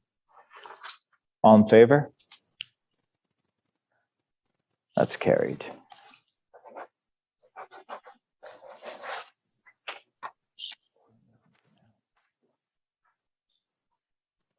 All right, now we're moving to 6.1B, 6.2B, report DRS 2126 Grimsby Santa Claus Parade 2021.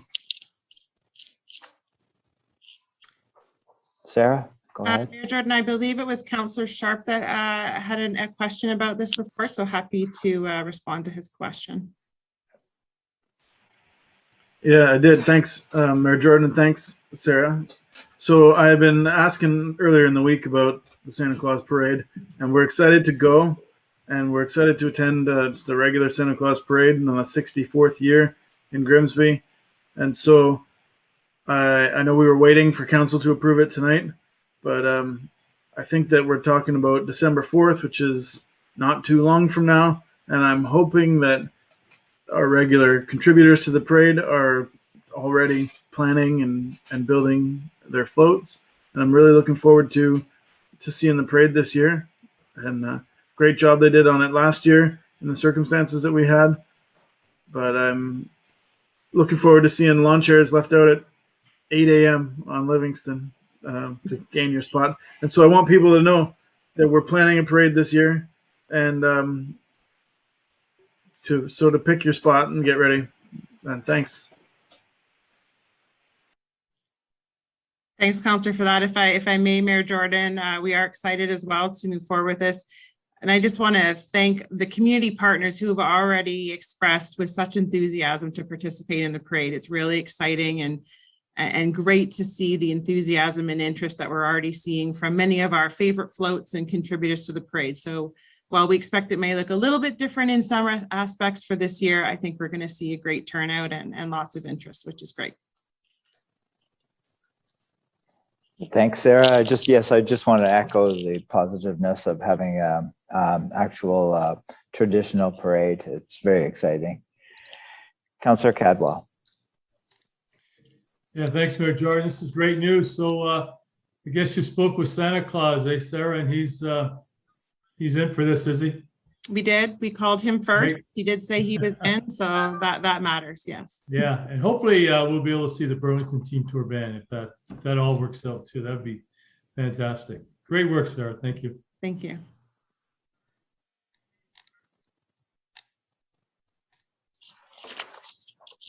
All right, need a mover and seconder.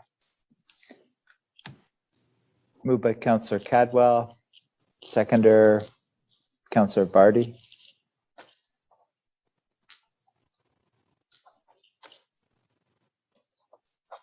Moved by Counselor Cadwell, second by Counselor Vardy. Resolved that report DRS 21-26 dated October 18th, 2021 be received and the parade and its related road closures along Livingston Avenue and Main Street West on December 4th, 2021 be approved or recommended for approval to the Niagara region as required. All in favor? That's carried.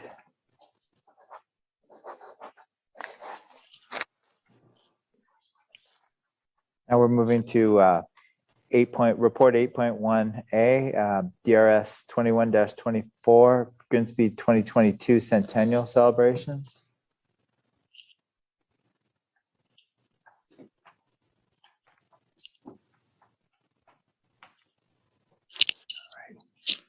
Sarah, go ahead. I think your screen's being shared right now. It is. Just couldn't Thank see you. Couldn't see you for a Sorry, second there. Peter's going to advance for me, which is great. So I'm pleased to share with you this evening some of the work that the staff are putting together in terms of how we're going to celebrate our 100 years next year in 2022.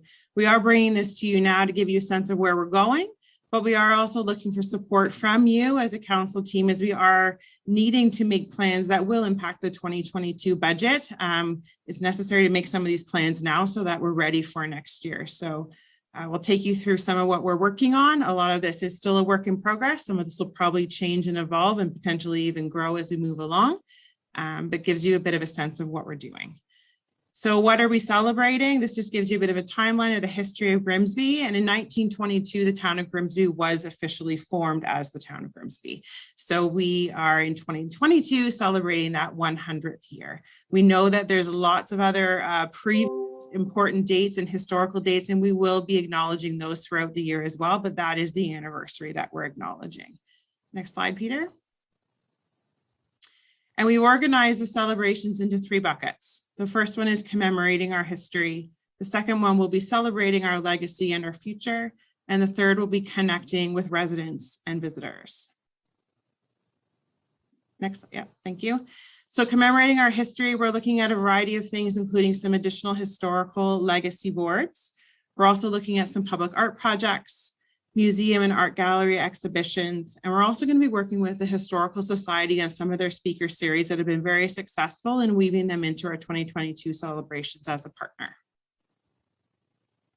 So the historical legacy boards, one of the things we're really going to try to do as part of 2022 is actually highlight the 40 Creek, because we think it's very appropriate to feature that as part of our 100th year.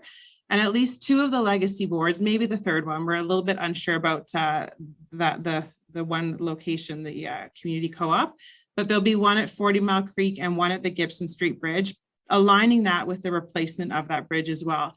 And they'll be focusing on talking about the history of 40 Mile Creek and some of the mills that were along there. So some really interesting stories. I'm sure many of you have heard them.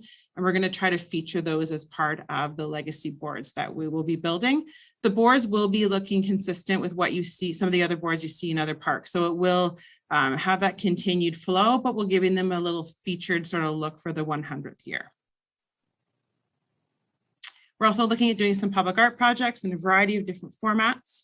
Our art gallery team is looking at doing some bell box murals and potentially some murals in other locations as well that we can focus or feature some local art and some special public art. We're going to do some street banners as well that we will use some artists to help guide with. We've been talking to the DIA and also looking at maybe a few other locations that we can also install some banners throughout the community telling our story. And then lastly, we're really hoping to go after a larger piece of public art, again, maybe tying into the 40 Mile Creek theme that we can use as a bit of a legacy piece for our 2022 year. The museum and the art gallery will be using several of their exhibits. Some of them they currently have, some of them they'll be expanding to tell some of the story of Grimsby as well. So things such as Grimsby Spirit, Grimsby Now and Then, Grimsby Beach, a short visual history of Grimsby, and a town called Grimsby. The celebrating our legacy and future section, we've organized that into 3 buckets as well. So we'll be focusing on enhancing some of our annual events that already occur and weaving 2022 into them, and also doing some specialty events along with that, and then adding in some legacy projects again to really make that 2022 year stand out. A few of the specialty and enhancements that we're looking at right now, and again, some of these might change a little bit, but so far this is where we've gotten to, is working on a historical keynote and reception that will be with the mayor and council. Of course, we have the Canada Summer Games coming to us in 2022, and we, as part of that, will be doing what they're calling a 13 for 13 event. And we, again, will be sort of featuring the 2022 story, and that's an interesting way for us to tell our story nationally. We're looking at doing a culture and heritage event sometime in the fall, looking at a variety of partners and something that could be a really good signature event for Grimsby, and there'll be much more to come on that one, I think, in coming weeks or months. Looking to collaborate with the library on a Grimsby Author Series special edition event, potentially even something outdoors. Some Carolinian tree planting efforts to really tie 2022 into some, maybe specific tree varieties that we want to feature of the Carolinian variety in Grimsby. An expanded Canada Day event. The Ways Goose Book Art Fair is going to give a nod to the 2022 year as well as part of their celebrations. See what we can come up with for next year's Santa Claus Parade as that special year, and more to come as well. Some of the other pieces that we're looking at is doing some additional work on Centennial Park. We've been looking at installing an Indigenous healing garden, especially with some of the history in there with the neutrals that we can maybe bring a little bit more attention to. Exploring the possibility of a disc golf course, which, having now done a tour of that, I think is actually a really exciting opportunity for us to look at in this park. And as part of that, also looking in the back area of the park of developing more of a trail that will be fully accessible, naturalizing some areas, and developing a bit of a Carolinian tree walk where we actually would do some nomenclature and some QR codes where we can tell that story a little bit about the history and the significance of the trees in our community. The other park that we're looking to feature, and we're working with Public Works on this one as well, is repairing some of the rocks and the gabion baskets that are along the creek. And as part of that, we're actually going to do some stepped back armor stone seating and add some different amenities to that park to really enhance it. It'll be great. I think you'll be able to see the enhancements from the street, but knowing that this park also gets used for a fair number of community events, I think some of these improvements will really get very well utilized in the community and get a lot of attention. The last section, connecting with residents and visitors, we did create a bit of a logo. I'm going to be developing some brand guidelines. You can see the logo we've tentatively created on the left. We deliberately kept it quite simple because we want to be able to weave the logo and the brand into other brands and other components that we'll probably be featuring as well. So still using our crest in various different ways, but we think it has a nice vintage feel and we can do quite a bit with that simple logo. We're going to create an activation tent and also some merchandising so that people in the community that want to have some sort of commemorative item that they can take with them, they'll be able to do that. And again, we'll be able to use these resources throughout the year at all these different events and activities to really make sure that we're telling that story and people are learning more about the history of their community. Website and social media campaigns, of course, is something we will launch. We were going to dedicate a web page to the year and some of the activities and components that we're going to be doing throughout the year, and weaving in some of the history and the stories that we can tell that hopefully will remain on the web page far beyond that as well as a resource to the community. We're also looking to do a Let's Talk Grimsby piece to it as well, and really getting residents to tell their stories, because we know there's a lot of residents that have some pretty fantastic stories with their history and knowledge or their family's history in the community. So we think that will be a lot of fun. And lastly, developing an online gallery with historical photos. Again, a way for the community to really contribute to the story that we're telling and be part of that. And then lastly, we do need some funding to do all of this, of course. And this is the piece where, while much of this money will definitely be spent in the 2022 year, we need to be planning for it now, and we need to be able to move forward with the ability to carry these things out. So we're estimating with all of these different pieces that we've been talking to you about, needing a budget of an estimate of about $80,000. We are going to be doing our very best to leverage all other options we can find, looking at some grants, some sponsorships, other funding sources, different opportunities for partnerships. So that's sort of the upward limit right now that we are looking at with this amount, but we really think that these funds will be really well utilized to help tell that story throughout 2022. And that's all. Happy to take any questions. Thank you for that presentation, Sarah.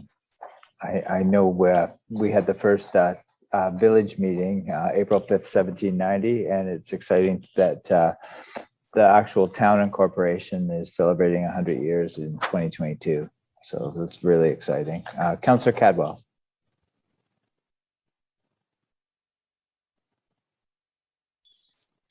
Yes, thank you, Mayor Jordan. And thank you, Sarah, and to your staff. 2022 is going to be an extremely exciting year. So much going on in Grimsby and that.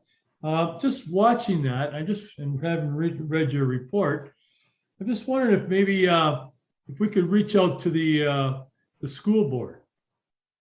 Being this is the 100th anniversary, 2022 for Grimsby, and I was in attendance at the Dorothy Turcotte recognition, and I went inside the Carnegie and looked at all the history about Grimsby. It's amazing with Dorothy being involved, obviously. But I'm just thinking, actually, I had a chat with Dorothy about this, that it's too bad the schools aren't teaching residents, kids that live in Grimsby, about Grimsby.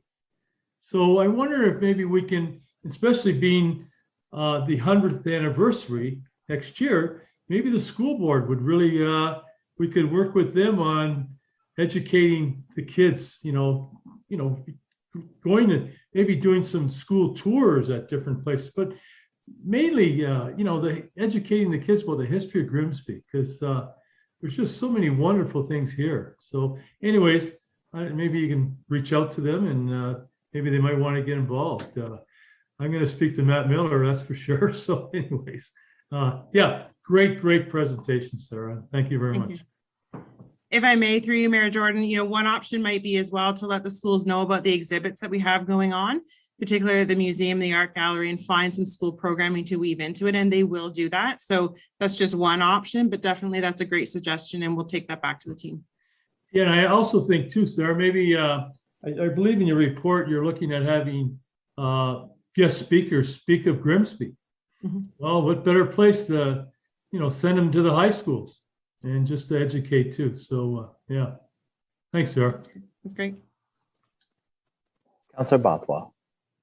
Thanks, Mayor Jordan. And just to tie on to Councillor Cadwell's thoughts, I know, Sarah, you probably already have thought of this, is coordinating with the library and the art gallery and the library with their event programming. And they often do reach out to the schools and have connections within the schools as well, and look at how that kind of programming to celebrate our 100 years can be in conjunction with the library and the art gallery, either through event space there or at the Carnegie Hall, or actually reaching out to some of the programs that they do in the schools. So it's another way of using those excellent library resources we have to celebrate our history. Thank you.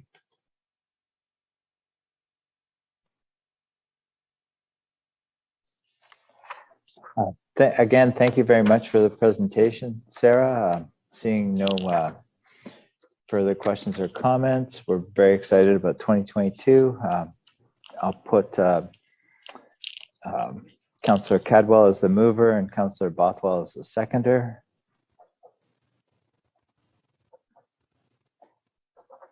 Moved by Councillor Cadwell, second by Councillor Bothwell.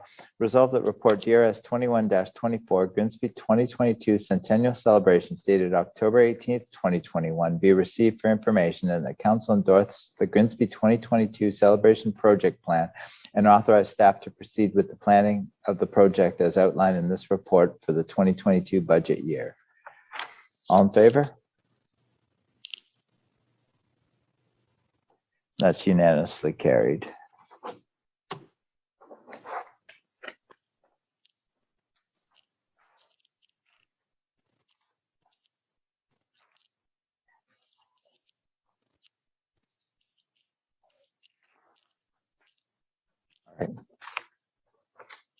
We're at report DPW 21-25, proposed street name change, Sobey Road to Sobey Road. Brandon, you're going to speak on that? Yeah, thank you, Mr. Mayor and members of council. Just the report before you tonight is in follow-up to the council resolution directing staff to change the street name of Sobey Road, S-O-B-I-E Road, to S-O-B-Y-E Road, and also to address the previous resolution from council asking staff to work with Canada Post to correct mailing addresses, which were referencing the improper municipalities. Staff have recently met with Canada Post, who have indicated the address change is going to be initiated through their head office in October and will be implemented by February of 2022. As to not inconvenience the residents twice by needing to change their information, we've suggesting that we would align our street name change with the Canada Post changes as well. So in the report, we've laid out steps that we're recommending should be taken in changing the street name while aligning with Canada Post in February of 2022. And I'm happy to answer any questions.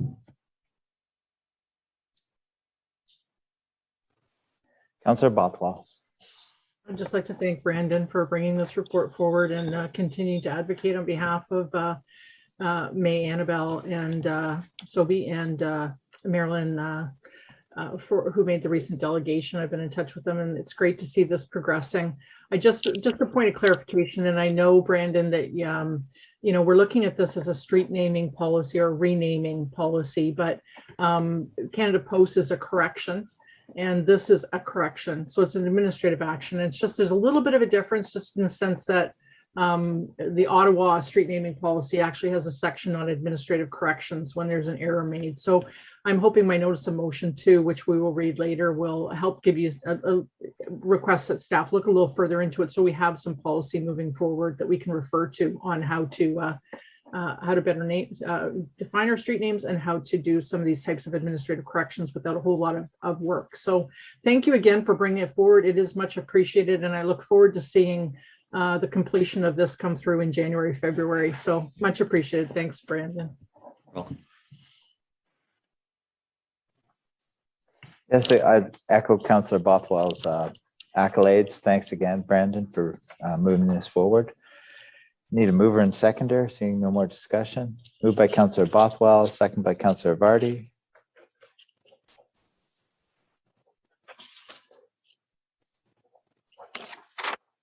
Moved by Councillor Bothwell, second by Councillor Vardy. Resolved that report DPW 21-25 proposed street name change Sobi Road to Sobi Road dated October 18th, 2021 be received, and that affected residents be informed of the proposed street name change, and that a bylaw be passed changing the name of Sobi Road, IE, to Sobi Road, BYE, and that said bylaw be registered with the Land Registry Office and communicated to the affected property owners and the appropriate agencies upon passing, and that the date that the bylaw will come into force be aligned with the completion of the address realignment with the project being carried out by Canada Post.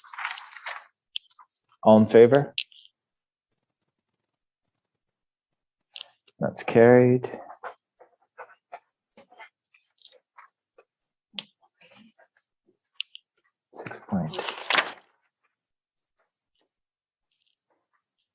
Where are we heading to? Okay.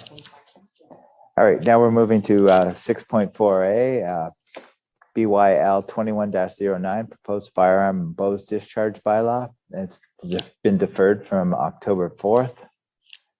Questions and comments?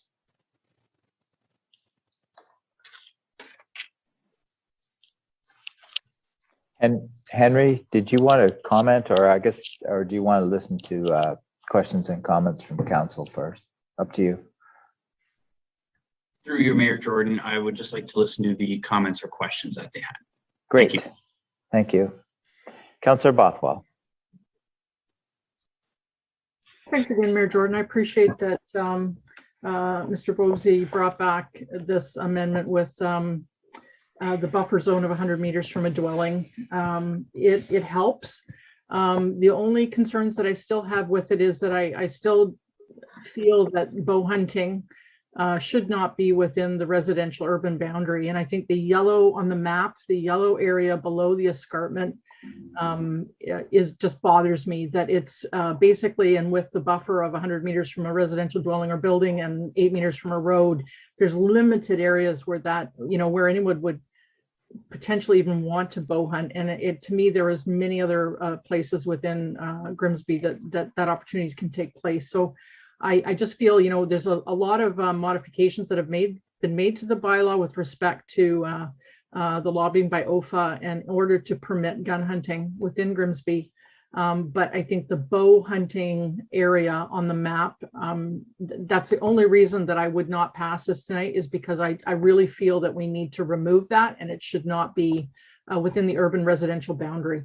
So that's the only reason that I won't support it, basically, as it stands. And I did ask you a bit about the provincial offenses. The bylaw which we have talks about that the bylaw officer can enforce, and it can go through the POA. But I was looking at Wainfleet, and they actually have a section in there that talks about the Provincial Offences Act and has a listing of penalties and stuff. So the only things that I think our bylaw would cover, which we have not outlined as a POA or an AMP charge, would be things like discharging firearms where prohibited. They have discharging firearms on a property without permission of the owner. So those types of things are things that are within our bylaw that we could impose a financial penalty for. The other ones are under like the Fish and Wildlife Act, which I don't think our bylaw officers can enforce. So without having that in our bylaw, where we have a definition of offenses that we would want to enforce, do we have any ability to do a financial penalty? I'm just wondering if you could clarify that. Through you, Mr. Mayor, just to answer the POA question, the Provincial Offences Act question. In relation to those financial and monetary penalties are for example, a ticket, a Part 1 Provincial Offences Act offense that would be issued in that fact, and then it would have to be added to our AMPS bylaw for us to issue an AMPS ticket under that.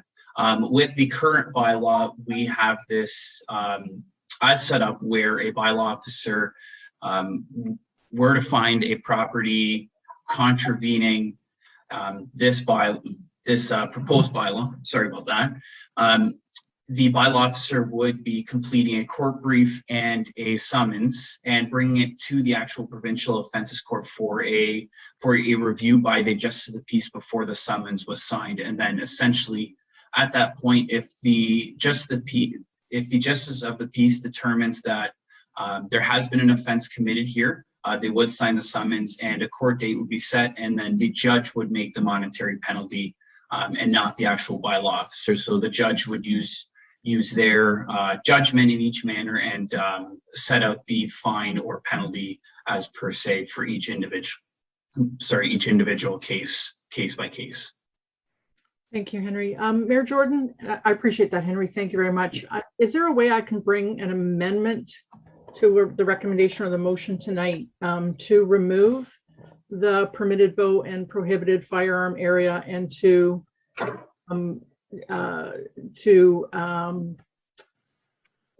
change it to the red zone prohibited bow and fire? So to remove the yellow permitted bow and prohibited firearm area and replace it with red prohibited bow and firearm area. If I can make a motion for that, I would appreciate it. I'd second that motion. Yeah, we have a mover and seconder, and the clerk's preparing that amendment now. Did you want to speak to that? Henry, did you want to If speak I to was, that? Yeah, go ahead. Sorry, through you, Mr. Mayor. We did have some residents reach out to us that do live below the escarpment who did push for firearms hunting, but we came to the conclusion of bow hunting, and they were very happy with this resolution. So we did have a few residents below the mountain that were very happy about this about allowance for bow hunting on these rural properties. Thank you. Just to respond, thank you, Henry. I understand that. I just still feel it's a safety issue, and whether there's a limited number of interested bow hunters, I still feel that that's not an appropriate area. According to other maps that I've looked at from other municipalities, you wouldn't find houses like on Casablanca covered in a permitted area such as this. So thank you.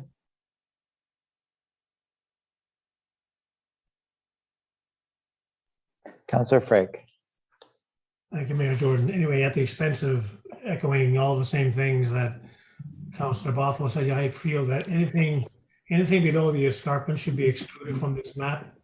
And I would support, that's why I'm supporting her motion. So I think we're going too far down into the residential area. We're going right down to Main Street in one case. We're going right down to the railway tracks in another case there. I think we're just too much into the residential area where it's just getting too dangerous because of people probably so close to each other. So I think this needs to be restricted back up the escarpment, and that's where that's where the line should be. So that's my 2 cents. But thank you. That's all I have to say.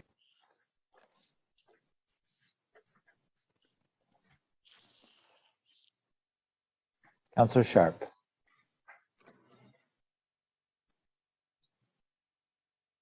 Thanks, Mayor Jordan. So we've done a fairly extensive community engagement. We had some public open houses. We brought the hunters and anglers associations and all these people together, and our staff made reports to us. Now we're looking to change it again. Like this was what's recommended based on the expert opinion, and so I think that we should approve it as it is and not make this amendment.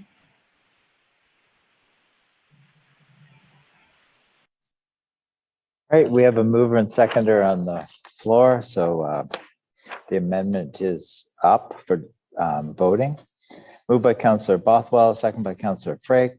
Resolved that report BYL 21-09 proposed firearms and bows discharge bylaw dated October 4th, 2021 be received, and that the yellow area of permitted bow and prohibited firearms be removed and replaced with a red area of prohibited bow and firearms, and that the draft firearms and bow discharge bylaw attached as Appendix A as amended be forwarded to council for consideration. Recorded vote. Councillor Bothwell, Yes. Councillor Dunstall, No. Councillor Frake, Yes. Yes. Councillor Cadwell, Nope. Councillor Ritchie, No. Councillor Sharp, No. Councillor Vane, Councillor Vardy, Yes. Mayor Jordan, Yes. that's defeated. All right, so now we move back to the original motion. Yeah. So I need a mover and seconder for the original motion. Moved by Councillor Cadwell. Seconder. Councillor Sharp. Moved by Councillor Cadwell, second by Councillor Sharp. Resolved that report BYL 21-09 proposed firearms and bows discharge bylaw dated October 4th, 2021 be received, and that the draft firearms, bows and discharge bylaw attached as Appendix A be forwarded to council for consideration. Recorded vote. Councillor Bothwell, No. Councillor Dunstall, Yes. Councillor Frake, No. Councillor Cadwell, Yes. Councillor Ritchie, Just a point of clarity, Mr. Mayor. So if this doesn't pass, then we are with our old bylaw, which is far superior to this, correct? Or we're stuck with our old bylaw? Yeah, it's up to how council votes. Okay, yeah, no, I just want to make a point of clarity that so we'll still have the old bylaw in place, I guess, if this is, okay. So I'm a yes. Councillor Sharp, Yes. Councillor Vardy, No. no, so there's no hunting. Mayor Jordan,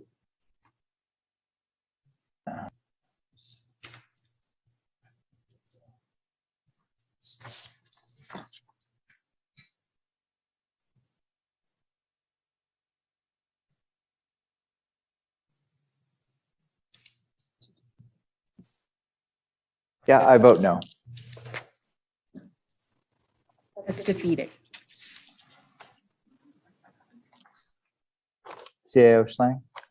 I just wanted to thank Henry. He's really worked. The council directed us to look at modernizing some bylaws. He's modernized one from 1970, one from the 90s. So I really wanted to thank Henry for moving forward on this. There's another one coming up that we're trying to modernize from the 90s. So we're always willing to take feedback, prior to meetings on things that maybe we can correct before the meeting. So Henry said he'd always make himself available for that. So really wanted to thank Henry for giving it everything to try and make this happen. So thank you, Henry. Councillor Cadwell. By the vote, what are the next steps, Mayor? Clerk.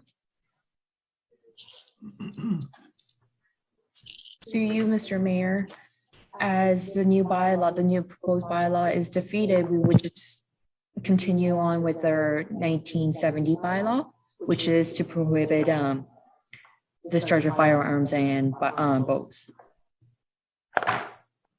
That's too bad. After all the work that was put into, we're not moving forward at all, are we? So we're just back to the 1970 bylaw. And it is unfortunate. It's unfortunate that this bylaw wasn't up to the same standards as Hamilton or Unfortunately, St. you're right. Catharines. So the public will be accounted. Yeah, it's unfortunate. Yep. All right, moving to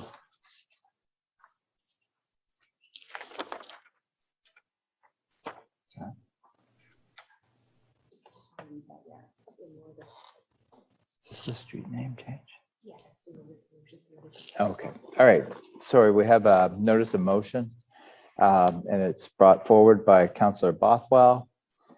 And whereas Public Works Report DPW 21-25 dated October 18th, 2021, entitled Proposed Street Name Change, Sobey Road to Sobey Road, states that the town does not have a formal policy or process for street renaming, and whereas there is no resulting procedure to correct an administrative error or oversight with respect to a street name, and whereas the absence of a formal policy has historically resulted in ad hoc or inconsistent policy on matters respecting street naming and administrative corrections, and whereas the municipal act is silent on this matter, therefore be it resolved that staff be directed to research street naming policies and best practices and report back to council in Q1 2022 with a draft policy and bylaw for consideration.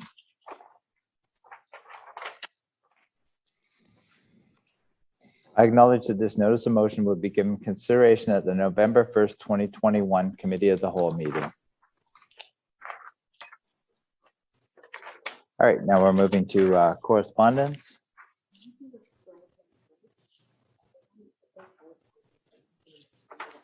All right, the clerks informed me that we're going to do the flag motion from the Rotary for World Polio Day. So we need a mover and seconder for that.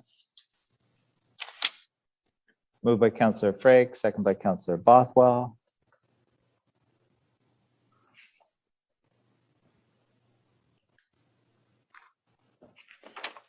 Moved by Councillor Frake, second by Councillor Bothwell. Resolved that council declare Sunday, October 24th as World Polio Day and endorse the flag raising. All in favor? And that's carried.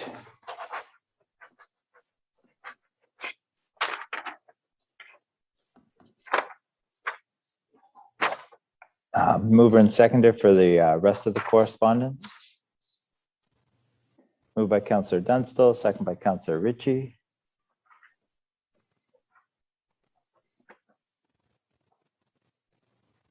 Moved by Councillor Dunstall, second by Councillor Ritchie. Resolved that the following correspondence items be received. City of Niagara Falls Resolution Request for School Board PA Day, MPCA Board of Directors Meeting Highlights, September 17th, 2021, and NRT On-Demand Metrics for Grimsby. All in favor? That's carried.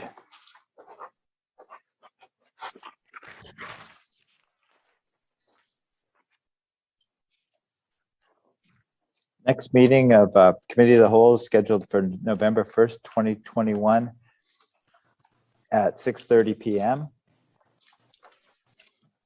We will meet back at 10:05 for council. This committee of the whole meeting is adjourned. See you in 5 minutes.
Recording in progress.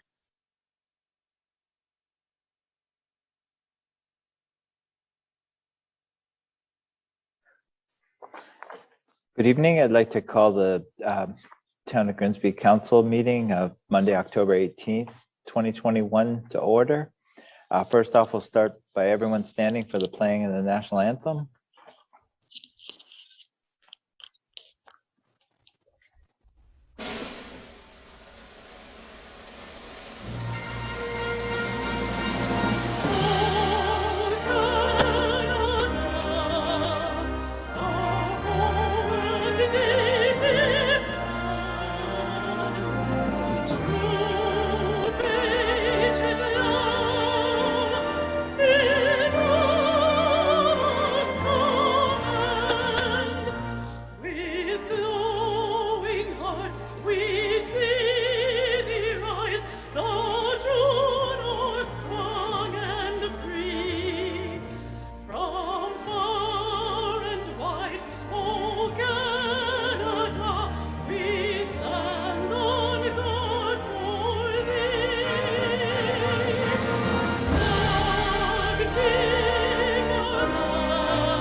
Niagara Region and Grimsby are situated on treaty land.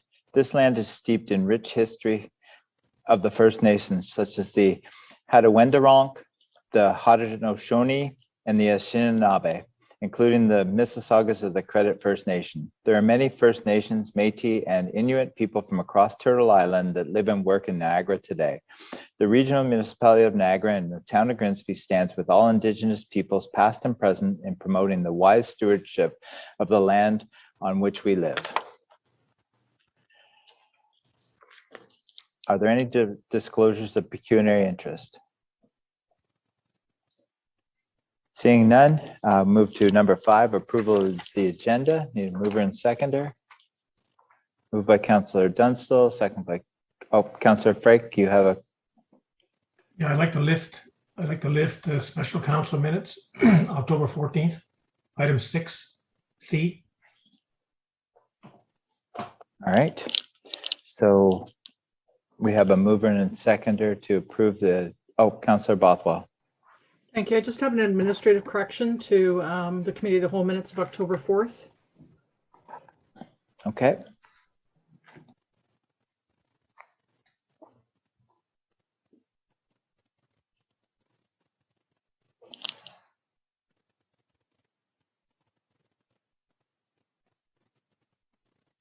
And the mover and seconder for the approval of the agenda as amended. Point of clarification, Mayor Jordan, don't we have to have a vote on whether to lift those items first or not?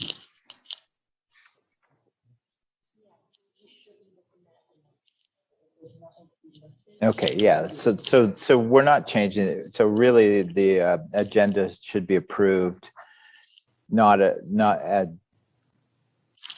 amended, right? Because we're just dealing with them as they come up.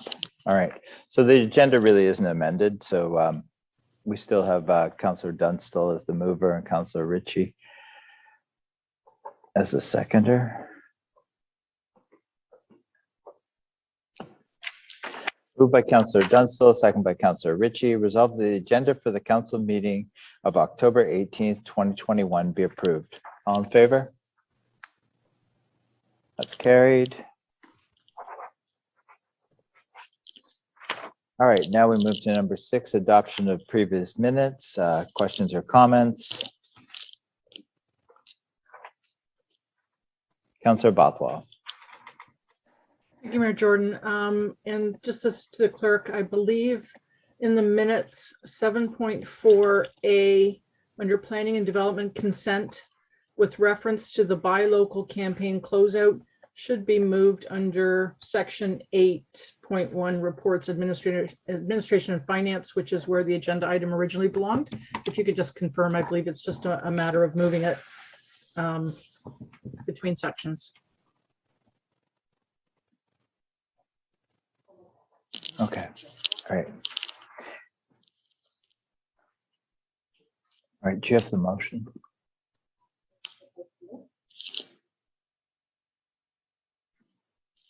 Yes. Item 6C of the special council minutes.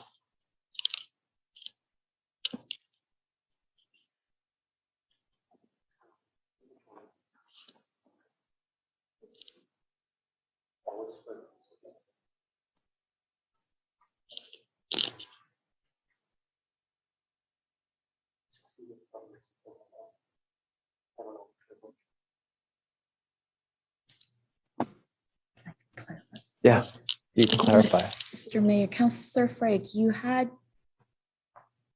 wanted to list something from the special council minutes of October 14th? I do. I wanted to lift the planning touch points, which is item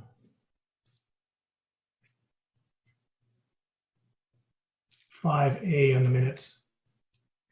So C21-242. Yes, sorry, that's correct. Okay.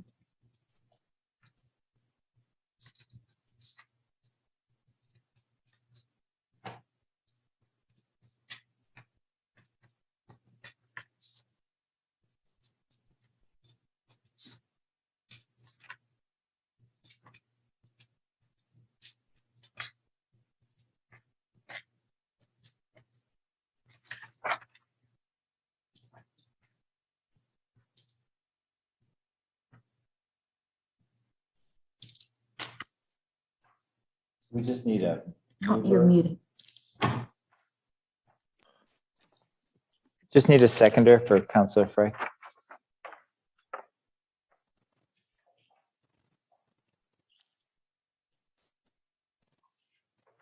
We have Councillor Dunstall. I'll read the resolution and then Councillor Frey can speak on it.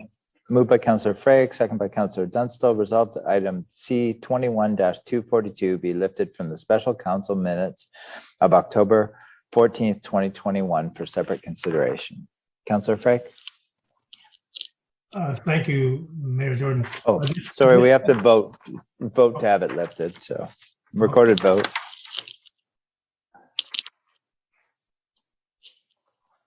Councillor Bothwell? Yes. Councillor Dunstall? Yes. Councillor Frake? Yes. Councillor Cowell? Nope. Councillor Ritchie? No. Councillor Sharp? No. Councillor Vardy? Yes. Mayor Jordan? Yes. That's carried.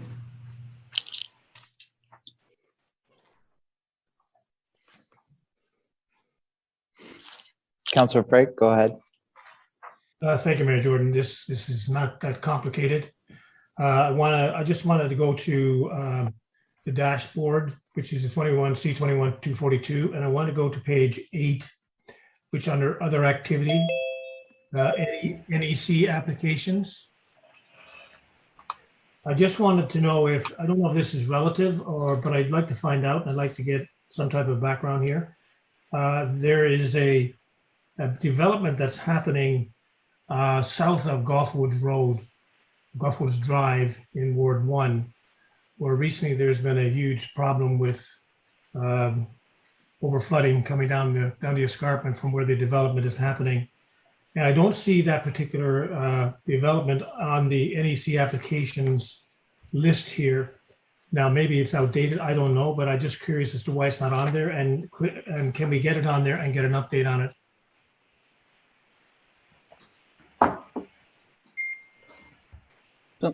Through you, Mayor, to the councillor. as I advised you, Antonella went off sick during the meeting, so we could follow up with you, Council Frake. You know, I could reach out to her tomorrow. Yeah, can we add it to this list, Harry? I mean, it's a very controversial development, and I think it's kind of gotten under the radar. It goes back quite a few years. And you are aware of some of the issues that are created up there right now. And I think Councillor Ritchie is as well from some of the copied emails.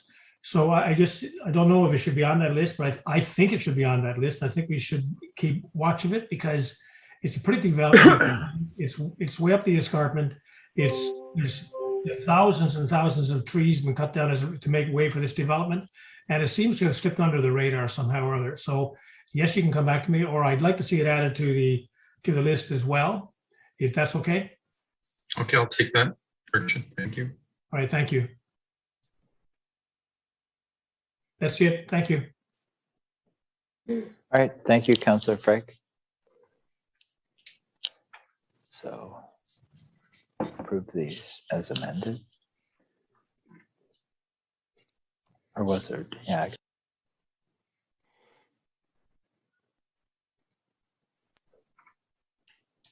Do we, yeah. Right, he's taking it back, so we don't need a motion for the direction. All right. Thank you, Councillor Dunstall, for seconding that. All right, we just need a mover and seconder for the adoption of the previous minutes now.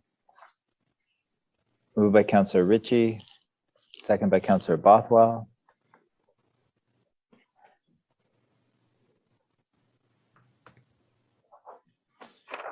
Moved by Councillor Ritchie, second by Councillor Bothwell. Resolved that the Committee of the Whole minutes of October 4th, 2021, the Council minutes of October 4th, 2021, and Special Council minutes of October 14th, 2021 be approved. All in favor? That's carried.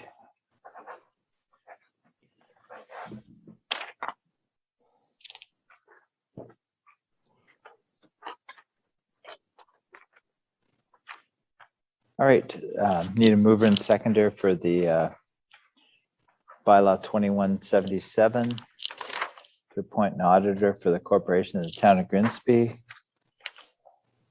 Moved by Councillor Ritchie. Seconder, Councillor Cadwell. Recorded vote, please, Mayor.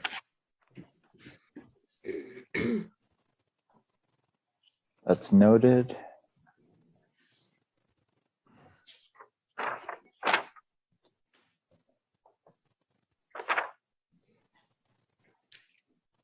All right. Recorded vote.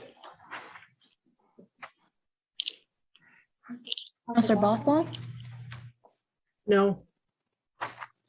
Councillor Dunstall, I hear it once more. The resolution, can I hear it?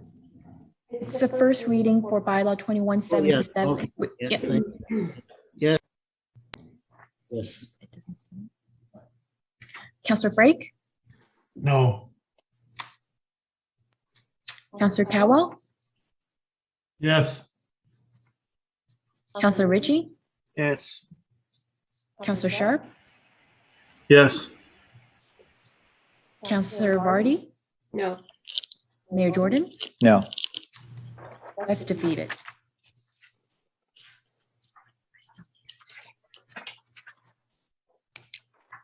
All right, do we need announcements next, right? All right, moving to number 15, announcements. I have a couple, so I'll go first. I just, on October 7th, 2021, I had the opportunity to attend the Downtown Reimagine evening that Ashley McCallum put on in the alley. It was a pleasure to have Councillor Sharp, Councillor Ritchie, and Councillor Cadwell there as well. It's such a good thing for our downtown. Our downtown's becoming more and more vibrant. And just having thank Kevin from Harmony House Jewelers and Boondog for all the work he's done putting it together, and the fact that downtown Public Works and the region were able to contribute some money. And it's just one extra thing for the town, and it's really exciting that another one of the last vacant properties on Main Street has just been filled and it has been reopened. So we have very few vacancies on Main Street, so it's very exciting. And this other thing, I attended on October 16th, 21, at the Carnegie Building.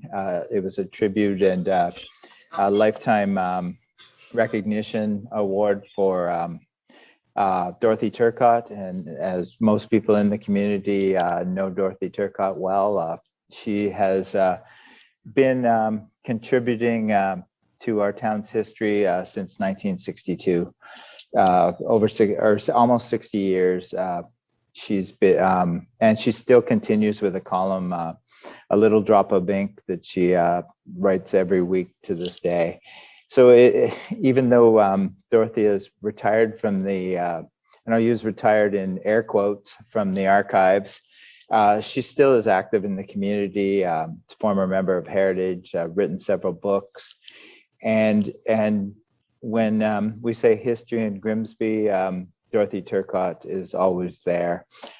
Just a little side note about the archives. When the archives were applying for a grant from the federal government, when they put their grant submission in, they told the government officials that were working on the grant that they had 55,100 pages of history archives on Grimsby. And the government came back to them saying, is this a clerical error? How do you have this much? This can't be real. And government officials came to the archives, took a look at it, and were astounded that a community the size of Grimsby could have that much recorded history in print. So it's just really exciting that the archives are so well used, and that we have a great volunteer corps at the Carnegie Building for the archives. So it was a very, very large pleasure to acknowledge Dorothy Turcott on her recognition. And Councillor Vardy, you're up next. Yes, thank you, through you, Mr. Mayor. I just want to let everybody know that flu shots are now available and highly recommended, because we're expecting quite a flu season this year. So encourage everyone to go out and get their flu shots. They're available at Shoppers and probably your doctor's office. Okay, bye. Thanks.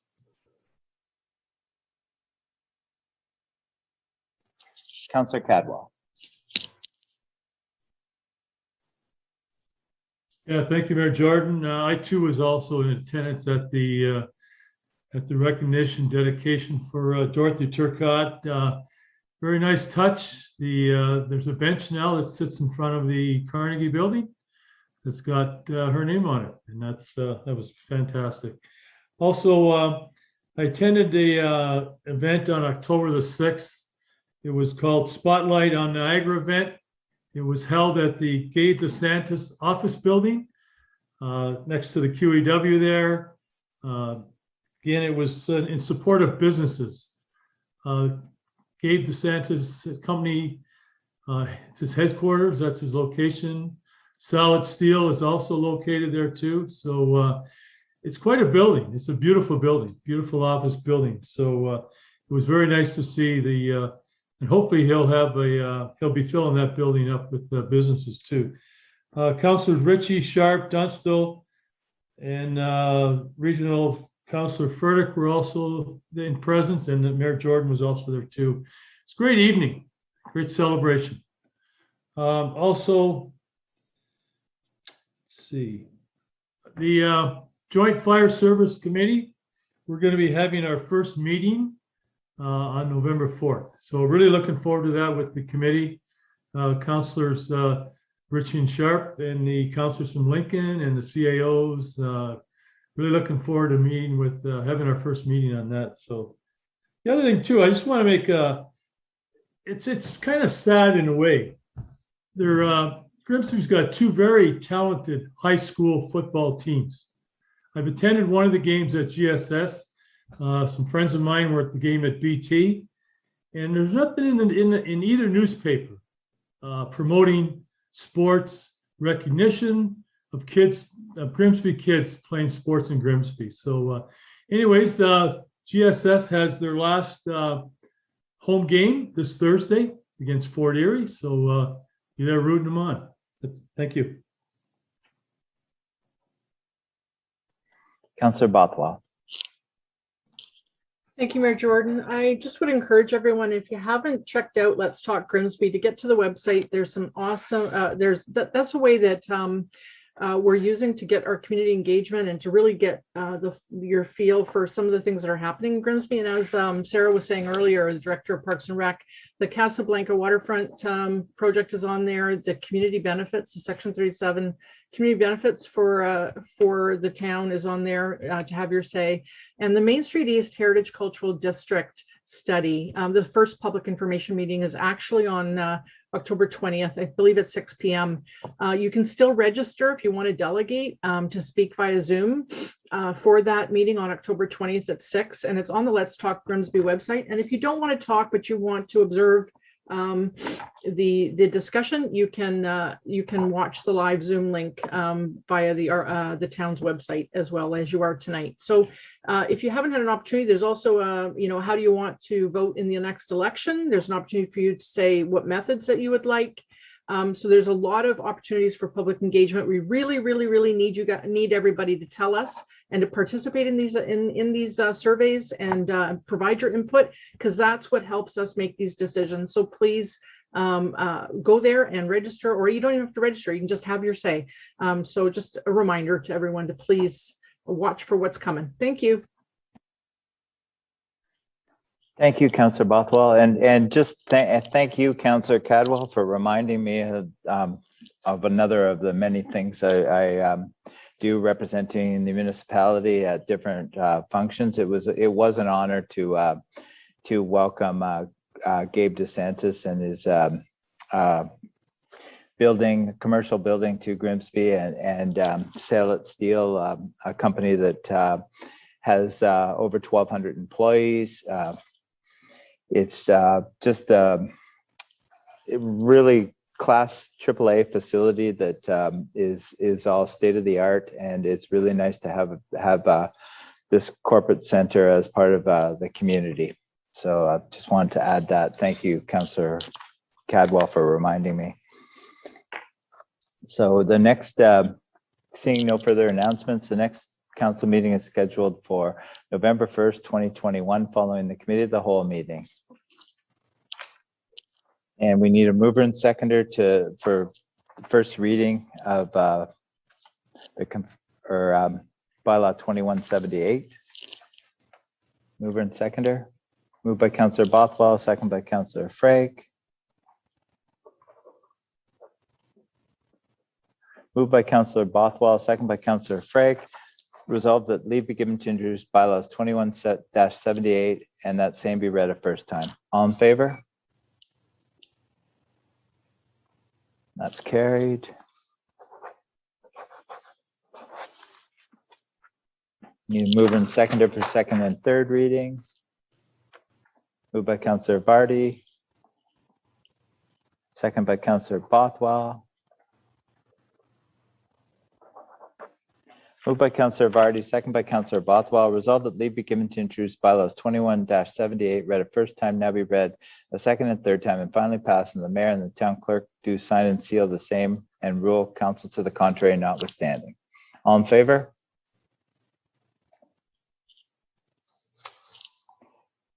There's only some hands up. I can't tell if there's 5 or not, so we'll just record this one. Councillor Bothwell? Yes. Councillor Dunstone? Yes. Councillor Frake? Yes. Councillor Cadwell? Nope. Councillor Ritchie? No. Councillor Sharp? Yes. Councillor Vardy? Yes. Mayor Jordan? Yes. That's carried. All right, meeting is adjourned. Good night, everyone. Good night.